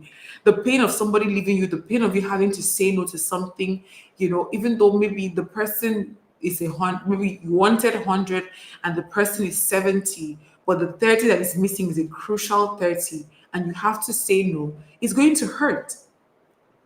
So you have to build emotional strength to actually be able to say no, okay? And then don't settle. This is so you need to avoid. You see that a bird in hand mindset. It is a terrible mindset, especially when it becomes the your default. You're operating from the a bird in hand is let me manage this man I've seen. There's nothing out there. See that mindset is horrible. What has happened there is you've not raised your standards in any way. In fact, you've reduced your standards to the lowest of the low. Let me just manage this situation. What else can I do? At least I've seen a man. The other women are out there not seeing. What? Not at all. Not this year. We're not doing that this year. Not this year, okay? Not this year. So yes, there will be situations where you have to compromise, and we'll talk about it, what compromising actually is, because there's a difference between settling and compromising. So we're going to talk about it, okay? So please don't settle. Avoid the a bird in hand mindset. Run from it, okay? Now let's talk about how to figure out your deal breakers. Okay. So one of the resources, I don't know if there's anybody in here during the live session that has used the Assess Your Dating Life journal. It's a guided journal that I created. I created that journal in the midst of pain. Like I was in pain. I've shared a story during the workshop. It's there on my I'll send the link. You can go take a look at it. It's a workshop where I shared what happened that led to me creating this journal. Okay. I was in love with somebody, dating, engaged, and everything, only to find out he's married. It was like so I created the journal from a place of pain. Like I was hurting. And that is why I'm so about women getting the best they can get in a relationship. I am so particular about that. You get the best you can get from that relationship. If that relationship is not serving you, you walk away. Because there's no pain. You're built so strongly that there's nothing you cannot survive. So don't allow anybody tell you that without me you can be nothing. Okay? Because look at me, I'm surviving. I'm not just surviving, I'm thriving. So please. And I shared in the workshop that this guy, this man, I was a kept woman essentially. My rent, everything was paid for. Everything. I wasn't working. I didn't have to do anything. My laptop now, my phone, everything. He was just taking care of everything. It did. So imagine having to walk away from that. You have to find strength inside of you. So Grace has used the journal. Awesome. Says I have. It really helped me break up with my dad. Awesome, wonderful. I am so particular about women getting the best they want in relationships. I am so, so, so particular about it. So particular about it. If a relationship is not serving you, you move without guilt, without fear, without shame. You walk away. So Toluwani says, "Oh my goodness, I'm so sorry. Thank you. It happened. We survived. We thrived, and I'm glad it happened because if it didn't happen, this brand that you're seeing today would not have been born. I would have just been floating on with life, right? So, how to figure out your deal breakers, the reason it had to end. So the first thing is start with past relationships. Your deal breakers start with as long as you've been actively dating, except you've never dated before. But as long as you've been actively dating, there's no better place to start in figuring out your deal breakers than in a previous relationship. And here is why. The reason for this is because now the fog, that love fog that was over your eyes, it has fallen off.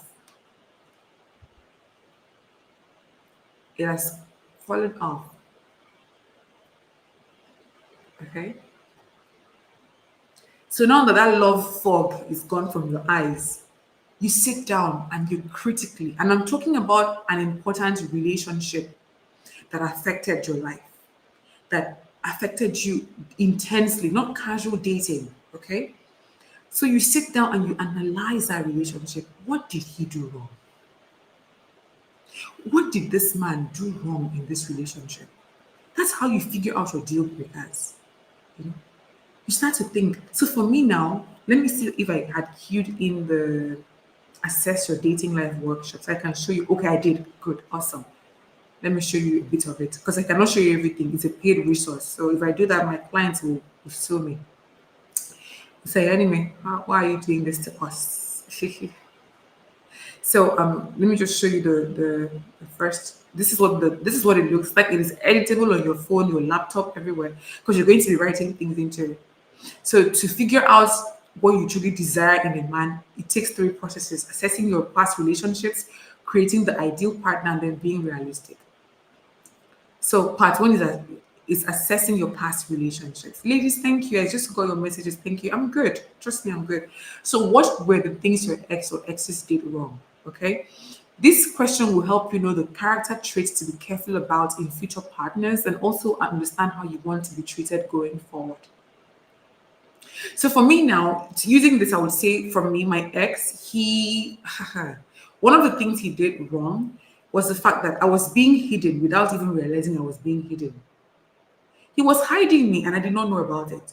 because I wasn't going around his friends, around his family members. And it was after everything that happened that made me realize, oh my God, this is why I was being hidden, right? So, what did he do wrong? Write it, sit down. This is a process that can take months. That is why I encourage you.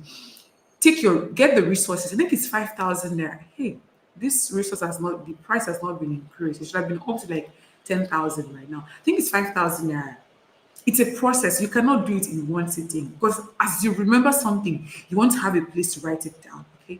What did he do? What did your ex do wrong? Write it everything down because trust me, that is going to be your deal breaker. That is going to be your deal breaker. The next question that you're going to have to answer is, what did you do wrong? Because it is easy to think that the relationship that you were not at fault, he did all the wrong, but that's not true. You did something wrong. You did. Trust me, you did something wrong. So for me, one of the things that I did wrong in my relationship was allowing myself to be treated in a way that I knew I didn't want to be treated this way, but I was so emotionally weak that I just let it happen. I just let it happen. Because people treat you the way you allow them to treat you. You know that, right? People treat you the way you allow them to treat you. They will treat you the way you allow them to treat you. So if a man is doing something bad and it becomes like at some level you've started allowing it happen. I'm telling you, at some level you are now at fault because that should not be happening, but you've allowed it happen, maybe due to emotional weakness or something. Okay, what did you tolerate in retro? What did you tolerate that in retrospect you will never tolerate again? The fog has lifted. What did you say? Let me manage that. If you think back now, you'll be like, never in my life will I say I will manage a man ever again. See all these things? Those are your deal breakers. Those are your deal breakers. And then listen to your body. Your body is always communicating to you. A man can do something right now and it is communicating to you. It is telling you something. It is telling you something. You know, it is telling you something. Like your body, you're tensed. You find yourself, what's the word? Anxious around him, walking eggshells around him. There's a deal breaker in there. You're just not listening to your body. You're just not listening to your body. So listen to your body.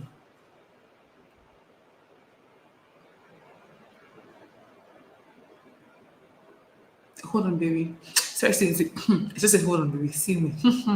Father, bring the man. Give me a second, ladies.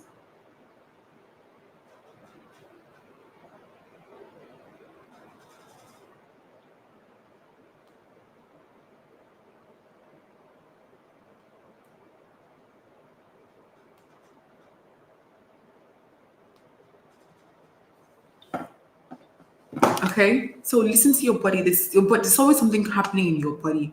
Okay, if you find yourself walking on eggshells, if you find yourself scared to share your opinion, if you find yourself worried that his something you say is going to trigger him, if you find there's a there's a deal breaker in there. There's a deal breaker in there that your body is trying to tell you, but you're just not listening. You're not listening. You're not listening. Okay, please listen to your body. All right. So the next one we're going to talk about is how to figure out what you desire in a man. Desires, wants, and needs. Okay. The first is belief systems. Okay. So within these four categories, you can actually figure out what you want in a man. Inside this four, you can have a clear picture of what you want in a man. The first is the belief system. What kind of belief system do you want this man to have?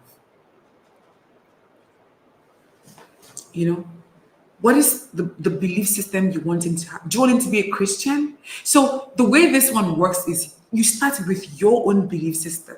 Okay, you start with your own belief system, right?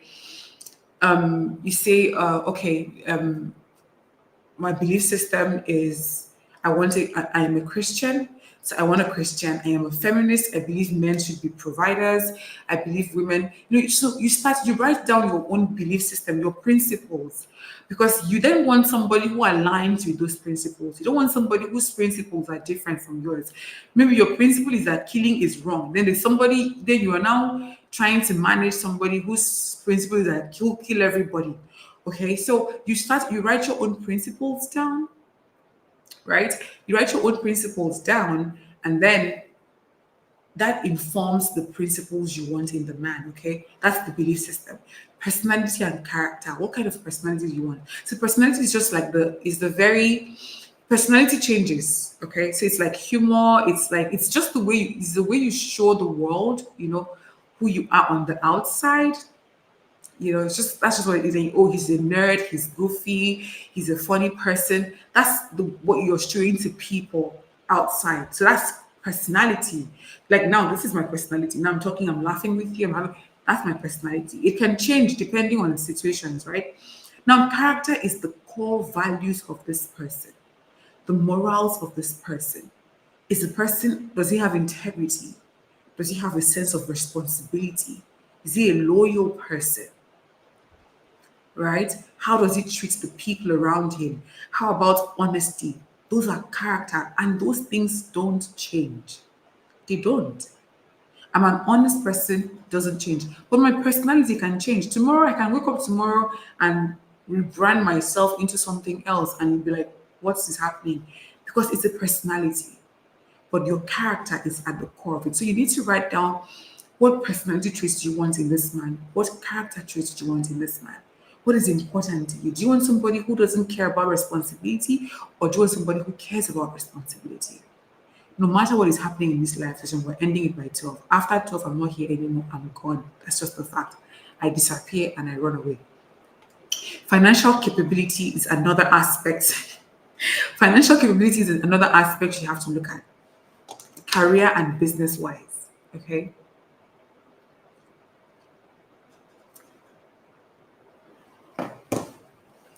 What earning capacity do you want this man to have? Low, high, medium? What earning capacity do you want him to have? Okay. Sometimes you can even get specific. If you practice the law of attraction and manifestation, get specific with it. Get really specific with it. I want my partner to have this kind of job. I want my partner to make this type of money. I want him to be a career driven man. I want him to be a businessman.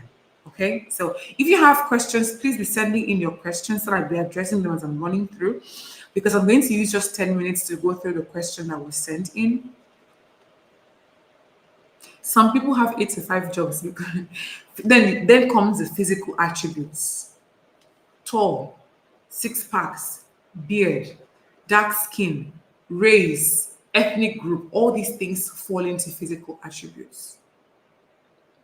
With just these four things, you're able to figure out what you want in your partner.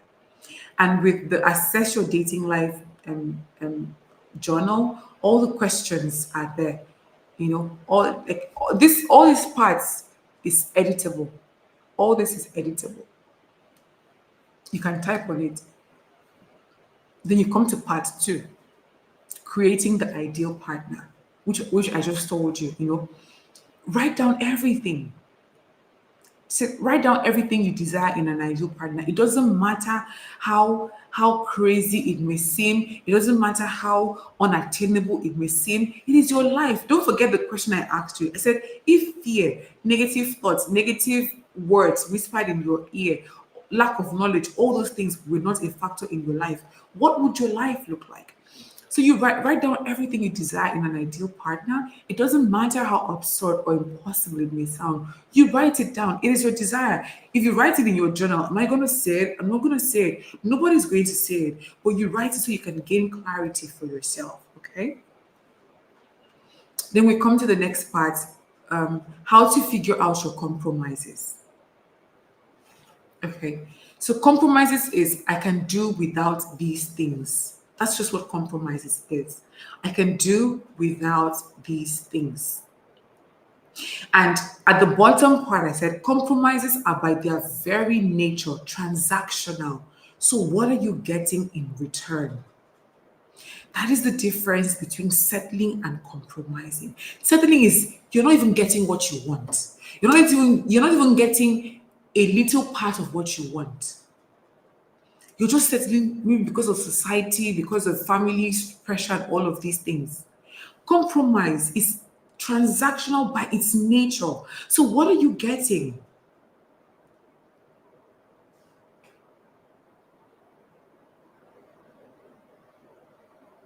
Okay. Selling, we're coming to the question because this is your question. We're coming to address it. So, if I say that I can compromise on height, because the ladies in my community know I don't joke about tall guys, but funny enough, I always attracted tall men 6'2", 3", 4", 5", 6 feet 5. I've dated somebody who is 6'6".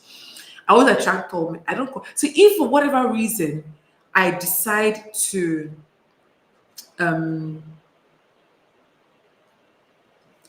if for whatever reason I decide to compromise on that height, why am I compromising on that height? Am I just compromising because I want to have a man in my life? Or am I getting something so wonderful that the height becomes inconsequential? I don't even care if he's tall anymore because he's the most wonderful man. So as you start to compromise, just make sure, okay, that you have certain things, you know, that you're getting even as you're compromising. So this is how you know about your compromises. You see the previous list where I said write down everything you want in a partner. You write even if it's 20 qualities, 50 qualities, write it down and then go through them critically. Just go through them. What can I compromise on? Okay, I can compromise on this. I cannot compromise on this. I cannot compromise on that. So for me, intelligence and sense of humor, I cannot compromise on that. It's not happening. Never. Religion, I want somebody who's a Christian. Can I compromise? Nope, not happening. Cannot compromise. So I'm using the green tick here because these are crucial character traits for me, right? Very crucial character traits for me. High financial capability. I'm sorry, I'm having cotton mouth. I've been talking for so long.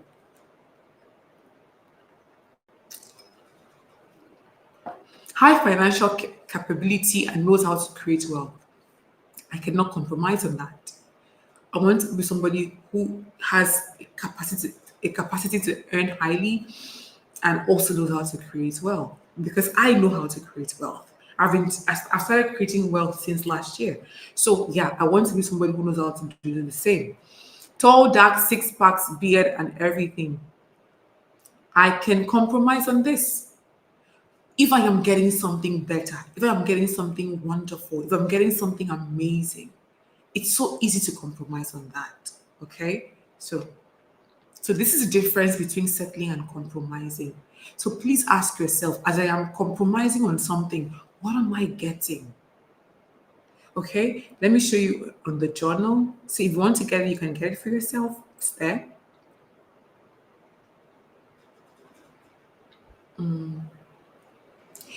Okay, so see this is the second part, your belief system, character traits, financial capability, attributes. Then we come to you being realistic. Okay. So being realistic means you want all these things in this man, but the truth is it's not possible to get all these things you want in one person, right? Because you're human, no perfect. What you it's the exercise I just talked about, compromise. Okay. You start compromising. Okay, what can I compromise on? What can I compromise on? What can I compromise on? And then when you finish with all your compromises, you come back and you say to yourself, okay, out of all these things I can compromise on, what like sorry, out of these things that I cannot compromise on, you now understand that those things are the crucial things you desire in a man. Okay. Those and don't forget that there are needs and there are wants. What you need in a man is different from what you want in a man. You could want a man who comes from your village, your local government proper. That is a want. A need is a man who has a sense of responsibility and who is a provider. That is a need. A want can be you want somebody who has beards. Beards really, really gets you freaky and everything. That's a want. A need is somebody who you know you can depend on. That is a need. Who knows how to love you and listen to you and treat you as the queen you deserve to be treated. That is a need. All right? Okay. So let's go. We're pushing through. So systems for achieving dating goals. Okay, because I'm going to go to the question from here. From here, I'm going to jump into the Q and A. We're going to look at all the questions that were sent in, and then we're going to close with spirituality. Okay. The big picture is to gain clarity and put yourself out there. Okay, that's the big picture. That's the big goal, right? That you hope to achieve. Yeah. What are the systems that you can put in place to do that? Get the Assess Your Dating Life journal. You can start there. Open an online dating profile and swipe through at least 10 profiles daily. That's and especially for the introverts, this is something that you need to do. It's so crucial that you do this for yourself, okay? Weekly outings, yeah. Going out, not just going to any place, willy-nilly, but being strategic about where you're going to, okay? Date multiple men. Yes, date multiple men. It's yes, I'm going to talk about this in my YouTube video. I think it's coming up on Tuesday or Wednesday. I think date multiple men. I am encouraging you now to date multiple men, and I mean it. Okay. So I'm not saying seriously date them, but just get to know different men at the same time. That's the way you get to practice your relationship skill, your dating skills, your conversation skills, and all of these wonderful things. Okay.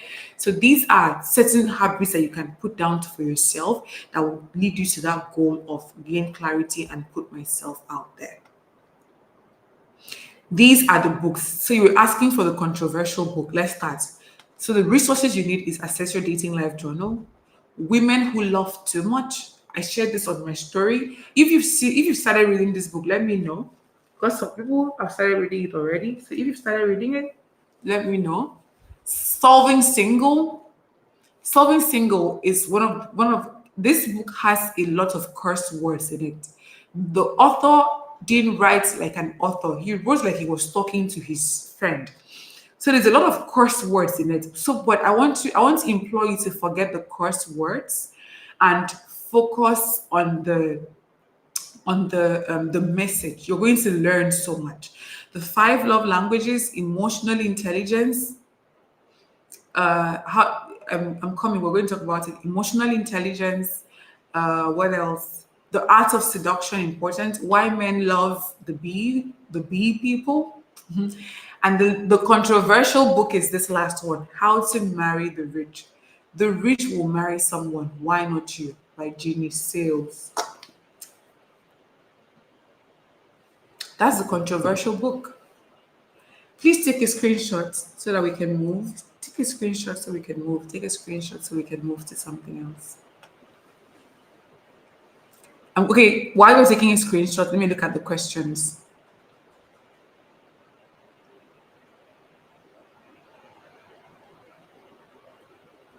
Sylvia says you are so right. The tense feeling you get in your body, yes, that's a deal breaker.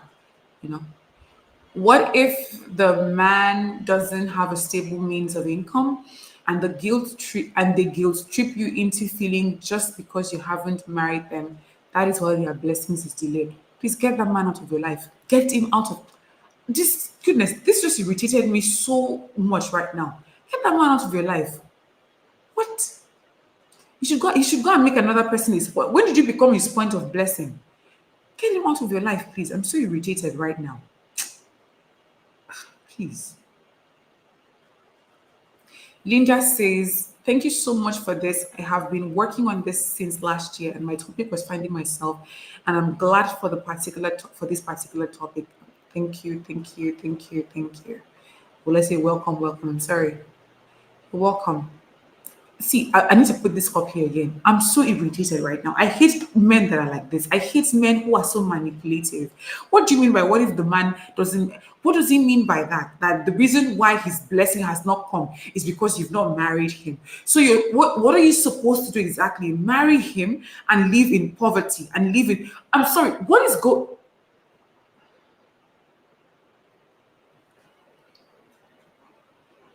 Second question: what are the basic things a man should have before taking a wife? It's not about what the basic things a man says. What do you want the man you want to marry to have? Rephrase it. Because when you think about it like that, it's as if you're trying to you want to build a man. Are you trying to build a man? Are you a vulcanizer or a contractor or a bricklayer? Are you trying to build a man? The question should be what are the things you want the man you want to marry to have before you can marry him? That's the question, not what should the basic things a man before taking a wife. You're coming from the aspect of the man. No, it should be coming from the aspect of you, you know.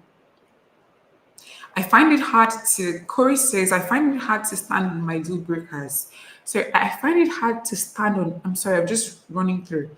I find it hard to stand on what my deal breakers are. I allow them to cajole me. How can I stand on my deal breakers? Say no and cut ties. Basin Boo says no grief for anybody in 2024 at all. So we're doing the questions. Earlier you mentioned something about cost per week. Can you highlight on that? It's in the program, the Styling Your Essence program. It's there. That's why so I cannot be sharing all my resources for free. My clients will be get upset. Third question: how can one stop getting afraid of dating high value men who are well to do because of the misconception of high value men being difficult and not so loyal?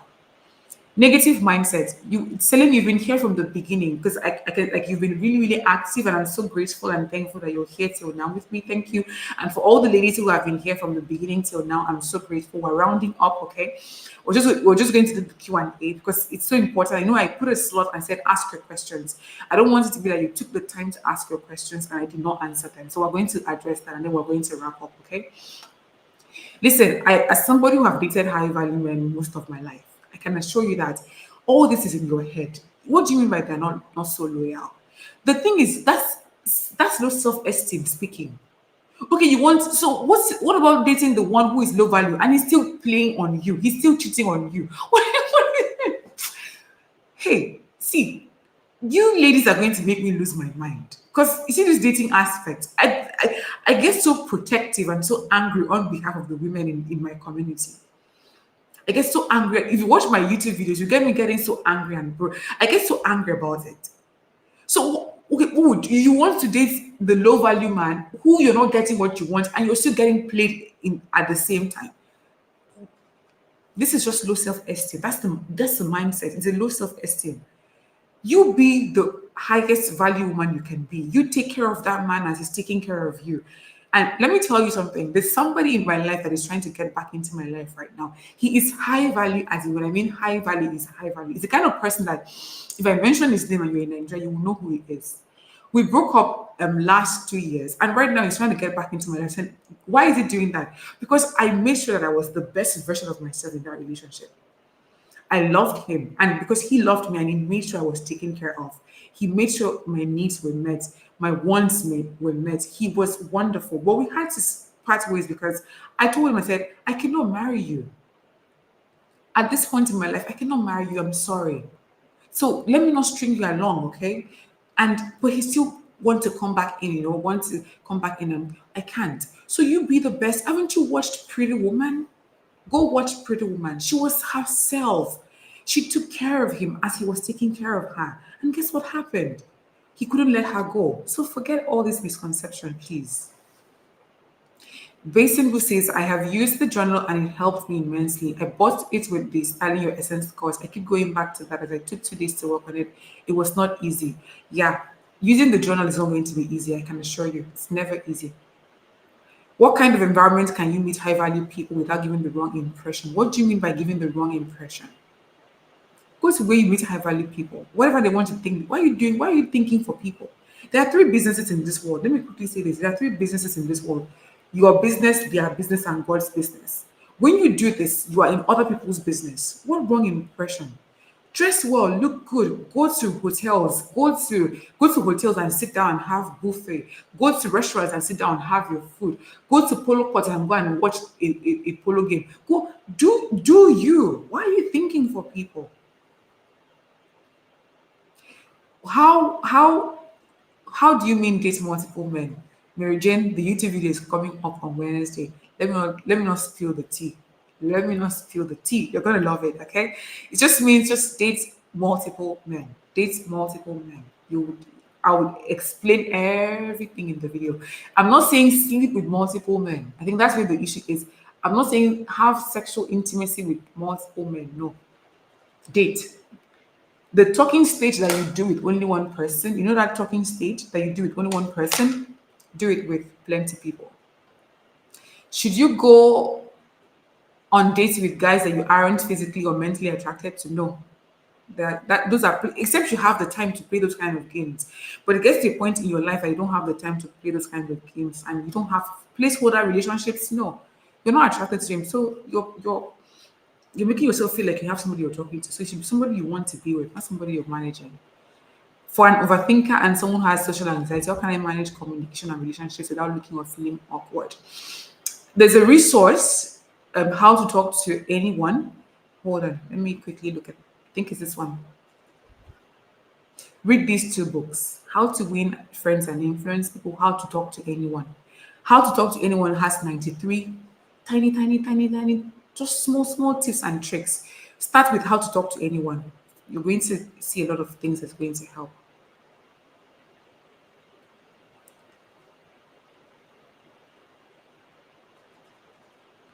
On dating multiple men, I think speaking to different persons at the same time might lead to confusion and not being committed to anyone. How do one handle this? When you are speaking, what do you mean by talking to different people is going to make you going to lead to confusion? This is the thing, this is the issue we have as women. We put all our eggs in one basket. So you talk to one person, you talk to one person and that person turns out to be not what you want. What happens? You have to start afresh. You understand that, right?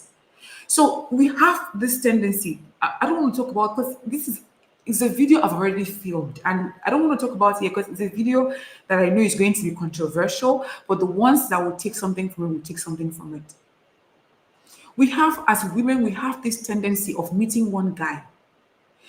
He gets our number. We like him, and we focus all our energy on him.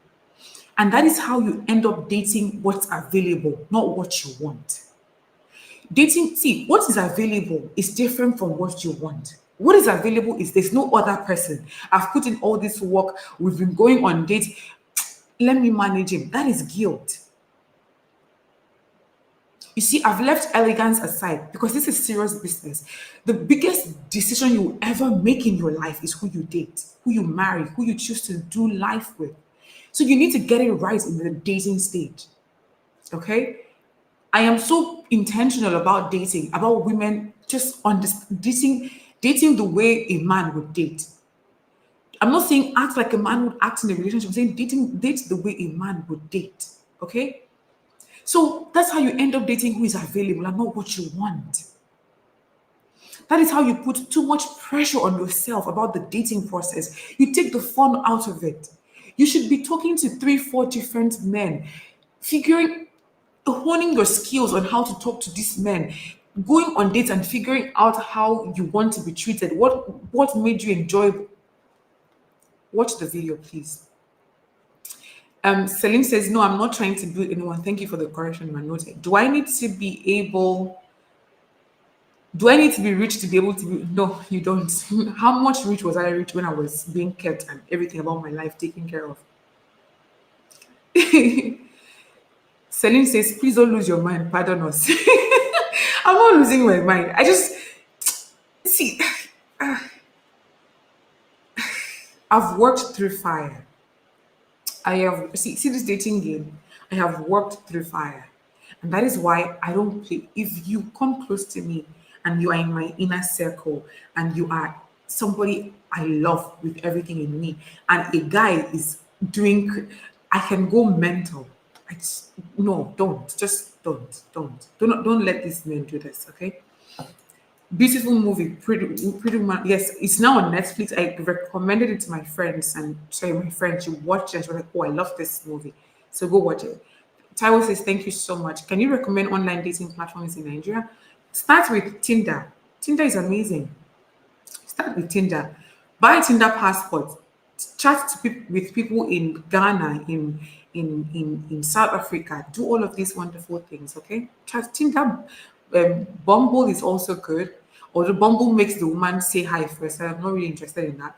But do see, just the thing is, build a beautiful dating profile. I have a video on YouTube channel that has all of that detail.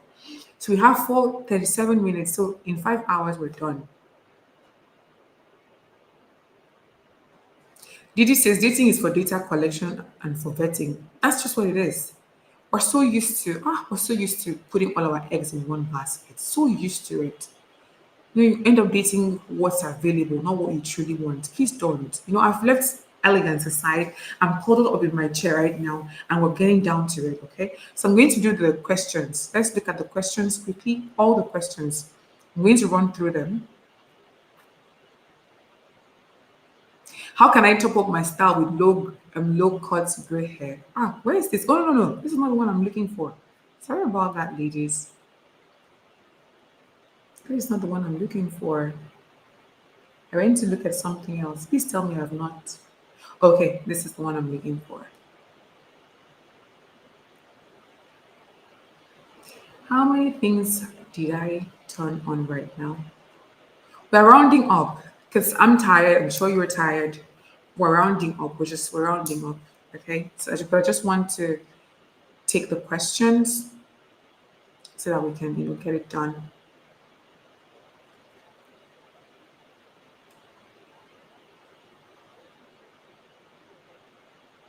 Okay, work-life balance. I work 6 to.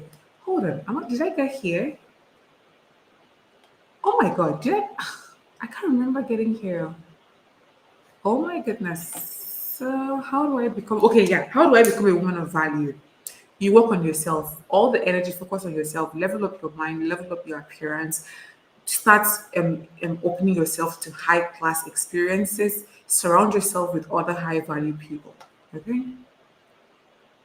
How to level up financially and find the right niche to start up. Please follow this woman, Financial Jennifer. Anything that has to do with money, business, investing, follow her. There's no better person. How do you stay fabulous and single so that you don't fall into the trap of chasing after men and attracting married men or toxic men? By focusing on yourself. See the interest you're going to reap by focusing yourself. It's beyond unbelievable. So focusing on yourself could mean that you focus on your standards, you focus on your wants. So all this, will he like me? Yes, you want a man to like you, but you also need to ask yourself, do I even like him? Do I even like him? That's a very powerful position to come from. Do I even like him? You know?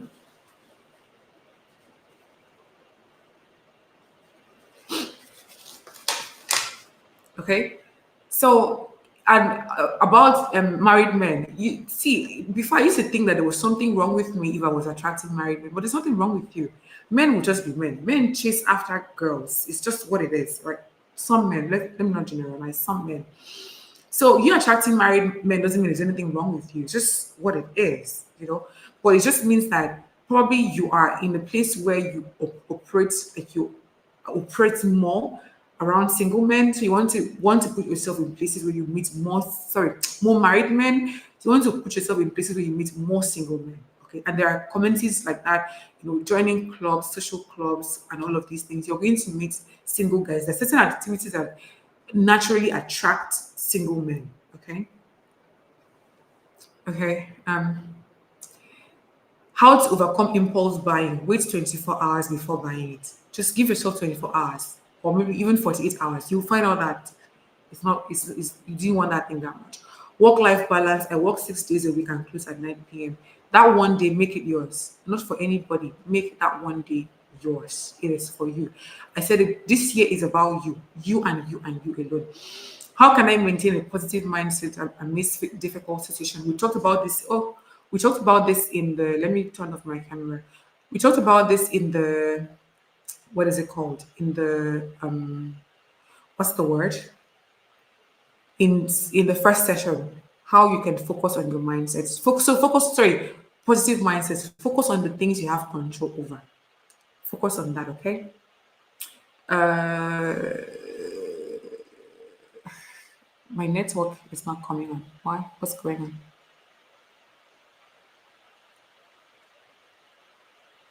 Okay, cultivating confidence in social situations. I talked about that, situational confidence, how to live gracefully, intentionally after a while of acting like I don't care. Be intentional, be ready to commit to your appearance. Be ready to commit to your appearance. I talked about that. How to balance spirituality and your social life without coming off as I too know. Don't talk about it if it doesn't come up. Yes, you're a spiritual being. Yes, you have a deep spiritual connection with God. Yes to all of those things, you know. But don't make it the only thing you talk about to the people around you, where you're shoving it down their throats. Okay, you don't want to do that, please. Just if it comes up organically, talk about it. If it doesn't, don't talk about it. How does one begin the new year with momentum without feeling dejected or disappointed about the previous year? What happened in the previous year happened. It has passed. Move forward. You registered for this workshop, didn't you? Which means you already know that there's something that you can do about this year and you need clarity to do it, right? So you're here. Amazing. Welcome. Take everything you're learning and apply it. What kind of conversations can we have during dates? What kind of intellectual conversations can we initiate as ladies during date outings? There's so much. Don't limit yourself that you only have to talk about one topic. Conversation should be fluid. That's how you and your partner, you can start talking about the ambience of the restaurant, and from there, most of your favorite spots, the favorite spots that you've been to in that particular country, and then from there, it moves to food that you like. From there, it moves to an experience you had when you went on a date. From there, it moves to different things. So be fluid with it. Just you're nervous. I get it. That you think you need to have talking points. You don't need to. Just and one thing I do is if you're nervous, vocalize it. You say, oh, if you're nervous, you say, oh, I feel so nervous. It takes away the power. How to style as a size 14 lady. Please join the dating styling your essence program. How to level up without feeling overwhelmed and overspending. I talked about it. Choices, choices, choices. It's all about your choices. What are you buying? Within your budget.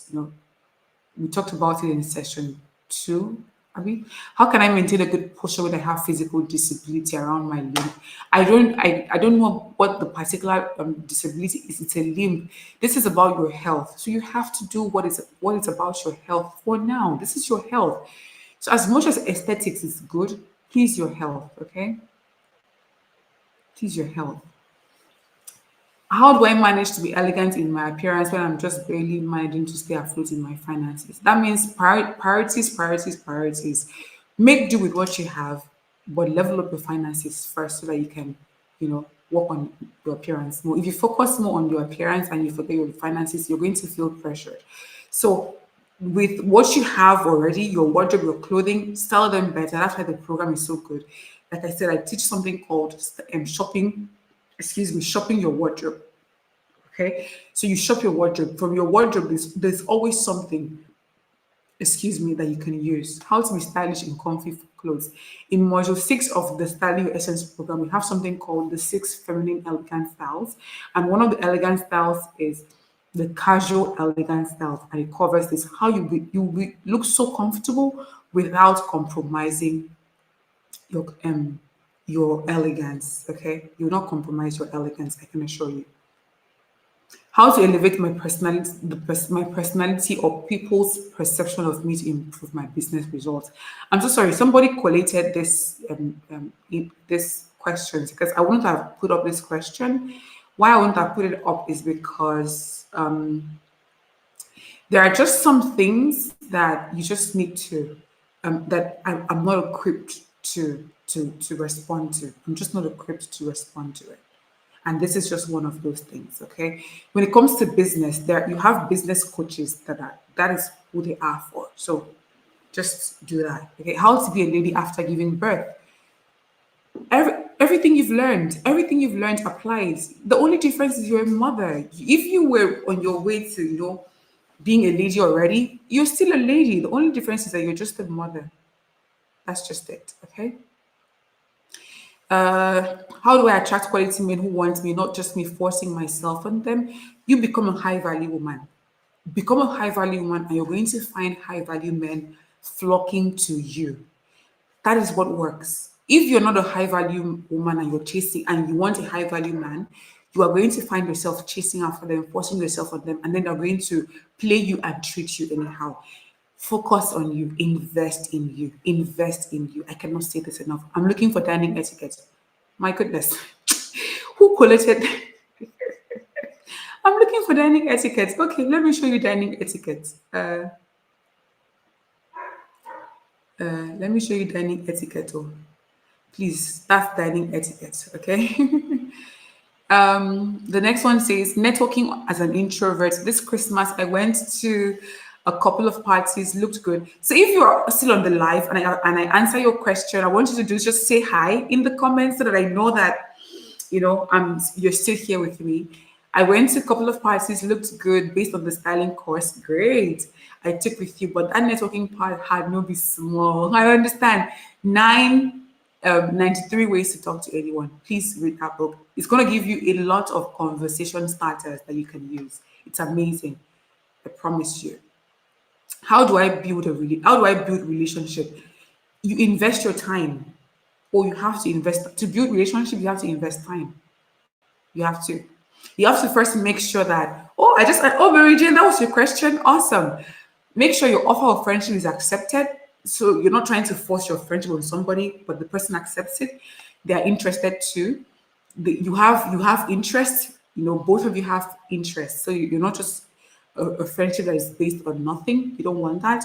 The work will actually fall on you because you're the one trying to build the relationship. So in the beginning, you may have to put in a bit of work, a bit of the calling, a bit of the scheduling and getting to know each other. But if you go there as your high value self and you are a value added person, trust me, the other person will start to open up to you. How do I authentically dress the way I want? Streetwear bohemian style, yet still wanting to be feminine and classy. This is a bit difficult because the bohemian is a very free spirited style. It's a very earthy style, very colorful, very print filled style. So you would have to divide your wardrobe into two. Sometimes you go bohemian, other times you go feminine and classy. How to dress your body type? Join the program, please. How do you unlearn guilt, tripping yourself or putting yourself first over other people's insecurities? Say to yourself, I did what was best for me. I did what was best for me. I did what was best for me. And you move on from it. When you start learning how to enforce your boundaries, you're going to have a lot of those guilt come up. Okay? You're going to have a lot of those guilt come up. So learn to sit with that guilty emotion. It's going to happen. It's fine. It's good. It comes with the territory. Don't let it stop you from setting your boundaries. Okay. What basic things can I add to my wardrobe to elevate my looks? Switch out your stretchy camisoles for silk camisoles. Um, switch out jean shorts, jean trousers for tailored pants. Switch out jean shorts for tailored shorts. Switch out t-shirts for knitted tops. Switch out what else can you switch out? Switch out rubber slippers and all those things for mules. The regular slides, switch out for mules. Go for structured bags. Just these are a few things that you just like elevate your style instantly. Selena, I answered your question. Awesome. How to get out of a rut, how to deal with stress, how to handle low energy, lazy days when you still have a lot to do.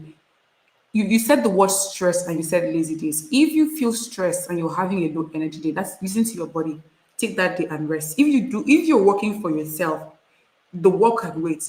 If you're working for another person, find maybe you can do your work for like maybe 10 minutes, or like you can maybe put in, so you're not 10 minutes, like 2 hours of work and take the remaining time and relax. Your body is always speaking to you. Listen to your body. Before, I used to think that my low energy days were low energy days, but it was serious stress. I was stressed out until I broke down last year. I mean, some of you send me messages. I burned out. So listen to your body. It's very important. What is the right way to go in terms of marriage? Go with God. Go with God. Oh, I'm being very honest. If you're a Christian, God has to be at the core with at every decision you're making. Taiwo, I answered your question. Awesome. How do I get excited about dressing up? The process can be tedious, but just imagine how beautiful you will look, the compliments you're going to receive, the beautiful pictures you're going to see, how it's going to boost your confidence. That's it. Focus on that. That's going to make the process enjoyable. Put on music and dance to that you're getting ready. Don't just make it just something that you're just doing because you have to look good. No, clothes that suit my body type and upgrading. Please join the program. How do I proceed career wise while waiting on other things and being focused on God, building healthy relationships? So learn how to compartmentalize the different areas of your life. So if one aspect of your life is not working, it doesn't mean you pause that and try to figure that out first. Sorry, you pause every other thing and try to figure that out first. No, focus on the things that are working, and then clarity will come on the things that are not working. Being focused on God is like anything else. Having a relationship with God is the same way you're building relationship with human beings. It follows the same principle essentially, which means spending time with the person. So if you have a best friend, you call them every time, right? So you spend time with God, you start to learn his nature, what pleases him, what doesn't please him. You start to open up yourself to want to hear from him. Same principle. How can I level up when my salary is only 50K? I've tried getting a better job, but it's not coming through. There are a lot of ways to make money online. Look into those. You want to have a remote job that makes you money. If it's possible to start a business, a small business, nothing too serious, do that. Okay. Even if it means getting a loan, but make sure you've done your homework so well that once that business starts, you're going to pour everything into it. Okay. How do I appear lady like if my work is a deeply religious place? Being a lady like doesn't mean have anything to do with the religion. Ladylike is the way you conduct and carry yourself. It has nothing to do with how religious your workplace is. It doesn't affect anything. How to develop a personal style as a woman in her 30s. Join the program, my love. Join the program. I want to become an eloquent woman that commands respect and attention and respect without speaking. Without speaking? No, you have to speak. For me, one thing I know is I command respect because I have presence. And the second thing that works for me is my voice, my diction. So most times when I walk into a room and I start speaking, people just turn and start looking at me because of my voice. So you have to speak. So train your voice, and you need to. One of the best ways to command respect is to come from an intelligent place. So you're not just talking for talking sake. You're talking because you have something intelligent and valuable to offer to people. How do I slim down? Goodness, there are a lot of weight loss communities. Please join them. Should I be bothered that when I dress up, I don't look as trendy as people usually do? I always look good, but because I don't have the really nice wigs and all that luxury, I feel less of myself. That's comparison. Stop comparing yourself to other people. Focus on you. Focus on you. Stop comparing yourself to people. So you said I'm sorry, let me just go back there. You said I look good, but not as trendy as other people. What has other people got to do with it? Focus on you. Look at yourself in the mirror. Did you, at that point in time, did you do the very best that you can to look? So did you do the all that you can to look your best? Yes. Then that's all. That's all the all you need. How to earn more and be content in your early 20s. I'll be 20 in May. My goodness. Please, if you're not done with school, focus on school. If you're done with school, slow down. 20s, early 20s. In fact, you're just turning 20. Don't worry. At the end, I'll share how old I am to you. So that all this rush energy you're feeling, you can just relax a bit. How to be feminine in relationships. In relationships, no. How to be more feminine. Just put it like that. Learn all you can to be more feminine, okay? There's a lot of communities that can help you. I have a lot of videos on that also to be more. And I've said this, the misconception is that you have to be, so, oh my God. No, that's not femininity. It's all about your energy, your tone of voice, your carriage, your mindset, the way you approach things. So not in a relationship, because if you're feminine only in the relationship, does it mean that when the relationship is over, it's over for you? No more femininity? No, now. Just so the goal should just be feminine. So you bring your femininity into the relationship. How can I command respect and attention despite being very short in height? You see, you're already highlighting your issue. You're already putting your height as a problem when it is not a problem. Accept who you are. You are not tall. It's as simple as that. doesn't mean you cannot have respect. My house mistress back in boarding school was 5 feet, and she was the most terrifying woman ever. Not terrifying in a bad way, but she commanded respect because she respected herself and carried herself with honor. And when she spoke, people listened because she was an intelligent woman. God rest her soul. It has something to do with that. How to how do how to exercise patience when it comes to comparing myself to other people. I've answered this already. Just focus on you, your process, your progress. You are doing good. Trust me, where you are right now in your life is where another person is wishing they were. I can assure you of that. Over the years, when I tend to focus on an aspect of my life, other aspects suffer for it. How do I balance everything I have to do to have a fruitful year? Please get the journal, the digital journal, okay? That is really going to help you. How to mix outfit colors. Join the program. It's module 2 is all about colors. Do you think I'm enough? I think you're enough, but do you think you're enough? What I think doesn't matter. What do you think? How to get closer to God? Like I said, relationship. Build 12 a.m.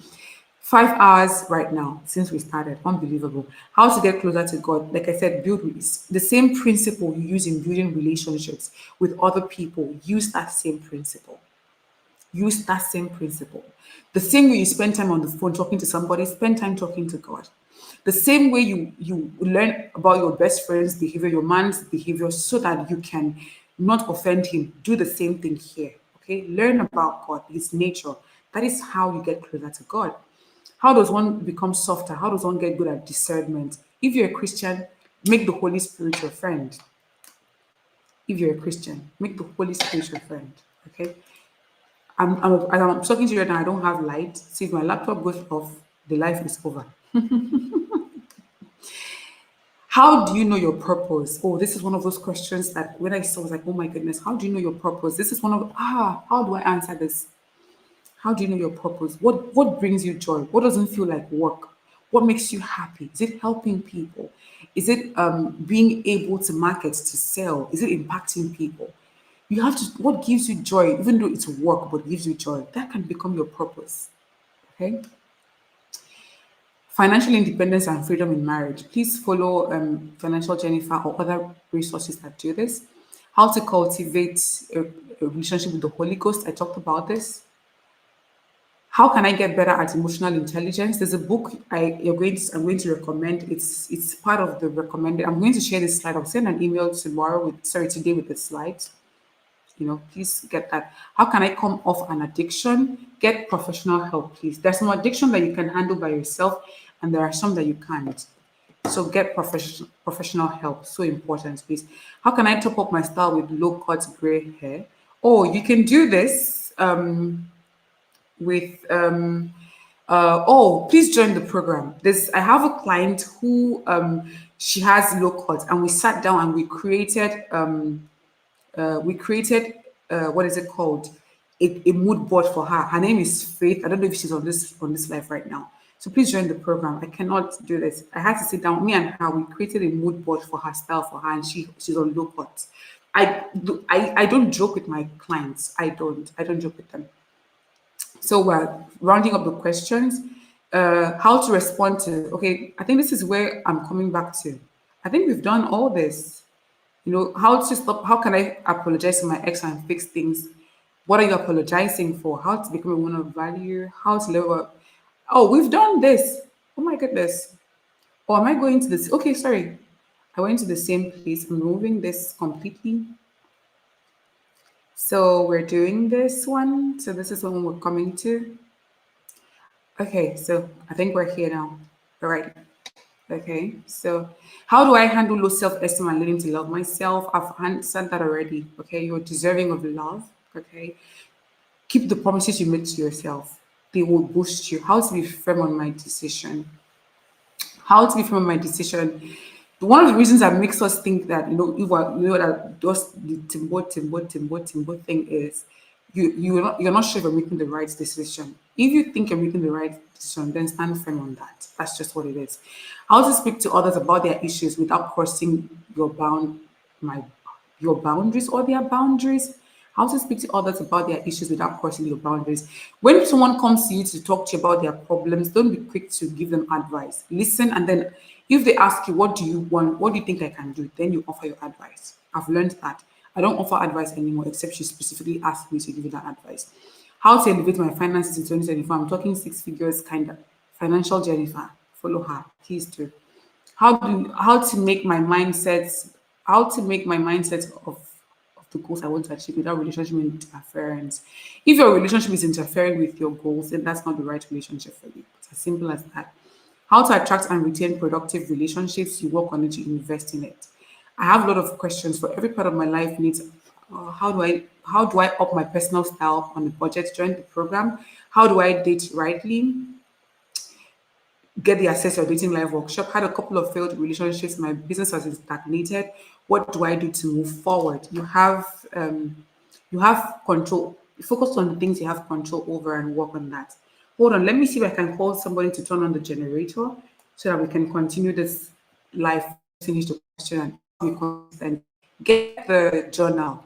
Get the digital planner. I'm getting that one for myself because I just know I need it. I need it as a content creator. I need to be more consistent and plan my routine better. How can I style myself, have a nice appearance, take care of myself? I'm a student, I don't have an income. My mom takes care of me, and I nearly get 20. So for now, I will focus on school for now. Please don't be so focus on school. Do the best you can with what you have. And if you can get a job that doesn't interfere with your school, okay? Hello, Prince, good morning. Please, ladies, give me a second. Let me mute this.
Sorry, ladies, sorry about that. I had to quickly get them to turn on the generator because I'd rather get it done because I'm not this other day, not at all.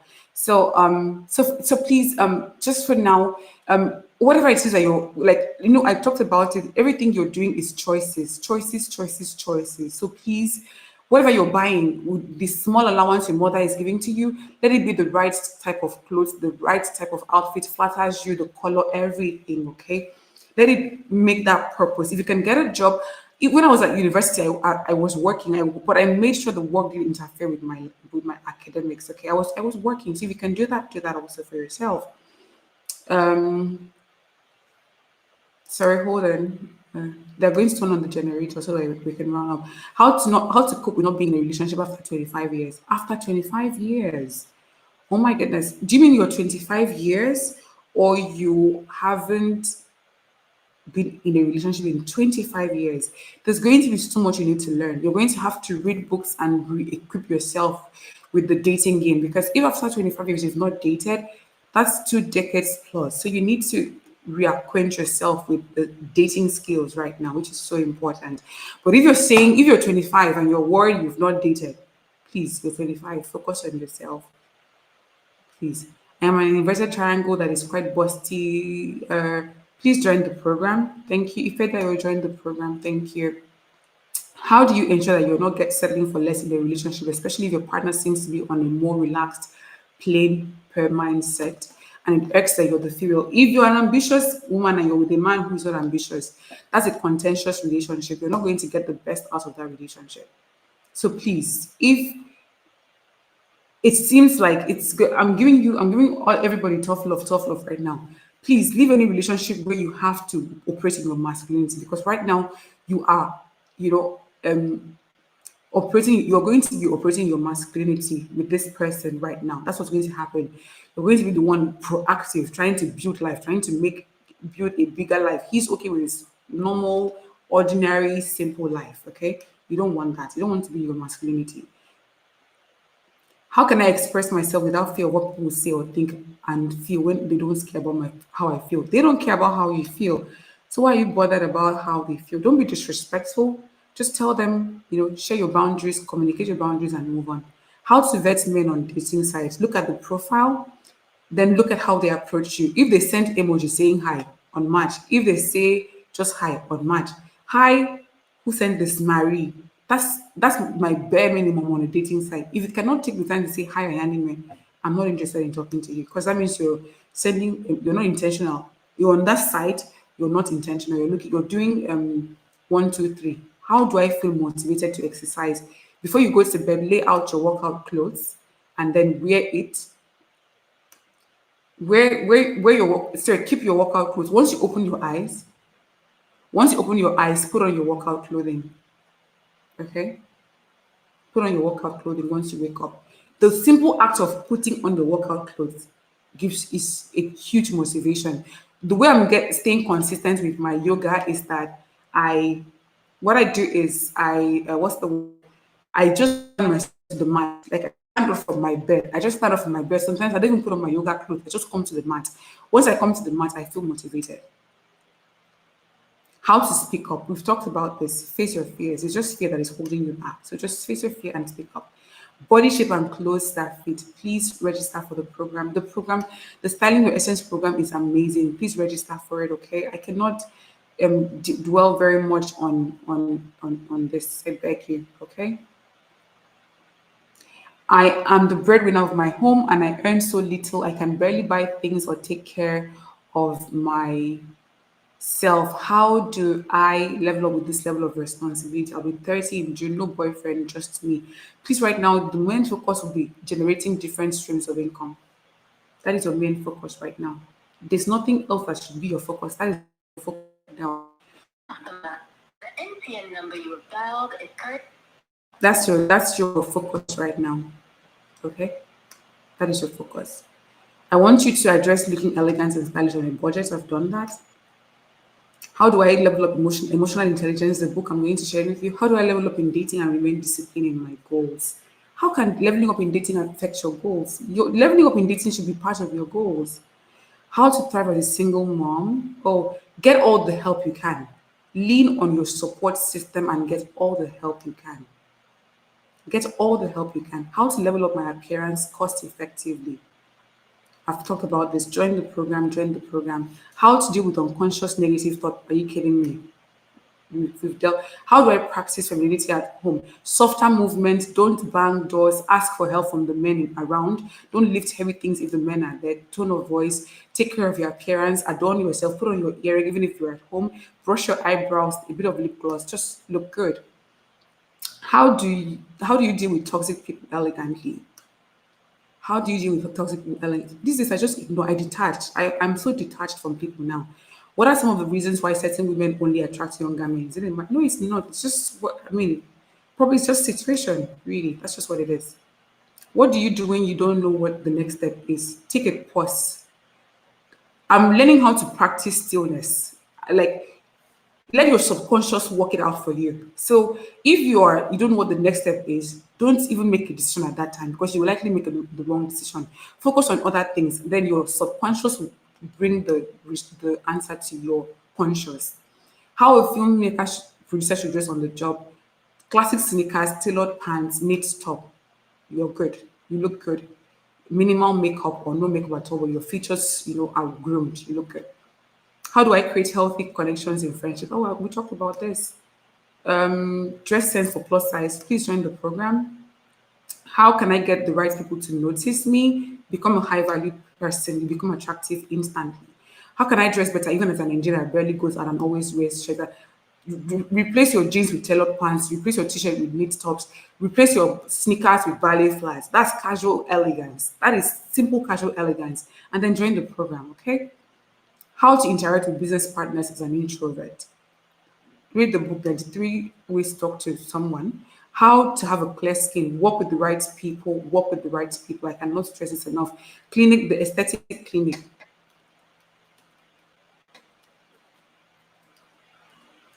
The aesthetic clinic.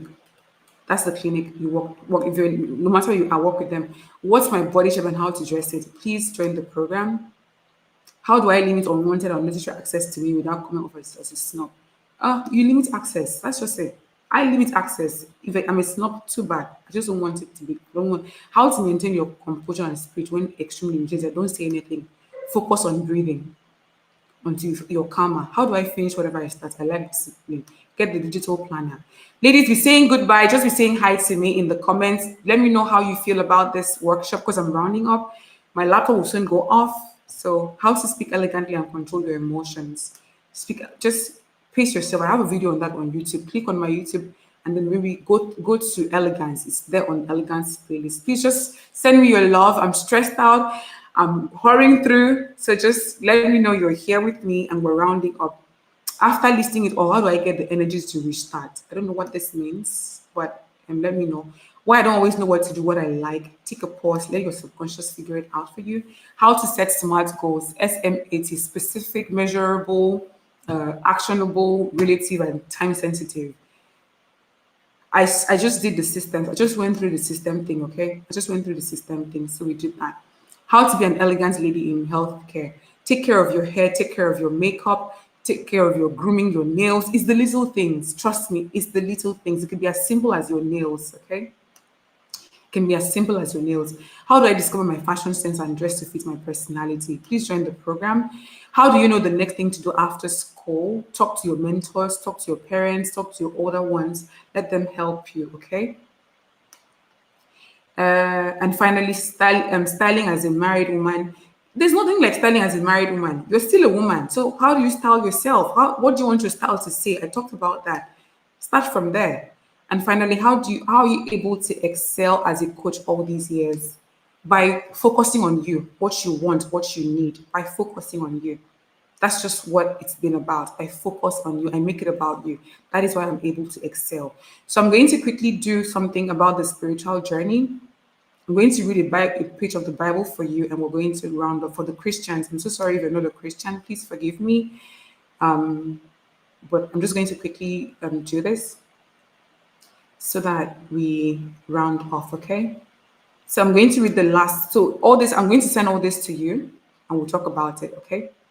So the verse says, so this is why this year, even if you don't ask for anything, please ask for wisdom from God. Ask for wisdom from God. Ask for wisdom from God.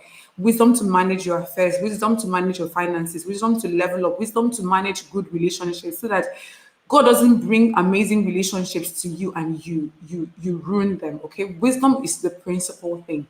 There's a verse that says Proverbs 8:22-31. It says, it's a long one, so you can read it for yourself later on. Take a screenshot, okay? It says, I, wisdom, was with the Lord when he began his work, long before he made anything else.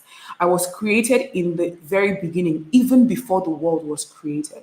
What does that tell you? Wisdom was there before the earth was created. Sit with this scripture because this is where you will understand that it is the one thing you want to ask God this year. It is the one thing you want to ask God this year. It is the one thing you want to ask God this year.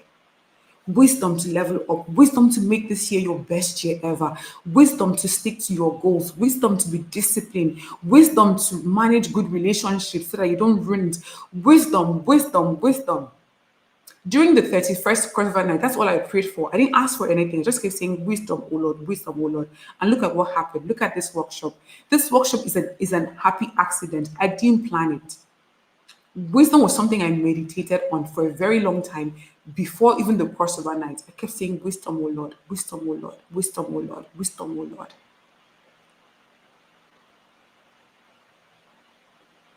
Okay, so ladies, this is where I'm going to stop now. I'm just going to let you go here. Okay, let me put the books. Please, these are the recommended books. Please read these books, especially A Course in Miracles. Please, it's a thick one. It's a big one. It's like an encyclopedia, but it's a good one. A Course in Miracles is an amazing book. Please, okay, please. All right. The Bible, or if you're not a Christian, your scripture, The Secrets. Andrea Schulman is a YouTuber. Oh my God. Please give me a second. Let me quickly put her link on you. She talks about manifestation, wealth, everything. That she has changed my mindset in such a huge way. In such a huge way, she has changed my mindset. I'm not kidding. She's wonderful. So if you want to learn anything about manifesting wealth, manifesting the life you want, manifestation, please follow her. I'm putting it up now. All right, ladies. Thank you so much for being a part of this workshop. Thank you so much. This is where I say goodbye. Goodbye. I love you. I love you. Thank you for being here with me for over 5 hours.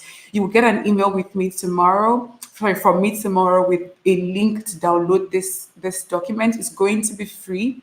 It's going to be free. You can download it on Seller. I'll just make it up, open it up for you to get it. Okay. Thank you so much, ladies. Thank you. Have a good night. Mwah. Bye.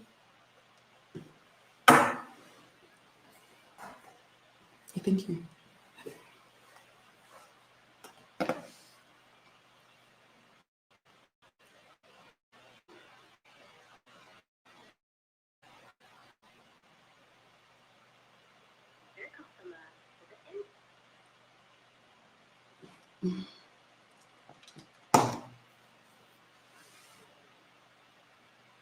I'm just going to leave this on until it's just going to go off by itself. The laptop will go off by itself. Okay. So just send the messages. I appreciate that. Okay. Thank you, ladies. Goodbye. Goodbye. Thank you so much. Thank you, ladies. Thank you. Thank you. I'm seeing your messages. Thank you. Thank you so much. Thank you. I'm going to leave a post on Instagram. Please, if you're here, please kindly go leave a comment on that post, please. I'm just going to leave a post on my picture. Please go leave a comment on IG.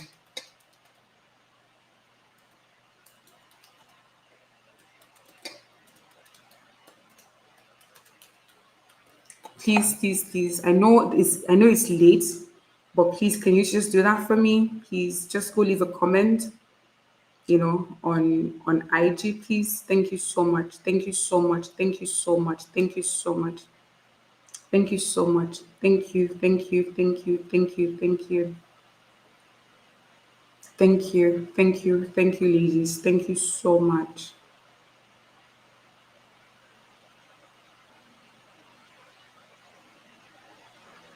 Thank you so much. Thank you so much, ladies.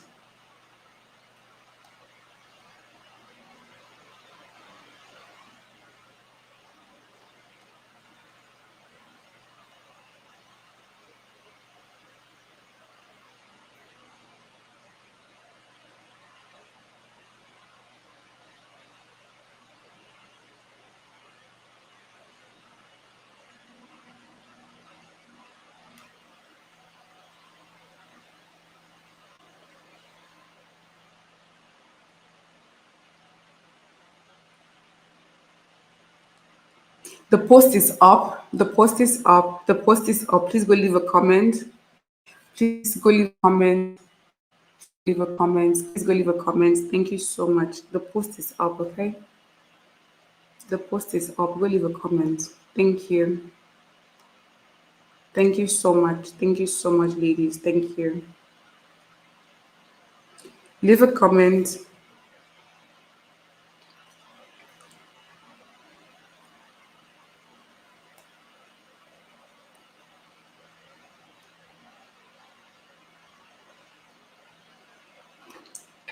Oh my goodness. Thank you, ladies. The laptop is just gonna go off by itself. It says your Mac will sleep soon unless plugged into a power outlet. Thank you, ladies. Thank you so much. You're still here with me. You can just go, please go leave a comment on YouTube, sorry, on Instagram.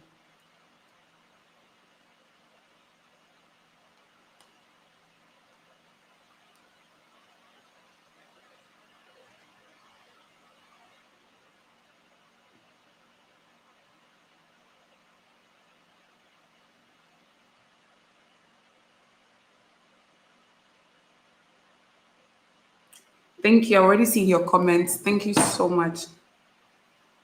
Thank you, Jesus. Thank you. Thank you, Jesus. Thank you, Holy Spirit. Thank you, Jesus. Thank you, Holy Spirit.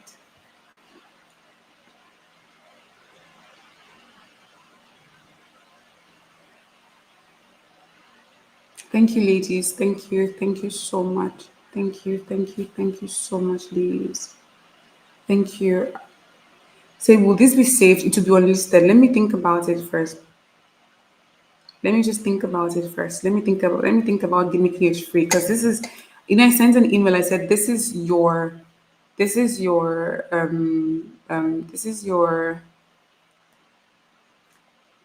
a sacrifice you have to make for yourself this year. And I talked about it. I said this is a sacrifice you have to make for yourself this year. So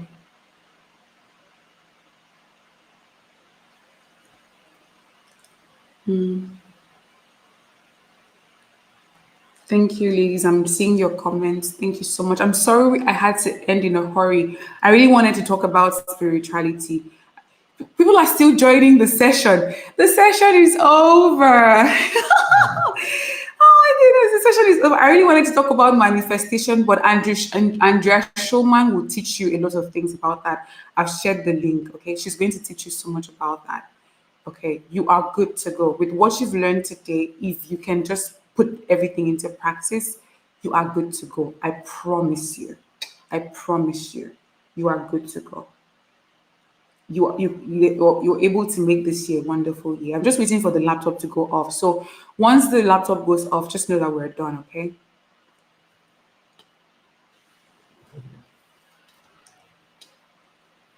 Okay.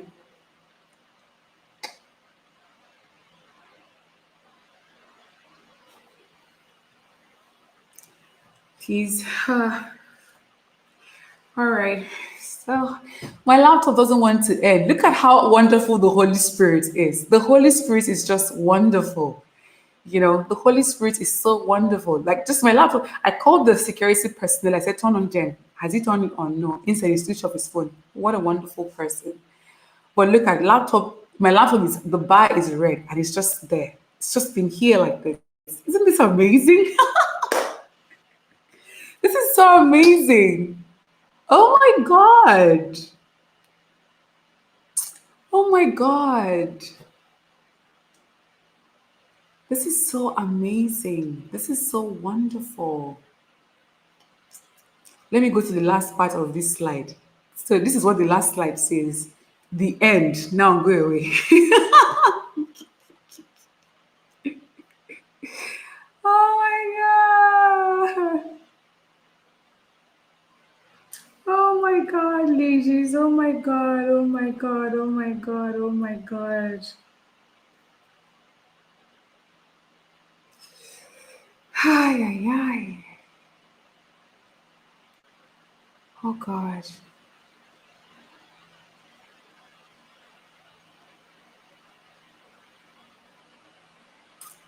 Oh, thank you, God.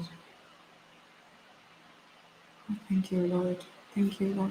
Thank you. Thank you, Lord. Thank you, Lord. Thank you.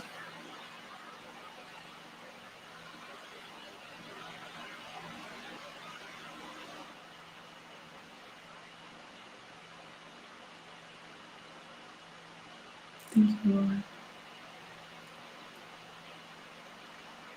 Thank you, Lord. Thank you, Lord.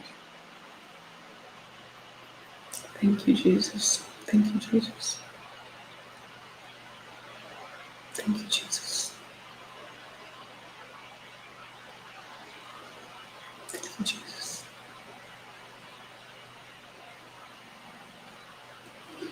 Thank you, Jesus. Thank you, Jesus. Thank you, Jesus. Thank you, Jesus. Thank you, Jesus. Thank you, Jesus. Thank you, Lord. Jesus. Thank you, Lord. Thank you, Jesus.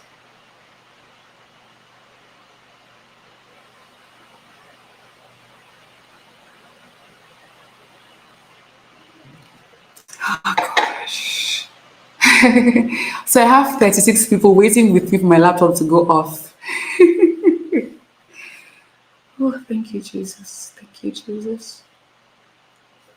Thank you, Lord. Thank you, Lord.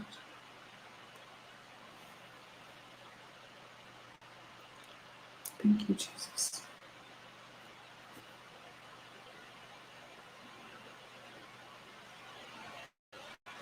Thank you, Jesus. Thank you, Jesus.